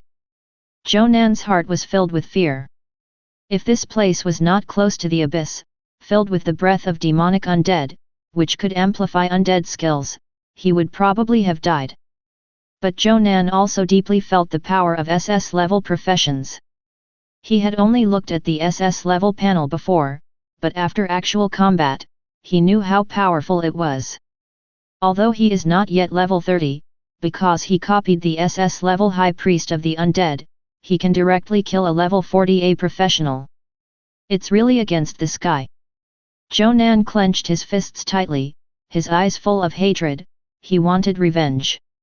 Sooner or later, he would kill that bitch Ji Lanyu. But now he is far from enough. Even an SS-level profession is not enough. After all, Ji Lanyu's son is also an SS-level profession. There is only one way. Zhou Nan murmured in a low voice, I must copy Qin Xian's skills in the trial of gods and demons. Chapter 184. The abyss front stretches for hundreds of thousands of kilometers, crossing the world. The area affected by the abyss is also very large, collectively known as Longxi Province. The area of Longxi Province is very large as several provinces in the empire combined, but because it is close to the abyss, it is very barren. The population of the entire Longxi Province is sparsely populated, and the population of only tens of millions is the lowest among the more than 30 provinces in the empire. It can be said that Longxi Province is actually the abyss front, and everything is for the support of Chongheng. The order is also very chaotic compared to other provinces in the empire. Each city is independent, and the city lord is also elected by each family. The empire and the Chu family don't care much about Longxi Province. As long as they can pay taxes and support the abyss front, they don't bother to care about anything else. After all, Longxi Province is too barren, so barren that if the empire wants to establish an efficient and strict administrative system here, the price you pay may be greater than what you gain, and the loss outweighs the gain. Therefore, within the Longxi Province, there are many princes. In addition to not daring to confront the central government of the empire, it is common for them to attack each other. In fact, the situation in Longxi Province is the most real system in this world. Strength is respected. It's just that in other places, there is still a layer of imperial laws and a shell of order. In Longxi Province, it is even more naked. Therefore, if the civilians in Longxi Province awaken a good profession, they will choose to leave Longxi Province. Either go to Chongheng and join the Chu family, or go to the provinces in the heart of the empire and stay away from the cage of Longxi Province. Longxi Province, Qin Xian City. Qin Xian City is a big city in Longxi Province. It has a population of 1 million, and the city lord Shi Wenwen is a 44-strong man. The Shi family is also the most powerful family in Qin Xian City, and has ruled Qin Xian City for 100 years. But at this moment, the city area that was once prosperous is now in ruins and filled with smoke. The entire Qin Xian City is shrouded in fear. I saw a terrifying figure standing above the city, looking at everything under his feet indifferently. Death, fear, blood, wailing. All this, the man in black did not show any emotion on his face, but instead made him feel a little happy. Yanzong. What do you want? A middle-aged man glared at the man in black, his eyes full of anger and grief. He carefully supported Shi Wenwen and asked worriedly, Teacher, are you okay? Shi Wenwen was white-haired. This 44-year-old city lord-level strongman was covered with terrible injuries. His face was pale, and he was obviously seriously injured. The man in black sneered, and his laughter was full of resentment. What am I doing? What do you think I want to do? What I want is very simple, just to take back what belongs to me. Everything that belongs to me. Everyone had a very ugly look on their faces, because they all knew what had happened. The man in black was named Yanzong. He was once Shi Wenwen's eldest disciple. Shi Wenwen had no son of his own, only a daughter. So he recruited many disciples and selected many disciples with good talents. Yanzong was once Shi Wenwen's eldest disciple. He was Shi Wenwen's favorite disciple. Moreover, Yan Zong and Shi Wenwen's daughter Xia had a very good relationship and were a pair of fairy lovers. Everyone once thought that Yan Zong would be the future lord of Qin Xian city. To read the violent novel, go to Fulu Novel Network. But in the end, Shi Wenwen cancelled Yan Zong's inheritance rights and expelled him from Qin Xian city on the grounds that Yan Zong had evil intentions. Few people know what happened in that incident now. But after a very tragic battle, Xia died unexpectedly, and Yan Zong disappeared and his whereabouts were unknown. Everyone thought that Yan Zong died in some corner. But who could have thought that after many years, Yan Zong would come back again? And his strength has become extremely powerful, and he is already level 45. Cough cough. Shi Wenwen was bleeding, and looked coldly at his former disciple. You actually learned forbidden spells back then. Not killing you is already a mercy on my part. There was deep sorrow in his eyes. If I had known this would happen, even if Yair had tried to stop me, I would have killed you directly. Upon hearing the word Yair, Yan Zong immediately became extremely excited. His eyes were red and full of hatred, and he roared, "You dare to mention Yair? It was you who killed Yair." The middle-aged man couldn't help but said, "Nonsense, it was obviously the young lady who pounced between you. If you had honestly admitted your mistake at the time and not fought with the city lord, how could the young lady have been killed by mistake?" Yan Zong sneered, "Ha ha ha ha, it's all my fault." He looked at everyone sarcastically, laughing bitterly. "At first, you thought I was the hope for the future of Qin Xian city, and you wanted me to become stronger at all costs so that I could protect Qin Xian city and prevent it from being swallowed up by other forces. Now you are blaming me.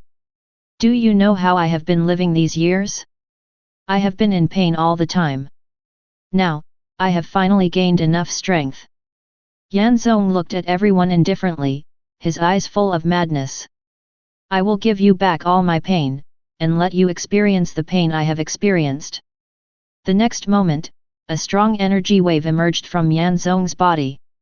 A huge black light column appeared in front of him, and went straight towards Shi Wenwen to suppress him. "I should have been the mayor of Qin Xian city.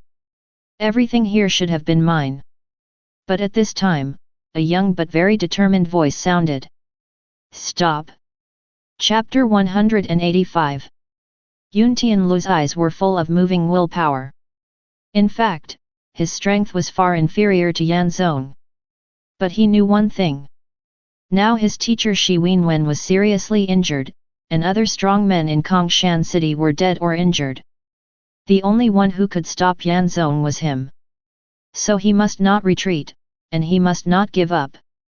Facing Yan Zong's devastating blow, Yun Tianlu kept roaring, and his combat power continued to rise. The scroll in front of him also emerged with countless complex and mysterious runes, and storm vortexes were constructed in front of him, forming a storm field. The terrifying Qi Jin, like a violent storm, withstood Yan Zong's attack. It was as if two black holes collided, and the space still collapsed, exploring towards the center of the collision.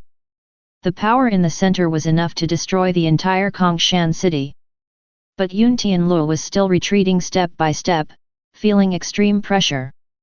Yan Zong's strength was still too strong. There was a difference of more than 10 levels between him and Yan Zong. Boom! Yun Tianlu's body trembled, the ground beneath his feet kept breaking, and his knees were almost bent. He was almost crushed to the ground by such a huge force, and he knelt directly. Yun Tianlu's face was full of determination. "I must protect Qin Xian city and everyone." Yun Tianlu roared wildly, his roar was extremely passionate, and then he actually stood up slowly. "What?" Yan Zong's eyes flashed with disbelief. He actually felt that Yun Tianlu's aura was now almost as strong as his. "Get up!" Yun Tianlu roared wildly, blood mist bursting out from his whole body. Obviously he was under great pressure. But he also transformed these pressures into power. The next moment, the storm field soared into the sky, and the terrifying power continued to explode, completely swallowing up Yan Zong. Everyone stared at this scene in a daze. Yun Tianlu actually jumped over a dozen levels to compete with Yan Zong? Cough cough, why? When the smoke cleared, Yan Zong's face was gloomy, and his right arm was covered in blood. It was obvious that he had been seriously injured in the previous attack. What shocked Yan Zong and made him unacceptable was that he was more than 10 levels higher than Yun Tianlu, but he couldn't crush him. Yan Zong looked at his hands and fell into self-doubt. In order to get this power, I paid such a high price. My combat power is almost at the level of level 50. And you are only level 32, and you can actually hurt me. Because that is not your power, senior brother Yan. After this battle, Yun Tianlu was almost at his limit, but he still stood in front of everyone. No. Yan Zong was furious and said, power is power, as long as I can control it, it is my power. He looked at Shi Wenwen viciously. In this world, strength is respected. As long as I can have strength, isn't it enough? As for the forbidden power, it's even more of a joke. Which of the bigwigs in the empire has not come into contact with the forbidden power? Why can't I? Yun Tianlu shook his head seriously. Senior brother Yan, you are right, power is power, and power has no evil. Yan Zong's eyes lit up when he heard this. All along, everyone has been spitting on him, thinking that he has come into contact with the forbidden power. And Yun Tianlu is the first person to recognize him. But soon, Yun Tianlu's voice rang again. But brother Yan, you made a mistake, a very serious mistake. There is no good or evil in power, but there is a good or evil in how to use power. Think about how many people have you hurt in pursuit of power over the years? To read the most exciting novels, go to Philo Novel Network. Do you still remember your dreams? You should protect that dream instead of letting it die in hatred. Real courage is not revenge. It's not about killing or abusing, but about facing your mistakes and correcting them. Yun Tianlu's words were powerful and full of strength, which made people admire the power of trust. Even Yan Zong couldn't help but show a trace of trance on his face. It's hard to say, was he really wrong all these years? For some reason, his hatred and resentment over the years gradually dissipated under Yun Tianlu's words. Looking at Yan Zong, who was lost in thought, Yun Tianlu whispered and gave the final blow. Although I have never met senior sister Yair, I heard from them that senior sister Yair is a very gentle and kind person. I think that senior brother Yan, who is liked by senior sister Yair, should not be a truly evil person, right? Senior brother Yan, senior sister Yair, you probably don't want to see you like this now. This sentence directly broke all of Yan Zong's psychological defenses. Yair. Yan Zong's body trembled, as if he recalled the gentle and kind girl who imitated him like a flower. He couldn't help but kneel on the ground with tears in his eyes. Yun Tianlu smiled from the bottom of his heart. He walked in front of Yan Zong regardless of the danger. He stretched out his right hand and invited Yan Zong with an extremely sincere look. Senior brother Yan, I understand your pain and anger, but revenge will not solve the problem. I have also lost my way. But now I understand that the real power comes from our hearts, not our strength. Come back, senior brother Yan, this will always be your home. Yan Zong's body trembled, and he suddenly slapped Yun Tianlu's hand away. The expression on his face became indifferent again. He looked at Yun Tianlu deeply, and then looked at Shi Wenwen and others. He turned around and left, and soon disappeared. Although he was rejected, Yun Tianlu still showed a smile on his face. He knew that Yan Zong had been persuaded and would not come to retaliate against Qin Xian city again. He saved another person's life, and. Chapter 186. Tianlu, are you okay? The people around rushed to Yun Tianlu, and showed their concern with convinced and excited expressions. Yun Tianlu was also very tired and could hardly stand. With the strength of level 32, it was still a bit too much for him to fight against a level 45 city lord level expert. If it wasn't for the critical moment, his potential burst out and his super level combat power, I'm afraid Qin Xian city would be destroyed today. Yun Tianlu was pale, smiled and shook his head. I'm fine. His eyes were firm. In his opinion, the gap in strength between levels was not absolute. The strength of the body is not the real strength. The strength of the heart is the real strength. Human potential is unlimited. As long as the willpower is enough, miracles can be created. Yun Tianlu looked at his old 643 teacher Shi Wenwen. Teacher, are you okay? Shi Wenwen nodded slowly. Fortunately, I won't die. He looked at the ruined city again, with a trace of relief on his face. Fortunately you came back in time, and the casualties were not great, otherwise, the consequences would be disastrous. Yun Tianlu shook his head and said, Senior brother Yan should have let go of the hatred, and this grudge has been understood. Hearing this, everyone couldn't help but show a trace of emotion on their faces. This grudge that lasted for more than 20 years was finally understood. Thinking of the past events of that year, everyone's hearts were extremely complicated. However, the eyes they looked at Yun Tianlu were full of admiration. Although Yun Tianlu is the youngest in the city lord's mansion, he is the most popular. He has a kind of leadership charm that makes people want to get close to him and want to surrender. His language also has a kind of magic that can convince many people. At this time, a young man in the city lord's mansion sighed with emotion. Yan Zong and I were both lost in the past, but fortunately, we all came to our senses. The young man had a cold face, and the whole person exuded a sense of indifference that no strangers should enter. His name is Luu, a 29th level S-level professional. Luu is also from Qin Xian city. He was once a well-known genius in Qin Xian city. He and Yun Tianlu were known as the two great geniuses in Qin Xian city. He and Yun Tianlu have been sworn enemies since high school, and Yun Tianlu is regarded as the biggest enemy. In order to compete for the position of heir to Qin Xian city, the two fought openly and secretly. Luu even secretly contacted other forces and planned a conspiracy to subvert Qin Xian city. In the end, the conspiracy was thwarted by Yun Tianlu's efforts to turn the tide. And Luu himself was persuaded by Yun Tianlu in the decisive battle, and he turned back and came to his senses. From then on, he became Yun Tianlu's most steadfast partner and supporter. Everyone looked at Yun Tianlu, and everyone believed that Yun Tianlu would become a super powerful man, a great existence worthy of everyone's following. By the way, I got the news that the God and Demon trial field is about to open. Yun Tianlu said to everyone in a deep voice.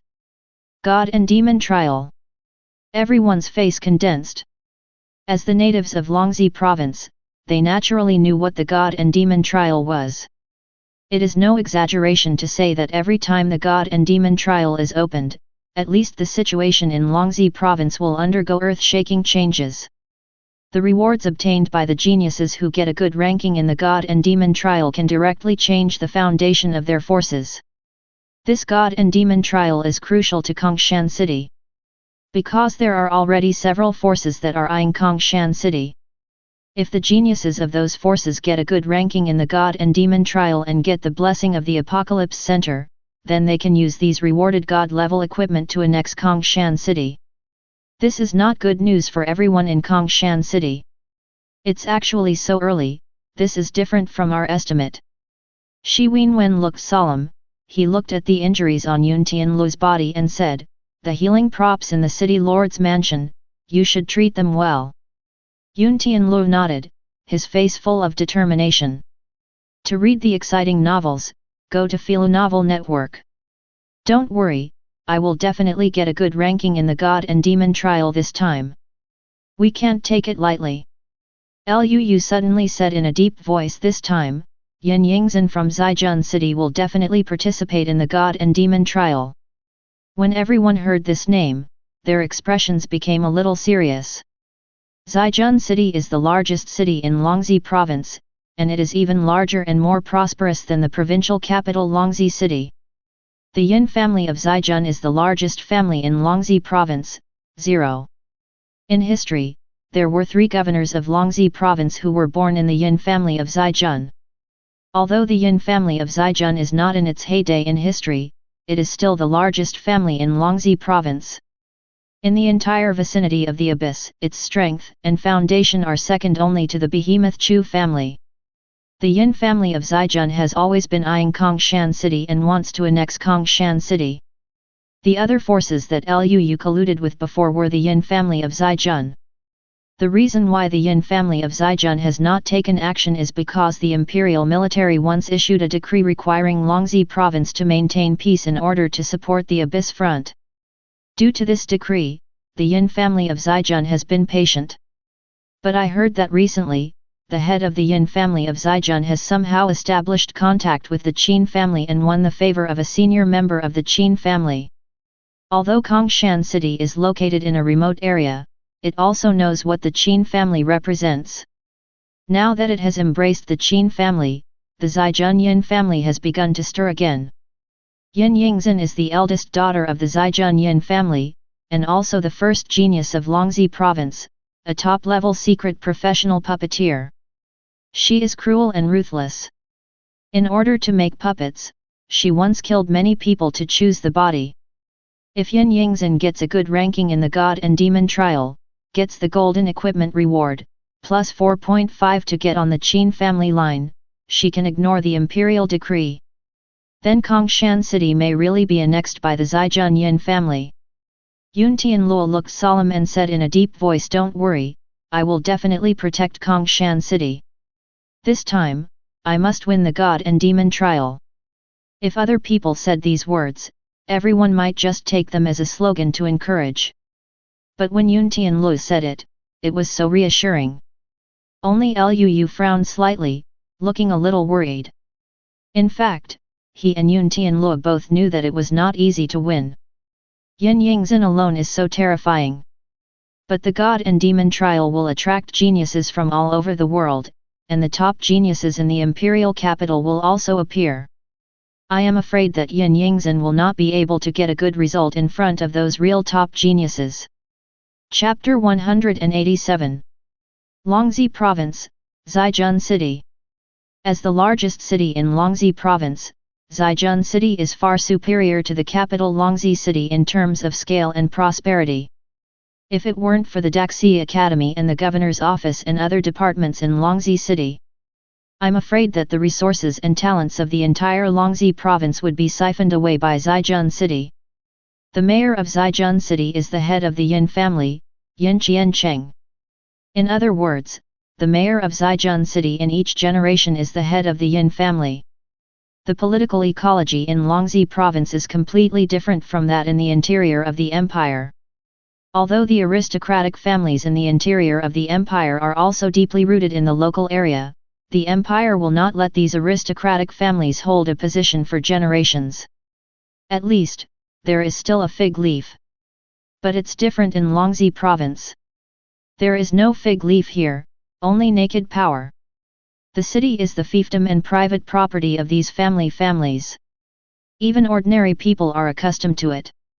This may be the only advantage of the noble families in Longxi province. Zhejiang City 20, Yin Family Mansion. The Yin Family Mansion was built in a very spectacular style. After all, this is not only the Yin Family Mansion, but also the city government of Zhejiang City. It is the center of the entire Zhejiang City and the entire Yin family sphere of influence.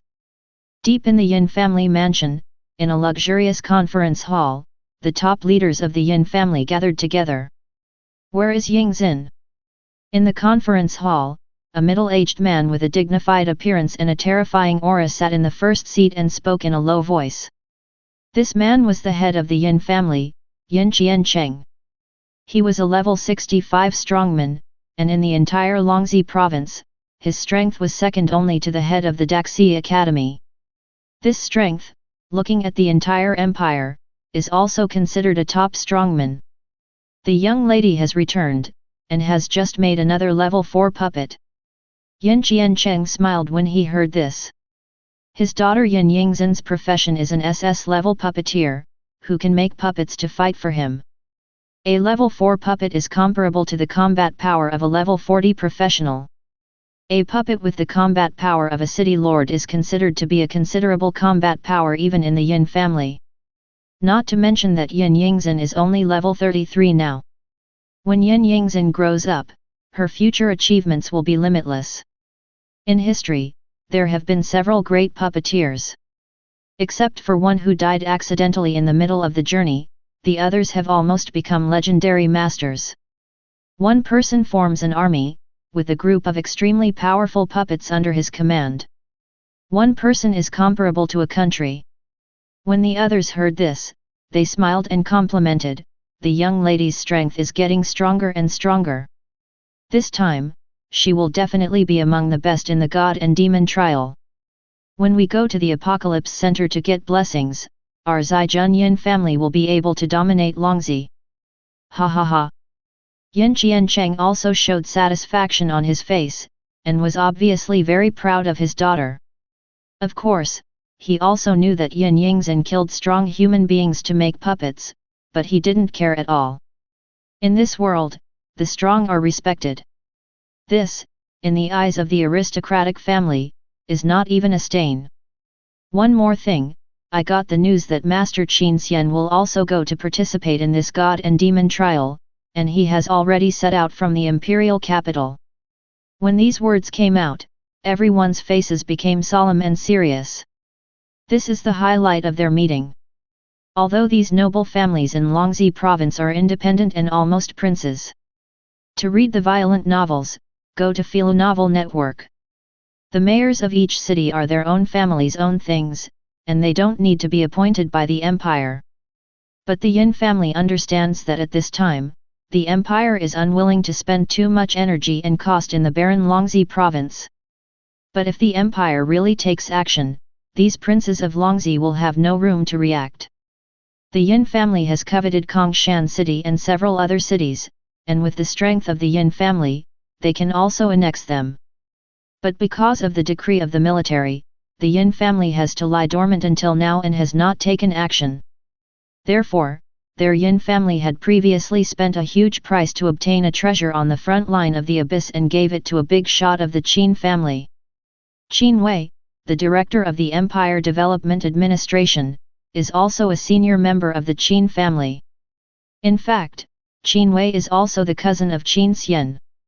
Although Qin Wei is not a core senior member and is not from the direct lineage, his status in the Qin family is not among the top 5. But in front of the Yin family, he is already considered a big shot. The Yin family also managed to establish a relationship with Qin Wei.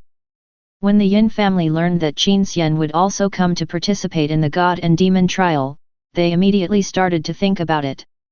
If they could establish a relationship with Qin Xian, the Yin family would be truly taking off. Qin Xian is the heir of the Qin family and the only son of Qin Ming.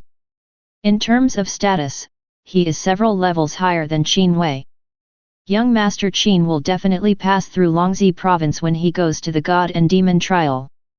If our Yin family can get in touch with young Master Qin this time, let alone annexing Qin Xian city, even occupying the position of governor of Longzi is not impossible. Yin Qiancheng said in a deep voice, "Everything has been arranged this time. If anyone goes wrong, don't blame me for being ruthless." As soon as these words came out, everyone felt cold in their hearts. They knew that Yin Qiancheng was ruthless, and he really turned his face and didn't recognize people. "Father." At this moment, a beautiful girl appeared in the conference hall. She had a beautiful face, smooth skin, a paleness with a hint of unhealthy beauty, long hair draped over her shoulders like a waterfall, and a smile on her face that always carried a hint of mystery and temptation. This beautiful girl was the eldest daughter of the Yin family in Zhaijun, the #1 genius in Longzi province. Yin Yingzhen. Seeing his daughter appear, Yin Qianquan's eyes were deep. This was also the reason why he summoned his daughter back. If young Master Qin fell in love with his daughter, wouldn't the Yin family be able to become a relative of the Qin family? Although the status of the Yin family was far inferior to that of the Qin family, it was still the overlord of Longzi province. Yin Yingzhen's status and position were barely worthy of Qin Xian. Subscribe to Chinese Novel Audio Wave. Chapter 188. Not to mention, Yin Yingzhen's appearance is also very outstanding. She is recognized as the most beautiful woman in Longxi province. In the past few years, countless noble families have wanted to form an alliance with his Yin family and let the family heirs be engaged to Yin Yingzhen. But they were all rejected by Yin Qiancheng. The Yin family is now the undisputed overlord of Longxi province. Naturally, there is no need to form an alliance with those noble families in Longxi province, and it is not a big help to the Yin family. But the Qin family is different. If Yin Yingzhen can win the favor of Qin Xian, then the Yin family will be able to take off immediately. This is what Yin Qiancheng really values. Yin Qiancheng waved his hand and asked others to leave. In the hall, only he and Yin Yingzhen were left. Yin Qiancheng looked at Yin Yingzhen and smiled. You should have heard that this time the god and demon trial started early. Yin Yingzhen always had a faint smile on her face. She nodded and chuckled. My daughter has heard about it. She showed a confident look on her face this time. I must get a 6-star rating in the god and demon trial. Yin Qiancheng said lightly, my Yin family has now established a relationship with the Qin family, and you know about this. Young Master Qin will also participate in this god and demon trial. He looked at Yin Yingzhen with burning eyes and said in a deep voice, if my Yin family can marry the Qin family, the benefits to my Yin family are self-evident. Yin Yingzhen heard this and the smile on her face faded slightly. Qin Xian. Of course she knew this name, or rather, there was no one in the entire empire, or even in the human world, who didn't know this name. Yin Yingzhen immediately understood what her father meant. He wanted her to take this opportunity to develop a relationship with Qin Xian. If she could gain Qin Xian's favor, the benefits to the Yin family would be self-evident. Yin Yingzhen didn't have any little girls yearning for love. Or rather, Yin Yingzhen had some expectations. Although Longxi province was large, it was too poor. For Yin Yingzhen, the stage was still too small. A flame flashed in Yin Yingzhen's eyes. It was the flame of ambition. The future mistress of the Qin family. Abyss, deep. Strictly speaking, the abyss is not a real abyss, but a different space that collides with the real universe. In the abyss, countless demons live. They want to devour everything madly. Inside the abyss, there are dense molten flames, and the space is filled with suffocating smoke. So some people think that the abyss is actually hell. In the deepest part of the abyss, between the endless death gas and molten flames, there is an extremely huge palace of bones. This is the palace of the Queen of the Abyss. The Queen of the Abyss is the master of the abyss and the enemy of the human world. In the ranking of dangerous species of humans, she is second only to several great lords of the void. In the past 300 years, only Chu Cixin, relying on the golden mythical weapons obtained in the Apocalypse Center, has barely suppressed the abyss and prevented the monsters of the abyss from taking a step out. In the endless abyss, the Queen of the Abyss rules the dark realm with her terrifying strength and majesty. On the throne, the figure of the Queen of the Abyss slowly appeared. Her face was flawless, with high cheekbones, a straight nose, and a sharp chin, forming an unforgettable face. Her fingers were long and sharp, with nails painted in the same deep red as her lips. She looked so strange and charming. Under the throne, the terrifying fire demons, blood clans, and other great demons all showed fear on their faces, knelt down, and dared not breathe. Because all their life boxes were controlled by the Queen of the Abyss. With just a thought from the Queen of the Abyss, they could be easily killed. Your Majesty, we are all ready. As long as this trial of gods and demons begins, the seal of the abyss will be broken. To read the exciting novels, go to Falu Novel Network. By then, Chongheng will not be able to stop us in the abyss. A great demon said excitedly. Upon hearing this, the other fire demons and demons roared and howled excitedly. They have been blocked in the abyss by Chongheng for 300 years, unable to move forward, and have long been extremely aggrieved. Finally, they can kill and abuse. The Queen of the Abyss looked at the excited demons under her command. There was no expression on her charming face. She just narrowed her eyes slightly. My evolution has been stagnant for 1,000 years. This time, if I break through Chongheng, the Abyss will be able to sweep half of the human world. If I can devour enough humans and analyze the data of Apocalypse, I will break through the strongest evolution barrier. By then, the entire real universe, even including the void. Except for those few void lords, I will be the highest level of life. The eyes of the Queen of the Abyss are full of crazy greed. On the private plane, Qin Xian is resting with his eyes closed. Chu Bo walked up to him, Zhao Dihao, and whispered, "Master, our original destination was Longzi City, but just now, the head of the Yin family in Zhaijun contacted us and hoped that you would come and have a chat." Qin Xian nodded without even opening his eyes. Yin family? The Yin family that recently presented the golden apple of the abyss to Uncle Wu. Uncle Chu said respectfully, "Yes." Qin Xian showed a vague smile on his face and said lightly, "In this case, I have to give Uncle Wu face. Let's go to Zhaijun City." It just so happens that the Yin family of Zhaijun is also a local snake in Longzi province and knows many secrets of the abyss. Qin Xian slowly opened his eyes, a dangerous light flashed across his eyes. You can also ask, the Chu family has suppressed the abyss for so many years, that Lord Chu Sishan. Chapter 189. Zhaijun City, Airport. The airport has been directly closed, and all flights have been suspended. But the people did not complain at all, but got used to it and waited quietly in the distance. Zhaijun City is the private property of the Yin family, and the people have already accepted this. After all, those who cannot accept this fact have already left Zhaijun City and Longzi province.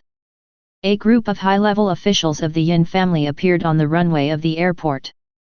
This caused everyone to exclaim. The last time the Yin family made grand preparations to welcome them was a few years ago, when the chief of the Imperial Army went to the abyss and passed through Zhaijun City on the way. I just don't know which big shot will come this time. And judging from the posture, this time the Yin family will take it more seriously than the last time they welcomed the chief of the army. Finally, the plane landed slowly. An extremely handsome young man, surrounded by a group of followers, got off the plane and appeared in front of everyone. "Mr. Qin, welcome to Zhaijun City." Yin Qiancheng took the lead, stretched out his hand, with a warm smile on his face. Qin Xian also showed a smile on his face. "Hello, Speaker Yin." Yin Qiancheng actually served as the Speaker of the Provincial Council of Longzi Province. However, the situation in Longzi Province is well known. The major cities 833 are city-state forces. In Longzi Province, only the governor's office has some authority. The Provincial Council is just a nominal title, as if it is set up in vain. Yin Qiancheng, the Speaker of the Provincial Council, is just a figurehead, and he himself does not take it seriously. However, in name, the title of Speaker of the Provincial Council is still Yin Qiancheng's highest title, and it also represents the status of the Yin family in Longzi Province. Yin Qiancheng smiled, his expression was friendly and respectful, but not flattering. Qin Xian also gave Yin Qiancheng face. After all, he was a level 65 expert. Such strength should be respected no matter where he was. "Hello, Mr. Qin. I'm Yin Yingzin." A pleasant voice sounded, and Qin Xian turned around and saw an extremely beautiful girl in red, smiling and staring at him. Qin Xian narrowed his eyes slightly, and a hint of surprise flashed in his eyes. If we only talk about appearance, this Yin Yingzin is enough to rank in the top 3 of all the women Qin Xian has ever seen. And Qin Xian also immediately knew Yin Yingzin's identity. The eldest daughter of the Yin family, known as the first genius in Longzi province. As for Yin Yingzin's reputation, Qin Xian had also heard of it.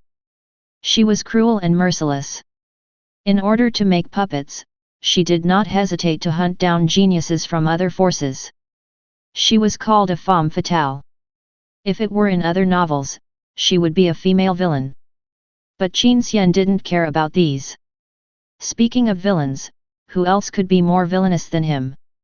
Everything Qin Xian had done so far was enough to shock people. To Qin Xian, good and evil, right and wrong were meaningless. He only looked at whether there was value in using them. "Hello, Miss Yingzhen." Qin Xian smiled slightly, his eyes regained clarity, and he nodded politely and reservedly. Yin Yingzhen's smile became even brighter. The surprise and admiration in Qin Xian's eyes just now did not escape her eyes. If other men dared to look at her with such eyes, they would have been torn into pieces by her puppet master. How dare a lowly and dirty ant have thoughts about her that shouldn't be there? However, Qin Xian's slightly aggressive gaze just now made Yin Yingzhen have no reaction or disgust at all. Instead, she felt a little honored and secretly happy. Only a noble and powerful man like Qin Xian is worthy of her surrender. And she also felt an extremely powerful force in Qin Xian. Although the level difference between Qin Xian and her is not that big, Qin Xian is now level 35, and she, Spec, is level 33. To read the violent novel, go to Philo Novel Network. But the feeling Qin Xian gave her was as unfathomable as the abyss, full of dangerous breath. This dangerous breath made Yin Yingzhen feel more tempted. And for some reason, the moment Yin Yingzhen saw Qin Xian, she felt that Qin Xian was so charming and so handsome. Yin Yingzhen licked her flaming red lips, full of temptation, and smiled. "Mr. Qin, I wonder if I am lucky enough to become a teammate with Mr. Qin in this trial of gods and demons." Qin Xian glanced at Yin Yingzhen. The great puppeteer of level 33 is indeed a powerful helper. Qin Xian smiled slightly. "It just so happens that there are some things I need to ask Miss Yingzhen." Qin Li, who was behind Qin Xian, followed Qin Xian expressionlessly, facing the greetings from Yin Qiancheng and other senior members of the Yin family. She just nodded indifferently. It seemed very strange and indifferent.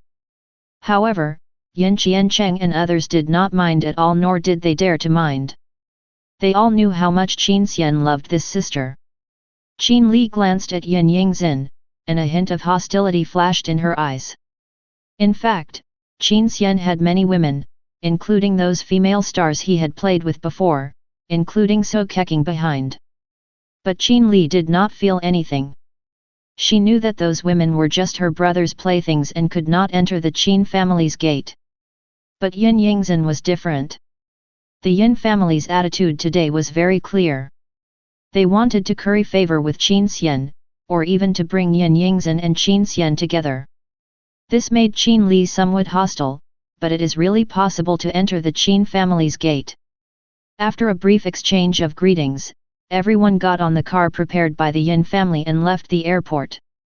Before leaving, Yin Yingzhen smiled and told the private butler beside her, "Aunt Chu, kill Chao Huang, Li Sun, and the others, as well as the families behind them. Chao Huang, Li Sun, and the others are geniuses in Zhaijun City. They have all expressed their admiration for Yin Yingzhen. Although Yin Yingzhen disdains these geniuses and doesn't look down on them at all. But now that Qin Xian has arrived, the family has. Yin Yingzhen would not tolerate any accidents. In this case, she would kill her former suitor to avoid any mistakes and make Qin Xian unhappy." Chapter 190. Yin Yingzhen's personal housekeeper is a beautiful middle-aged woman named Aunt Chu. She watched Yin Yingzhen grow up and knew that the young lady was ruthless and cruel to her enemies. But when she heard this order, she couldn't help but feel cold in her heart. She had also seen Chao Huang and Li Sun, who were geniuses in Zhaijun City. They were loyal to Yin Yingzhen and were infatuated with her. It can be said that they were willing to go through fire and water for Yin Yingzhen's words. They did not commit any mistakes, but they were ordered to be killed by Yin Yingzhen, along with their families. But Aunt Chu just sighed in her heart for a few seconds, without any hesitation on her face, and immediately nodded and said, "Yes." Yin Yingzhen nodded with satisfaction and turned to leave. The fate of several geniuses and their families was decided in this way. This is Longxi Province, where no imperial decrees are followed. In other parts of the empire, the aristocratic families generally play within the same rules of the game. Even if they are exterminated, they will not be exterminated so simply and crudely. There, people pay attention to killing without bloodshed. After all, in the hinterland of the empire, various forces are intricate and complicated. If you don't follow the rules of the game, you will become a public enemy. Aunt Chu looked at Yin Yingzhen's back, and a hint of complexity flashed in her eyes. The young lady's ruthlessness is indeed frightening. But she felt that the gentle and elegant Qin Xian seemed more dangerous. This one is the real cannibal. I don't know if the young lady can gain a foothold next to Qin Xian with her means. Sitting in the convoy, Qin Xian looked at the urban street scene of Zhaijun City with an expressionless face. Although Zhaijun City is already the largest city in Longxi Province, it is still barren and scary in Qin Xian's eyes. In Longxi Province, the number of dungeons is also the lowest among the provinces of the empire. Therefore, in Longxi Province, the main way for professionals to upgrade is not to brush dungeons, but to hunt abyss monsters on the front line of the abyss. This also led to the fact that the professionals in Longxi Province have rich combat experience. Moreover, they have violent personalities and kill people at the slightest disagreement. It can be said that the people are tough. Young Master Qin, the God and Demon Trial is located outside of Chu City, and the Chongheng military region is responsible for maintaining order. In front of Qin Xian, Yin Qiancheng introduced the God and Demon Trial with a smile on his face. Although he also knew that the Qin family must be familiar with the God and Demon Trial. What he said was nonsense. But sometimes, nonsense is also an attitude. Qin Xian waved his hand and asked directly, Chairman Yin, I heard that this God and Demon Trial was opened in advance because of some energy fluctuation. Since the advent of the apocalypse, the God and Demon Trial has been opened every 20 years. But this time, the God and Demon Trial was opened about 3 years in advance. It's very unusual. Although the Qin family is powerful, it has not invested much resources in Longxi. Some things can only be known by the local snake of the Yin family. Yin Qiancheng heard the words, his face was a little solemn, and nodded yes, the Chu family has been investigating this matter. I just got the news. The result of the Chu family's investigation. It seems that this energy fluctuation has nothing to do with the abyss. Qin Xian raised his eyebrows slightly, and a strange look flashed in his eyes. If it has nothing to do with the abyss, then there are only two possibilities. One is that it is related to the void. But this is almost impossible. After all, the void front and the abyss are completely in opposite directions. So, it is probably related to the holy world of Apocalypse. It seems that the holy world of Apocalypse is not peaceful either. To read the most exciting novels, go to Falu Novel Network. Qin Xian couldn't help but fall into deep thought, and when he was silent, no one in the entire carriage spoke. Even Yin Qiancheng, the notorious hero in Longxi Province, couldn't help but feel a sense of pressure. Qin Xian looked at Yin Qiancheng again and suddenly smiled and said, Chairman Yin, I heard that the major families in Longxi hold meetings with the Chu family every year to discuss matters on the abyss front. Yes. Yin Qiancheng nodded. Ask for flowers. The major families in Longxi are actually the backbone of resisting the abyss, so the Chu family holds a top-secret meeting every year. The content of the meeting is unknown even to the empire. I don't know, Senior Chu Sishan, have you been attending meetings all these years? Qin Xian suddenly asked with a strange look in his eyes. Yin Qiancheng was stunned. He didn't expect Qin Xian to ask such a question. He hesitated for a moment. After all, when the Chu family held a meeting, they had asked them to keep it absolutely confidential. But the next moment, Yin Qiancheng said directly, Lord Chu Sishan, you haven't attended a meeting for almost 10 years. 10 years. Qin Xian showed a meaningless smile on his face. Well, that's it. He already knew everything he wanted to know. And Yin Qiancheng didn't know why he suddenly felt uneasy. But then, he relaxed again.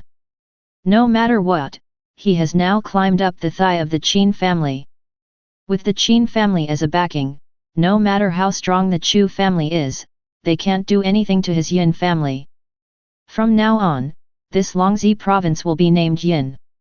Senior Chu, why is this happening? In Zhaijun City, a relatively luxurious mansion was now a sea of blood, with corpses everywhere. A handsome young man, with a crazy look on his face, looked at the Yin family's strong man in front of him in disbelief. He was the top genius of Zhaijun City, Li Sun. Li Sun could never have imagined that the Yin family would suddenly take action and destroy the Li family. Why? The Li family was loyal to the Yin family, and he himself was very fond of Yin Yingzhen, wishing he could give her his heart and soul.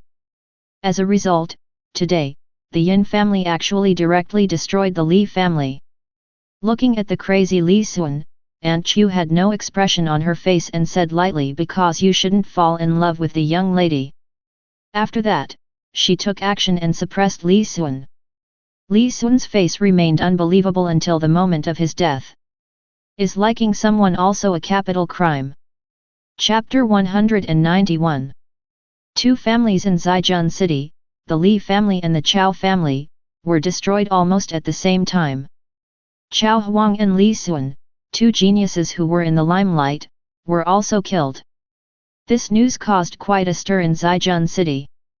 After all, Chao Huang and Li Sun had both publicly displayed their love for Yin Yingzhen, the eldest daughter of the Yin family. There were even people who thought that these two geniuses actually had some possibility of becoming Yin Yingzhen's husband. For a while, those who didn't know the inside story speculated. But those who knew the inside story kept silent. Qin Xian didn't stay in Zhaijun City for long. He and Yin Yingzhen had already left Zhaijun City by plane and flew towards the location of the God and Demon Trial, 980. The God and Demon Trial is located at the edge of the abyss. It is the most dangerous place, but it is also a place that the whole world values. Every time the God and Demon Trial begins, several super geniuses will rise to the sky and grow into the current giants. Chu Xishan is undoubtedly the best example. At this time, there is a huge and strange space. From a distance, it seems to be an extremely huge continent, but the whole continent is in a distorted space. This is actually a different space parallel to the real world, which is maintained by powerful magic or divine power. In the trial of gods and demons, those gods and demons all have their own intelligence. There is even a saying that these gods and demons are the incarnations of the thoughts of the gods in the holy world of Apocalypse, selecting true geniuses and true future hopes for mankind. However, this statement is only a guess. The holy world of Apocalypse is still too mysterious for the human world. Yun Tianlu and Lu also came to the location of the God and Demon Trial. Looking at this magnificent continent, Yun Tianlu couldn't help but show a trace of shock on his face. He could feel that there was still a trace of the breath of the gods floating in the air. It is enough to make anyone feel the shock from the heart and from the depths of the soul. Psychic planes, vehicles, and even many roaring mounts descended into this strange space. From these vehicles, powerful men with terrifying auras walked out. They all have extraordinary bearings and powerful auras. Each of them is at least level 25, and there are even powerful professionals at level 30 or even 40. And basically they are all under 40 years old. It can be said that they are a gathering of geniuses from all over the world. In addition to the Imperials with black hair and black eyes, there are also geniuses from many other countries who have come from afar.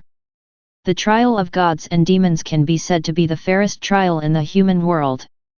Unlike the void hunting trial, there is also the possibility of human interference. Trial of gods and demons is directly controlled by the Apocalypse Terminal and watched by the gods of the Apocalypse Holy Realm. So many people, it seems that this god and demon trial will be very intense. Behind Yun Tianlu, Lu frowned slightly. Yun Tianlu heard this and smiled.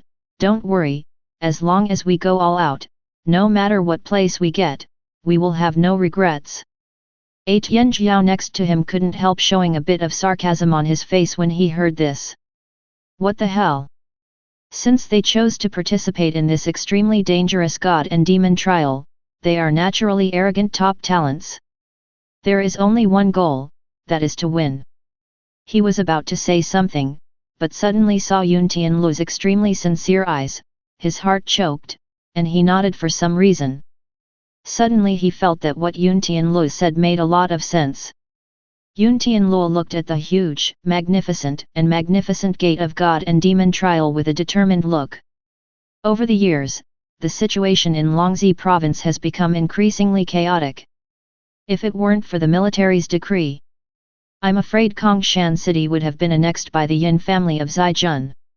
Although Qian City is not big, it is very rich. Under the rule of the teacher, Qian City has very low taxes and has a unique condition. There are 3 dungeon entrances in the suburbs of Qian City. To read the novel of Bao's Huang, go to Philo Novel Network. This is why the Yin family has been eyeing Qian City. If it is true as the rumor says, the Yin family has climbed up to a big man in the Qin family, then Qian City will be threatened. Once Qian City is annexed, with the Yin family's approach, the teacher and others will probably be executed directly. And the people in Qian City will also be enslaved by the Yin family. So Yun Tianlu must get the reward of the god and demon trial, become stronger quickly, and protect everyone. However, Yun Tianlu suddenly thought of the dangerous figure. Yin Yingzhen, the eldest lady of the Yin family. There is a great grudge between him and Yin Yingzhen. When he just awakened his profession, he was targeted by Yin Yingzhen, who wanted to kill him and train him into a puppet. During that time, he was forced by the Yin family to the point where he had no way out. After all, at that time, he was only level 5, while Yin Yingzhen was already level 20, and there were also a group of Yin family masters. If he had not entered the Daxi Academy later and had the protection of the Daxi Academy, he would have died in Yin Yingzhen's hands 1.8 years ago and became one of her many puppets. But now it is different. Yun Tianlu has become a level 33 strong man, about the same level as Yin Yingzhen. He is no longer afraid of Yin Yingzhen. Yun Tianlu has always felt that no matter who you are, you will have kindness and sincerity in your heart. As long as the good side of his heart can be awakened, no matter who it is, he can be saved. This is the case with Luyu. This is also the case with Yan Zong. But Yin Yingzhen is different. This woman, apart from her exquisite and beautiful appearance, has only murderous and powerful thoughts in her heart. She is pure evil. Chapter 192. The Immortal Lord fell in front of Qin Xian.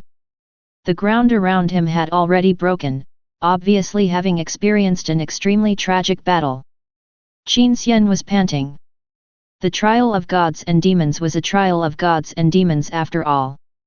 Even with his current strength, it was still a bit difficult to defeat the will of gods and demons. Of course, it was just difficult. In the battle with the Immortal Lord, Qin Xian's blood volume dropped to 89% and his mana was consumed by 1/3. But even so, Qin Xian also refreshed the battle record. The battle was resolved within 10 minutes. Moreover, Qin Xian had been suppressing the Immortal Lord on the scene. After defeating the Immortal Lord, the system's rewards were also issued. Defeat the Immortal Lord, time taken, 9 minutes and 44 seconds, system rating, perfect. Bonus experience points, 20W. Dropped equipment, Tears of the Stars. Tears of the Stars are condensed from the tears of the Star Goddess, and they can guide the wearer into the mysteries of the astral world. Tears of the Stars, purple legendary accessory. LV40 equipment level. Basic attributes, magic resistance plus 425, all attributes plus 220. 27 special attributes, star shield, every time you are attacked by a spell, there is an 8% chance to trigger the star shield, absorbing all spell damage received in the next 3 seconds. Star insight, when casting any spell or skill, there is a 5% chance to gain the Star Insight effect, making the next skill a guaranteed critical hit. Dropped equipment. Echo of Immortality. Echo of Immortality, Godhead Fragment, increases the progress of becoming a god by 10%, all skills are upgraded by 1 level, and gains eternal time. Immortal Time, able to sense and slightly control the flow of time, slowing down the passage of time within a certain range. Looking at the rewarded items, Qin Xian suddenly smiled. Tears of the Stars, not to mention, it is an absolutely top-grade accessory. What Qin Xian really values is this fragment of the Godhead. Finally, another fragment of the Godhead has fallen. Moreover, the effect of this fragment of the Godhead is also very amazing, it can actually control time. Although it is only a slight control. But this is also very terrifying. Time and space are the two most basic components of the universe. There are many skills to control space, but there are almost no skills to control time. Even among the gods, those who can control time are rare. After all, time is more illusory and more difficult to materialize than space. Qin Xian's heart was full of expectations. After he returned to the void, his mother, the Queen of Death, would be able to truly activate his secret source. And his Lord of the Void would also be able to inherit all the talents and buffs of the first profession. He would be the most powerful Lord of the Void in history. Even more powerful than his mother, the Queen of Death. The Void, the First Royal Court. The First Royal Court, a mysterious realm beyond time and space, hidden in the cracks of the universe, filled with endless darkness and chaos. A creature that looked like a handsome young man, dressed in a long robe, slowly entered the hall of the First Royal Court. By order of the Fifth Royal Court's founder, the great Lord of Sex and Cruelty, I meet Her Majesty the Queen. The young man had a reserved smile on his face, then he slowly knelt down and meticulously saluted the Queen of Death in the hall. In the hall, the majestic and terrifying figure of the Queen of Death has been lingering in the depths of the void. The lifeblood of countless worlds was conquered by the First Royal Court, turning into torrents and converging towards the Queen of Death. This young man, named Evil Saint Cassio, is the youngest Void Lord of the Fifth Royal Court Sexual Abuse Royal Court. He is also the favorite of the Lord of Sexual Abuse.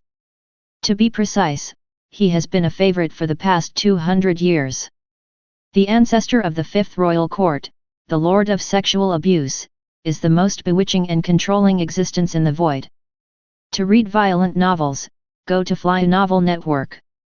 Unlike the Queen of Death, who devours the world with pure power, the Lord of Sexual Abuse prefers to magnify desires, like a plague, covering the entire world. Under the Lord of Sexual Abuse, countless worlds have fallen into the realm of depravity, indulgence, and extremes. Countless powerful people, even gods, have been enslaved by desire and become slaves of the Lord of Sex. As for the Lord of Sex, no one knows whether he is a man or a woman, he is extremely mysterious. The Fifth Royal Court of the Lord of Sex is also full of extreme joy and desire. He himself is very loyal. If any minister is favored by him, then the Lord of Sex will love him wholeheartedly. But, the love of the Lord of Perverted Love has a very short shelf life. Basically, each generation of the Lord of Perverted Love can only receive the Lord of Perverted Love for a few months, or even a few days. Then they will be eaten by the Lord of Perverted Love. And this evil Saint Cassio was able to gain the Lord of Perverted Love's favor for 200 years, which shows that his means are really extraordinary. But the face of evil Saint Cassio was still full of awe. For all void creatures, the Queen of Death is the supreme existence in this universe. And the existence of the Queen of Death is also something they cannot understand. The Queen of Death is the first Void Lord born in the Void world, and also the most powerful Void Lord. The Fifth Royal Court, why do you want to disturb my meditation? The words of the Queen of Death were like the ice of the ages, without any emotional fluctuations, and even her eyes did not move. It was as if the evil Saint Cassio under her feet was just an ant. In fact, in her eyes, except for her and her offspring Qin Xian, all creatures in this universe were ants. When evil Saint Cassio heard the voice of the Queen of Death, a chill rose from the bottom of his heart. He was a Void Lord, and one of the youngest and most powerful Void Lords in the Fifth Royal Court. But facing the Queen of Death, he was only afraid. Chapter 193. Cassio, the evil saint, suppressed the fear in his heart, and after a while, he was able to regain his composure. Although he also knew that he was the lord of the Fifth Royal Court, and the First Royal Court could not control him. But the same thing still applies, the one he is facing is the First Lord of the Void, the Queen of Death. And this Queen of Death, even in the Void world, has always been known for her ruthlessness and tyranny. If the Queen of Death kills him, the Lord of Sex and Abuse will just laugh it off. Then he will immediately forget about him and find another favorite, not only because of the strength of the First Royal Court, but also because in the eyes of many lords, they are the same kind. Void lords like Cassio, the evil saint, are more like pets. Your Majesty, I am here on the orders of the Lord of Sex and Destruction to inquire about the World Destruction Feast. May I ask Your Majesty, when will the World Destruction Feast be launched? It's been delayed for almost 20 years. The evil Saint Cassio said cautiously, not even having the courage to raise his head to look at the expression of the Queen of Death. The World Destruction Feast is a grand event in the Void world. For countless years, the Void has been expanding and swallowing up the worlds of the universe. The origins of these worlds have been swallowed by the Void Lords. When these worlds are destroyed, the violent energy, endless pain, and energy scattered by the fallen gods are also swallowed by the Void world. Over time, a huge and pure energy is formed. Such a huge force is naturally controlled by the 7 royal courts. Every 100 years, the 7 royal courts of the Void, the Void Lords, and many Void Lords will go to the World Destruction Feast to share these world-destroying energies. But since the last World Destruction Feast, it has been almost 120 years. In other words, the World Destruction Feast has been delayed for 20 years. In the past 20 years, without the participation of the First Royal Court, the other 6 royal courts have never opened the World Destruction Feast. This made the other royal courts begin to feel dissatisfied. After all, the patience of the Lord of the Void is very poor. Therefore, the lecherous prince of the Fifth Royal Court sent his favorite minister to inquire about this matter, implicitly reminding the Queen of Death that it was time to start the World Destruction Feast. After the evil Saint Cassio finished speaking, the hall suddenly fell silent. In response to him, there was a bone-chilling and extremely cold silence. The evil son Cassio suddenly showed fear on his face and bowed his head deeply. He regretted in his heart why he took on this task. Because he had been with the Lord of Sexual Abuse day and night, he had become accustomed to the majesty and blood oppression of the Lord of the Void. So he came to the first king's court to see the palace of the Queen of Death and this notorious existence in the Void world. But now, he regretted it. After an unknown amount of time, the voice of the Queen of Death sounded again. The Fifth Royal Court, are you questioning me? Of course not. Cassio shuddered and immediately shook his head and said, I am just following orders to ask. After all, it is not just us. As far as I know, other royal courts seem to be very confused about the Queen's choice. On the throne, the beautiful face of the Queen of Death did not show any information fluctuations, but a trace of longing flashed in her eyes. The reason why she delayed the Feast of Destruction was very simple. It was for her only heir Qin Xian. The World Destruction Feast can devour many broken world origins and energies. For void creatures, it is undoubtedly an opportunity to become stronger. Even every World Destruction Feast will give birth to a new Void Lord. This is very important for the Void Lord, especially the young Void Lord, and it will be a huge period of improvement. So in order to wait for Qin Xian, the Queen of Death postponed the World Destruction Feast by herself for nearly 20 years. Facing the dissatisfaction of other royal courts, the Queen of Death did not have any fluctuations in her heart. For the sake of her offspring, she can sacrifice all creatures in the universe. What's the matter with a mere world destruction feast? The dissatisfaction of the other 6 royal courts did not pose any threat to the Queen of Death, and she was not even interested in responding. To read the exciting novels, go to Follow Novel Network. Thinking of Qin Xian, the Queen of Death fell into memories again, and recalled the scenes sent back from the human world, the continuation of her life. When the Queen of Death was thinking about Qin Xian's face. "Your Majesty!" Cassio interrupted her thoughts. The Queen of Death glanced indifferently at Cassio, who was kneeling at her feet. The next moment, countless chains of death suddenly emerged around Cassio, surrounded by endless shadows, Li Deseo, and wailing. Cassio screamed, and his soul was directly pulled by the chains of death. Cassio is also a Void Lord. Although he has just been born as a Void Lord for less than 300 years, he is favored by the Lord of Sex and Abuse, and his strength is actually quite powerful. But he was just glanced at by the Queen of Death, and his soul was directly swallowed by the silence. In the hall, the court lords of the First Royal Court looked at this scene expressionlessly, with their eyelids twitching slightly. Although they have long been accustomed to the tyranny and moodiness of the Queen of Death, they still feel fear. The envoy of the Fifth Royal Court, the favorite of the Lord of Sex and Abuse, also made the Queen of Death unhappy because of a word. And then he died just like that. You deserve it, Feather. Chapter 194. Soon, the palace attendants came forward and began to clean up the traces of the corpse of evil Saint Cassio. If creatures from other worlds saw this scene, they would probably have a strange sense of fantasy. Any Void Lord is extremely powerful and extremely dangerous to the creatures of all worlds in the real universe. Most of the civilized worlds in the universe were swallowed and destroyed by the Void Lords. There was no need for the Lord of the Void to take action.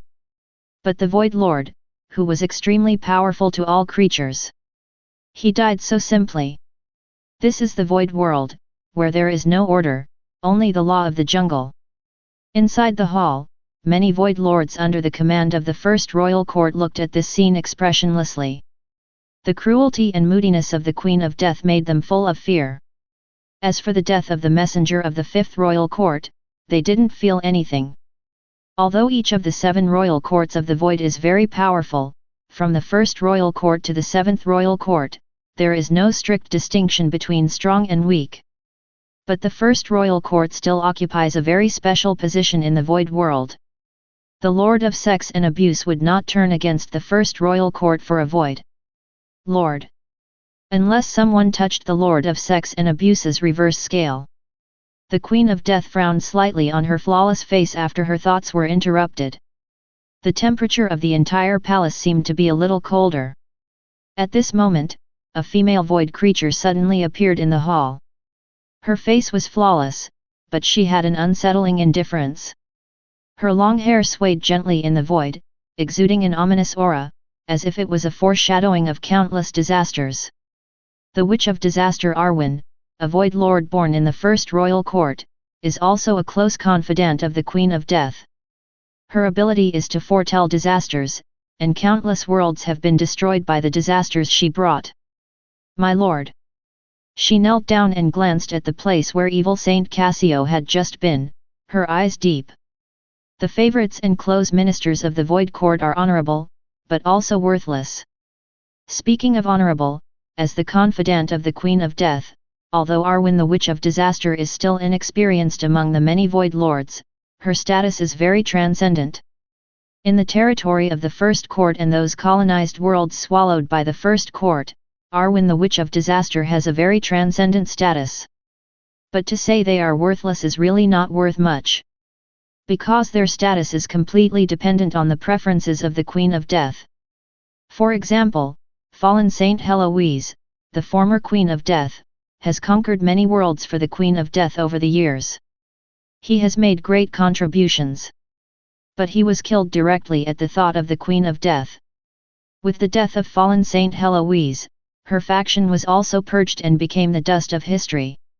When she thought of fallen Saint Heloise, Arwen couldn't help but feel a little sarcastic. Heloise and Arwen were once the 2 most favorite confidants of the Queen of Death, and there were naturally many open and secret struggles between them. But Arwen always felt that Heloise was a fool. Because she couldn't think. Heloise has always been centered on the Queen of Death, of course, there is nothing wrong with this. After the soul was enslaved by the Queen of Death, the former gods like Heloise completely became the slaves of the Queen of Death. After being enslaved, they naturally surrendered to the Queen of Death with all their heart and soul, and everything they did was to please the Queen of Death. The interests of the Queen of Death are above everything else. This will never go wrong. At least it was not wrong 20 years ago. But things changed 20 years ago. The Queen of Death gave birth to a child, the only child. This matter is no secret in the first royal court and the upper echelons of the void world. But the little prince has always been very mysterious, and no one knows where the little prince is. Only a close minister like Arwen knows that the little prince has actually been hiding in the human world. As a close minister who has served the Queen of Death for countless years, Arwen keenly realized that Her Majesty actually values this heir very much. Even to the point of being willing to sacrifice everything. So when Heloise was still trying to please Her Majesty the Queen wholeheartedly, Arwen took the initiative to accept the task of contacting the human world and collecting various intelligence about the little prince. Arwen knew very well in his heart that pleasing the little prince seemed to please Her Majesty the Queen more than directly pleasing the Queen herself. "My lord, I have come back this time to bring you good news."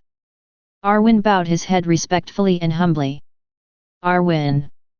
The cold voice of the Queen of Death rang out again. "What's the good news?" The Queen of Death seemed to be always so emotionless. Even if it was Arwen, if he didn't agree with her, his fate would be annihilation, just like fallen Saint Heloise. Arwen smiled and said, "Your Majesty, I just got a message from the human world that the little prince hopes to return to the void world soon." As soon as these words came out, the entire hall of the first royal court was a little commotion. Above the hall, the void lords and corrupt gods all had different expressions. Is the heir of the first royal court finally going to return? Chapter 195. In fact, it is not just the Queen of Death who has offspring. It is very common for all the void lords to have offspring. And there are many of them.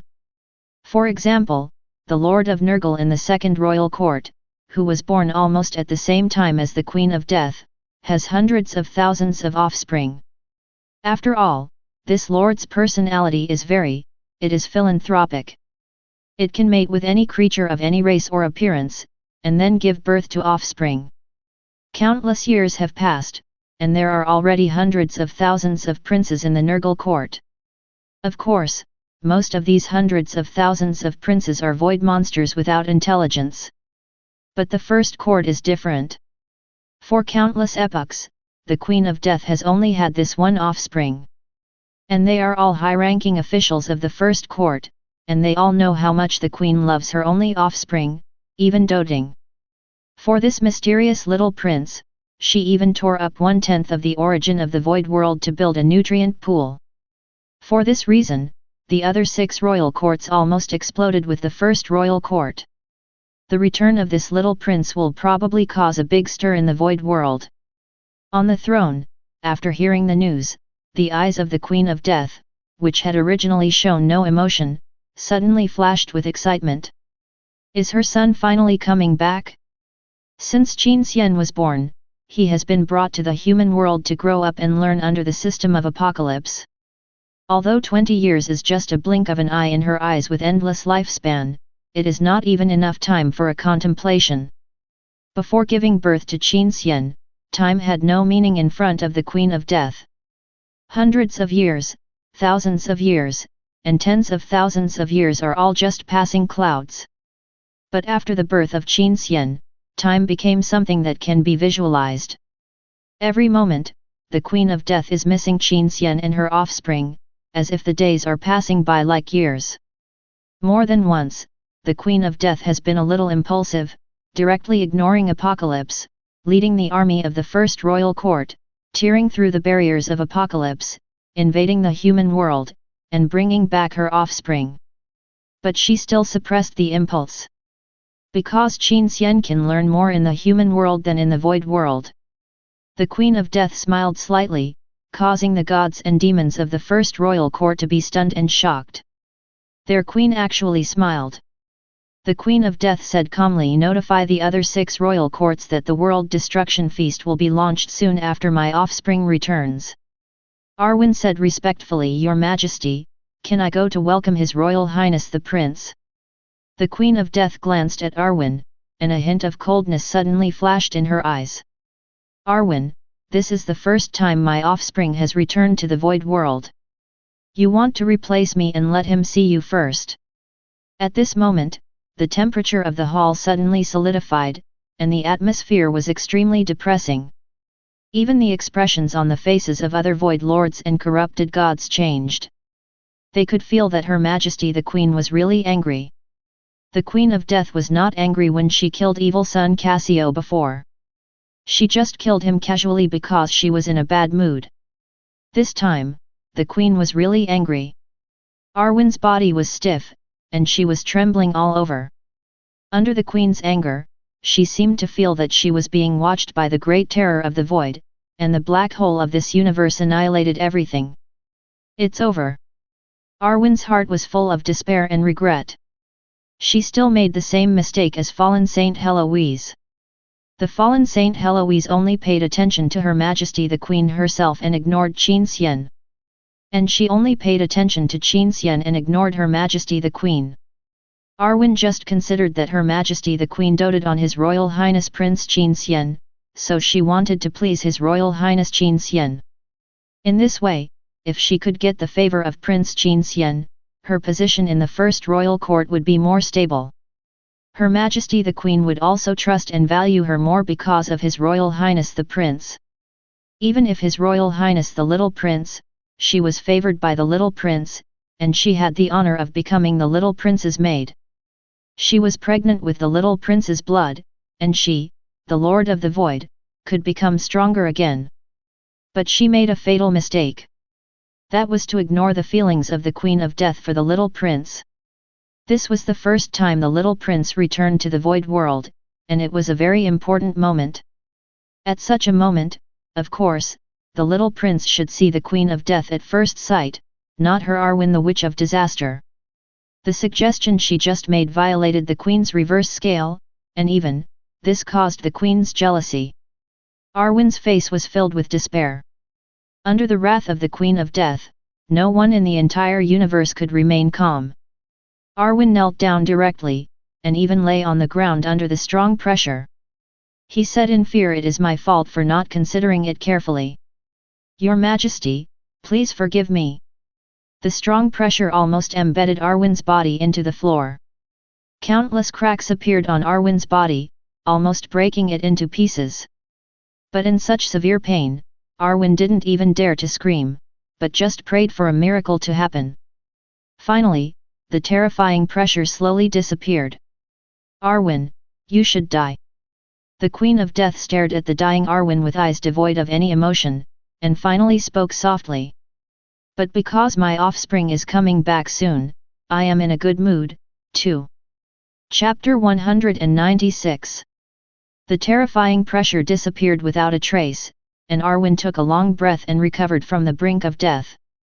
She was soaked in blood and sweat, revealing her graceful and proud figure. She was full of relief. She was really lucky that she didn't die. This is the Queen of Death. Living with the king is like living with a tiger. No matter how much credit she has made for the first royal court, no matter how much trust and favor she has received from the Queen of Death, she may be swallowed by the Queen of Death at any time. However, Arwen did not have any resentment or dissatisfaction in her heart. She was just full of gratitude to the Queen of Death for not killing her. The Queen of Death had already focused her attention on Qin Xian's return, and didn't care about Arwen at all. No matter how much trust and favor she has received from the Queen of Death. As long as there is something that is not to the Queen's liking, she may be swallowed by the Queen of Death at any time. However, Arwen did not have any resentment or dissatisfaction in her heart. She was just full of gratitude to the Queen of Death. Thank you for your kindness, Your Majesty. Arwen hurriedly stood up and knelt down again, praising the Queen of Death for not killing her. The Queen of Death had already focused her attention on Qin Xian's return, and didn't care about Arwen at all. Her only child is finally coming back. Mother and son are finally going to meet. The news of the little prince's imminent return spread throughout the first royal court. The entire first royal court and the countless worlds colonized by it were all shaken by this. Even the Queen of Death was ready to tear apart a civilization that resembled the human world. A dimensional world similar to the human world was established in the first royal court. To serve as Qin Xian's bedroom, she was worried that Qin Xian grew up in the human world and was not used to the void environment. The countless void lords and high-ranking void warlords under the first royal court were particularly concerned about this. After all, the Queen of Death had always been the supreme being in the first royal court. And now, after the return of the little prince, the first royal court would have one more ruler. The supreme being who could decide their fate. As for the void world, the news that the first king's court had finally decided to start the world destruction feast spread throughout the void world. Void, the fifth royal court. The fifth royal court, also known as the royal court of Slaanesh, is famous for its evil and indulgence. It is the center of all depravity and corruption. The sky of the entire royal court is covered by an ominous dark red sky, as if foreshadowing endless disasters, giving people a suffocating and oppressive atmosphere. The obsidian palace is towering into the clouds, and the runes engraved on its surface flicker ominously under the blood-red moonlight. The air is filled with the aroma of temptation, which is in sharp contrast to the whisper of fear in the ear. Unlike other royal courts hidden in the depths of the void, ordinary people cannot enter. Although the fifth royal court is also located in the void, it has passages connecting to many worlds. Even the fifth royal court welcomes guests from all worlds. From a distance, the fifth royal court is an extremely large circular building. Palaces full of joy and enjoyment are scattered throughout it. Gold is everywhere here, and the glittering coins are countless, dotted with colorful gems. Among the colorful wealth, there are countless beautiful girls with graceful figures. Under their jade feet, there are forests of meat and wine, filled with feasts and delicacies. Everywhere is a place of lust and pleasure. If beautiful girls cannot satisfy visitors, then handsome boys are also available for selection. Soft female bodies and beautiful boys fill the green fields. Their faces and plump bodies are all the most perfect forms of their hearts. Here, intercourse occurs everywhere, and visitors have already sunk into lust. Their souls have long been enslaved by the fifth royal court. Among these visitors, there are many powerful people from various worlds, and even some gods. This is the power of the Lord of Slaanesh. Its power is to control desire. Compared to other royal courts, which directly use overwhelming power to devour everything, the Lord of Slaanesh prefers to play with people's hearts and use desire to lead the living beings to fall into the abyss step by step. Its will permeate every world. To read the most exciting novels, go to Falu Novel Network. The first people to come into contact with the will of the Lord of Slaanesh are the powerful people in those worlds. The will of the Lord of Slaanesh can amplify their desires and stimulate their senses. Any little contact can magnify their pleasure by 1,000 times or 100 times. After experiencing the pleasure once, it is difficult for them to resist such temptation. Even many emperors who are famous and renowned in the universe cannot resist it. They will go crazy, all morals and concerns, looking for new and comfortable ways in the lewd parties behind closed doors. But soon, the pleasure and happiness they get from this method are getting less and less, until there is no feeling at all. So in order to avoid mental collapse, they must be forced to try more extreme ways of enjoyment from body to mind. Then 2.5, these emperors and nobles, even gods, are gradually controlled by desire, enslaved by the Lord of Slaanesh, and become loyal believers of the fifth royal court. In order to pray for the blessing of the Lord of Slaanesh to allow them to regain the ability to enjoy themselves for a short time, they can sell everything, even their world, their civilization, and their people. So for the various civilized races in the universe, the power of the fifth royal court may not be the most powerful, but it must be the most difficult and difficult to resist. As long as the will of the Lord of Slaanesh appears in the world, it will be like a plague, quickly sweeping the entire world, and it is difficult to eradicate. Chapter 197. The Fifth Royal Court, the Hall of Depravity and Pleasure.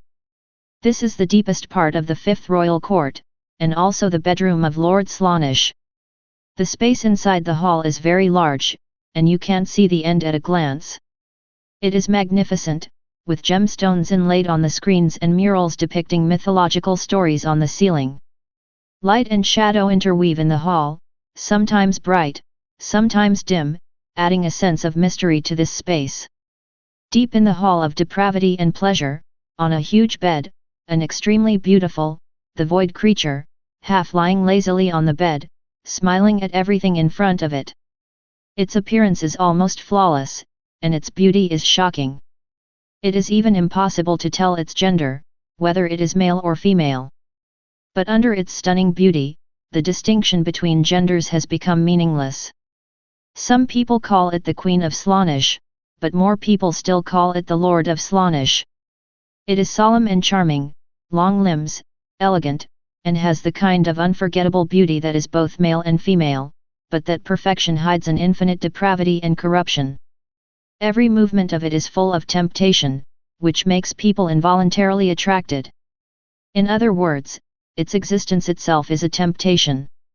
It is the ruler of the fifth royal court, the supreme lord of pleasure and desire, Lord Slaanesh. In front of Lord Slaanesh, gods or powerful warriors looked at it with crazy and infatuated expressions, their pupils were dilated, and there was a strange laziness on their faces. They kissed and caressed each other, praying for the Lord Slaanesh's mercy. But Lord Slaanesh, his face was full of sorrow and longing, he gently stroked a statue. The face of this statue was very handsome, and it was exactly the appearance of evil Saint Cassio. "Oh, Cassio, my sweetheart, when will you come back? I can't help missing you anymore." The tone of Lord Slaanesh was very resentful, as if he was waiting for his most beloved lover. The many clowns and sycophants beside him comforted him, "My lord, Lord Cassio should be back soon." After that, they surrounded Lord Slaanesh and performed one decadent show after another. And these finally aroused the interest and attention of Lord Slaanesh, and he began to watch the performances of the sycophants with interest. Suddenly, the void in the hall surged. A monster with a human head and a snake body wearing revealing clothes suddenly appeared in the hall. She had a pretty face. She had 6 arms, but no palms. Where the palms were originally, there were heart-pounding blades. But this monster gave people a very erotic and tempting feeling. Her name is Shasha the Betrayer, one of the many void lords under the Fifth Royal Court, and also the chief lieutenant of the Fifth Royal Court. She has served Lord Slaanesh for countless epochs. "My lord."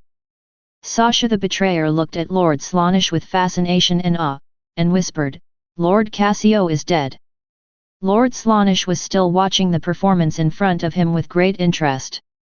"Oh? How did he die?" His tone was very calm, as if he was listening to an unrelated person, and his attention was still on the performance in front of him. "Died in the wrath of the Queen of Death." "Oh, poor Cassio." Lord Slaanesh sighed lightly, and was finally diverted by the news. He looked at the statue of Cassio beside him, shook his head, and waved his hand. A dimensional space wall appeared, swallowed up the statue of Cassio, and swept it into the corner. In this dimensional space, there were densely packed statues, all of which were the former favorites of Lord Slaanesh. Lord Slaanesh just missed and cared about Cassio so much, as if Cassio was everything to him. But now this calmness, as if Cassio was not worth mentioning in his heart, is chilling. But this is Lord Slaanesh. In his eyes, all people are props for fun. Including Cassio, who had been pampered by it for 200 years. A prop was damaged, but it didn't make it care at all. Not to mention, it was the Queen of Death who did it. In the heart of the Void Lord, only the Void Lord was his kind. In addition, the First Royal Court has just issued a message that the World Destruction Feast is about to begin. After the return of the Little Prince of the First Royal Court. The Little Prince of the First Royal Court? The offspring of the Queen of Death. This news immediately aroused the interest of Lord Slaanesh, who asked curiously, the offspring of the Queen of Death is finally coming back. A hint of excitement suddenly appeared in the eyes of Lord Slaanesh. The high-level officials of the Void World all knew that 20 years ago, the Queen of Death gave birth to a child. It's just that this offspring is not in the Void World, but went to a mysterious place. Some people say it is the human world, and some say it is in other civilized worlds. For a long time, the little prince of the first royal court has been the secret of the Void World. Even some royal courts have begun to explore this secret, but without exception, they have all been warned by the Queen of Death. Now that the little prince has returned, it seems that he will cause quite a few waves in the Void World. Queen Slaanesh licked her lips with her tongue and laughed sweetly. I don't know what the offspring of the Queen of Death tastes like. It would be even better if her offspring was a Void Lord. After saying that, the Queen of Slaanesh could not help rubbing her legs together, her face flushed, her eyes full of desire for pleasure. This look also made all the believers' blood boil and they went crazy. Chapter 198. In the human world, there is the God and Demon trial field. In the Void World, there was commotion and unrest because of Qin Xian's return. Qin Xian naturally didn't know about this. Qin Xian is now undergoing the assessment of the God and Demon battlefield. He has already defeated 5 incarnations of the will of gods and demons, and is ranked first in the standings. Moreover, these 5 incarnations of the will of gods and demons are also the 5 with the most generous rewards. Qin Xian's level has now risen to level 42. Basically, he will directly rise 1 level by defeating an incarnation of gods and demons. This kind of luck makes other human geniuses' eyes red. Not only the level has been upgraded, but more importantly, Qin Xian has also obtained many precious equipment. These equipments are directly manufactured by the Apocalypse system, and are even more powerful than the equipment collected by the Qin family. Star Necklace Shadowy of Cloak Soul Reaper. The most powerful one among them is the Soul Reaper Ring. Soul Reaper, Purple Legendary Accessory. Equipment Level, LV40. Property Physical Attack Power plus 10%. Special Attributes, each time you kill an enemy, you can gain a short-term attack power increase, with the maximum attack power increasing by 100%. The effect disappears 120 seconds after leaving the battle. This equipment is simply a weapon for destroying a country. Although it is only a level 40 purple equipment, the effect of this equipment alone is enough for Qin Xian to use it directly to level 60 or even level 80. It can be said that all the rewards Qin Xian has obtained so far are the most heaven-defying existence. And Qin Xian knew that this was a cheat given to him by the ancestors in the sky. There is one good thing about the digitized world. There are very few accidents and fluctuations. If it were other worlds, it might still require some training to exercise combat ability and will. But in the digitized world, everything is digitized. As long as the attributes are improved, the combat effectiveness will also be improved accordingly, and there are almost no variables. Therefore, the ancestors of the Qin family would simply and rudely open the door of convenience for Qin Xian. The God and Demon trial was supposed to be extremely difficult. But now, in front of Qin Xian, it was so easy and simple, without any challenge. It was just like traveling and passing the level to get rewards. On the God and Demon trial ranking list, Qin Xian's name was ranked first, with a score of 167,000. The second place had a score of less than 80,000. Boom! At the same time, in a certain God and Devil trial space, Yun Tianluo was covered with extremely horrible injuries. The God and Devil in front of him had an extremely terrifying and powerful aura, and a very tall body, as if he was a giant who created the world. Martial God Albiz.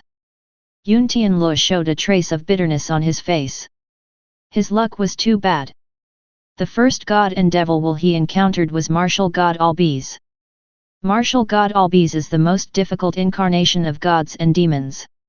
He is proficient in various combat skills and has stricter requirements for challengers. And more importantly, after each death of Martial God Albiz, there is a 15% chance of rebirth with full health. Therefore, martial god Albise is the one that all challengers least want to meet. But Yun Tianlu happened to meet him as soon as he came to the mountain. Not only did he meet him, martial god Albise was reborn 3 times. Now, it is the 4th time that Yun Tianlu has challenged martial god Albise. His luck is really bad. It was as if he was being targeted. To read the exciting novel, go to Falu Novel Network. If it were any other challenger, he would probably have given up by now. After all, if he continued to fight, he would probably die here. But Yun Tianlu didn't have the slightest sign of giving up or retreating in his eyes. He would never give up. Yun Tianlu took a deep breath and continued to attack God of War Albise. Zhou Nan's figure appeared inside the battlefield of gods and demons. He squinted his eyes and began to search for the enemy accurately. He now activated the Hunter Talent skill template. He can accurately detect the target's breath and traces. He traced from the ruins battlefield to the battlefield of gods and demons, and finally tracked down Yun Tianlu's trace and breath. For this reason, Zhou Nan even gave up the trial of the battlefield of gods and demons directly. It can be said that he tried his best and sacrificed everything. And Zhou Nan knew very well in his heart that although the rewards of the trial of gods and demons were generous, those high-quality equipment and special items were enough to drive people crazy. But no reward can be compared with an SSS-level profession. If Zhou Nan can copy Qin Xian's SSS-level profession, it doesn't matter if the trial of gods and demons is given up. Experience points? There are dungeons to be cleared later. There are monsters to be killed. Great. Equipment? Even the most powerful golden mythical equipment is just so-so in front of SSS-level professions. However, Zhou Nan was quite surprised by Yun Tianlu's choice. He is really bold. Obviously Qin Xian is thinking about him, but he dares to stay in the god and demon trial. He is really crazy. Zhou Nan thought that if Qin Xian was thinking about him, he would definitely run as far as possible, to the ends of the earth. Zhou Nan slowly closed his eyes and began to cover his mental power, searching for Yun Tianlu's breath. As long as Yun Tianlu finished the challenge, he could be sensed immediately. Zhou Nan showed an expectant look on his face. If he successfully copied to the SSS level profession, then give him another 10 years. No, it only takes 5 years, and he can become the strongest in this world again. Chapter 199. Qin Xian looked at his equipment panel. Name, Qin Xian. Occupation, SSS level Oracle Knight. Professional features, God becoming progress 60%, professional tasks not completed, demigod system not activated. Weapon, Thunder Judge, attributes, plus 250 attack power, plus 250 strength, plus 30 critical strike rate. Special effect, each attack has a 10% chance to release lightning, causing additional lightning damage to the target. Head, Helmet of Apocalypse Glory, attributes plus 150 defense, plus 100 strength, plus 20% magic resistance. Restores 1% of maximum health every 10 seconds during combat. Chest, Armor of Apocalypse Glory, attributes plus 250 defense, plus 100 strength, plus 50 constitution. When attacked, there is a 10% chance of triggering the anti-injury effect, rebounding 20% of the damage to the attacker. Legs, Pants of Apocalypse Glory, attributes, plus 200 defense, plus 80 stamina, plus 15% movement speed. Wrist Guard, Hand of Apocalypse Glory, attributes, plus 100 defense, plus 125 agility, plus 15% attack speed. Shoes, Apocalypse Glory Boots, attributes, plus 150 defense, 253 plus 90 intelligence, plus 10% casting speed. Set effect, activate the Apocalypse skill, greatly increase attack power and defense power in a short period of time, skill cooldown time is 30 minutes. Accessories 1 Tears of the Stars. Accessories 2 Soul Reaper. Accessories 3 Light of Eclipse. Qin Xian's equipment is a set of purple levelless equipment, with no equipment level limit, and the attributes will increase with the level. But this set of Apocalypse Glory equipment was equipped by Qin Xian when he just awakened his profession. The original level of the Apocalypse Glory suit was about level 45. This set of purple levelless equipment was naturally supermodel equipment when Qin Xian was about level 20. But Qin Xian upgraded too quickly and is now level 50. Although this set of Apocalypse Glory equipment is still top quality compared to others, it is not enough for Qin Xian's requirements. Of course, with Qin Xian's identity, the Qin family can also prepare a set of top quality equipment for him again. But no equipment is better than the equipment rewarded by the God and Demon trial. Since the ancestor of the Qin family has already torn his face and directly interfered with the operation of the God and Demon trial, then controlling the God and Demon trial system and brushing him a set of golden top quality equipment, should not be too much, right? Just as Qin Xian was thinking, a portal appeared in front of him. Inside this portal, there is an extremely terrifying divine power, which is so mighty and powerful that it makes people feel frightened and can't help but surrender in awe. This is the portal leading to the third stage trial of gods. Qin Xian has passed the test of battlefield of gods and demons. Qin Xian did not hesitate at all and stepped directly into the portal. The next moment, he came to an extremely magnificent temple. The temple in front of him stood on a high platform, and its towering figure shone with holy light under the sunlight. In the temple, the colors are gorgeous and the light and shadow are intertwined. The sunlight shines through the stained glass windows, casting colorful spots of light, which looks like a dream. Portals are scattered around the temple. Ancient runes are engraved on the two huge doors, and the guardian statues on both sides are still majestic under the erosion of time. Any living being who steps into this temple will feel his own insignificance, and thus feel the greatness of the gods and the supremacy of Apocalypse. But Qin Xian did not have the slightest awe in his heart. He is the blood of the void. And the void feeds on gods. The third stage is to face the incarnation of the will of the gods of Apocalypse. DBFD, as long as you can pass the assessment, you can get rewards immediately. Some are blessing buffs, some are to upgrade professional ranks, within S level, and some are equipment. The reason why you get what kind of rewards depends entirely on whether you will get the recognition of the gods. In front of Qin Xian, the sky was suddenly torn apart by countless rays of light, and the stars began to arrange according to the ancient prophecy, forming a huge celestial pattern, illuminating the entire temple sky.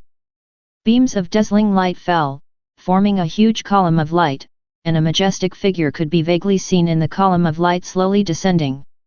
Halo and brilliance surrounded this figure, emitting a strong light that was impossible to look directly at. At this moment, even Qin Xian felt the majesty and sacredness emanating from this figure. To read the violent novel, go to Philo Novel Network. But in this endless majesty and sacredness, Qin Xian also felt a sense of closeness and familiarity. That was a connection and bond from deep in the blood. Qin Xian knew that this incarnation of the god should be one of his ancestors. The light slowly faded away, and a tall and solemn figure appeared. He was shrouded in a sacred light, and his face was vaguely similar to Qin Xian.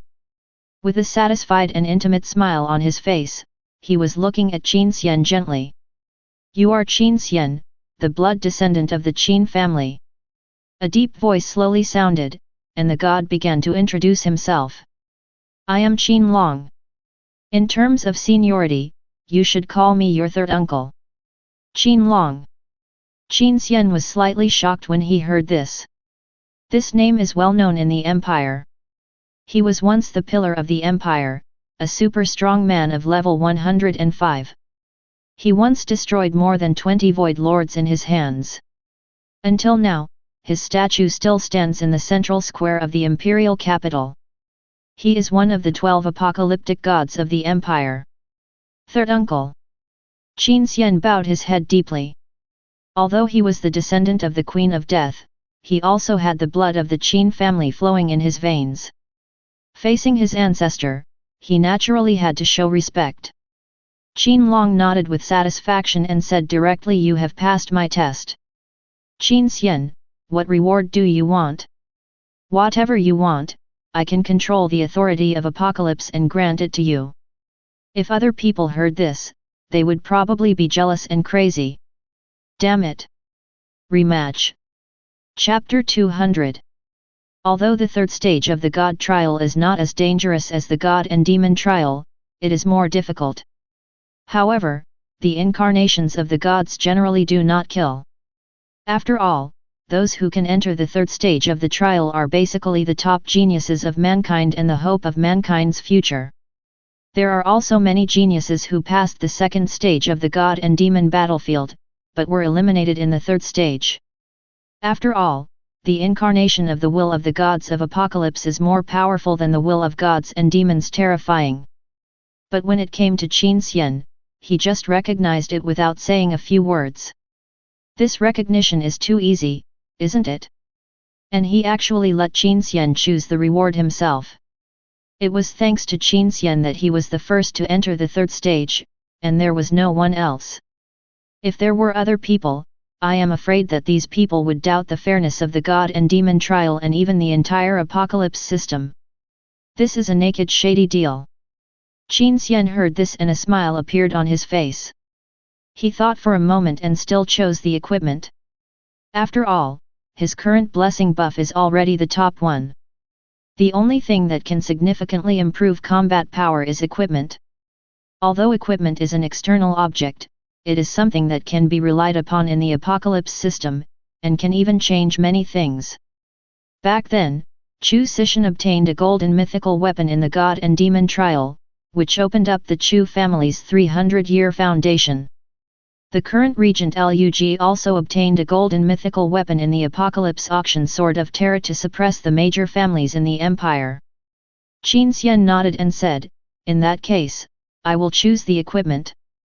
Qin Long heard this, and nodded without any surprise on his face. His eyes were deep, flashing with divine light. He scanned the equipment on Qin Xian and fell into deep thought. Qin Xian was waiting quietly, he knew. This was Qin Long thinking about what equipment he should choose for Qin Xian. After all, the Apocalypse system can directly manufacture equipment, and the attributes and entries of many golden equipment are that most people have never even heard of them. After a long time, Qin Long showed a smile on his face. The next moment, in front of Qin Xian, a luxurious and gorgeous box appeared. Qin Long took a deep look at Qin Xian, and his figure slowly disappeared. "There are still people waiting for you in the Apocalypse Center." Qin Xian was the only one left in the temple, and the box in front of him. Qin Xian walked forward and saw the data in the box. Equipment box, Oracle Judgment Set. Introduction. The Oracle Judge, the absolute ruler of the Night's Way, represents justice, glory, and sacrifice. Qin Xian did not hesitate and chose to open it directly.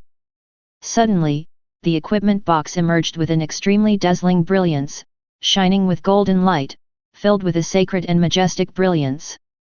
In front of Qin Xian was a set of equipment. A set of golden mythical equipment.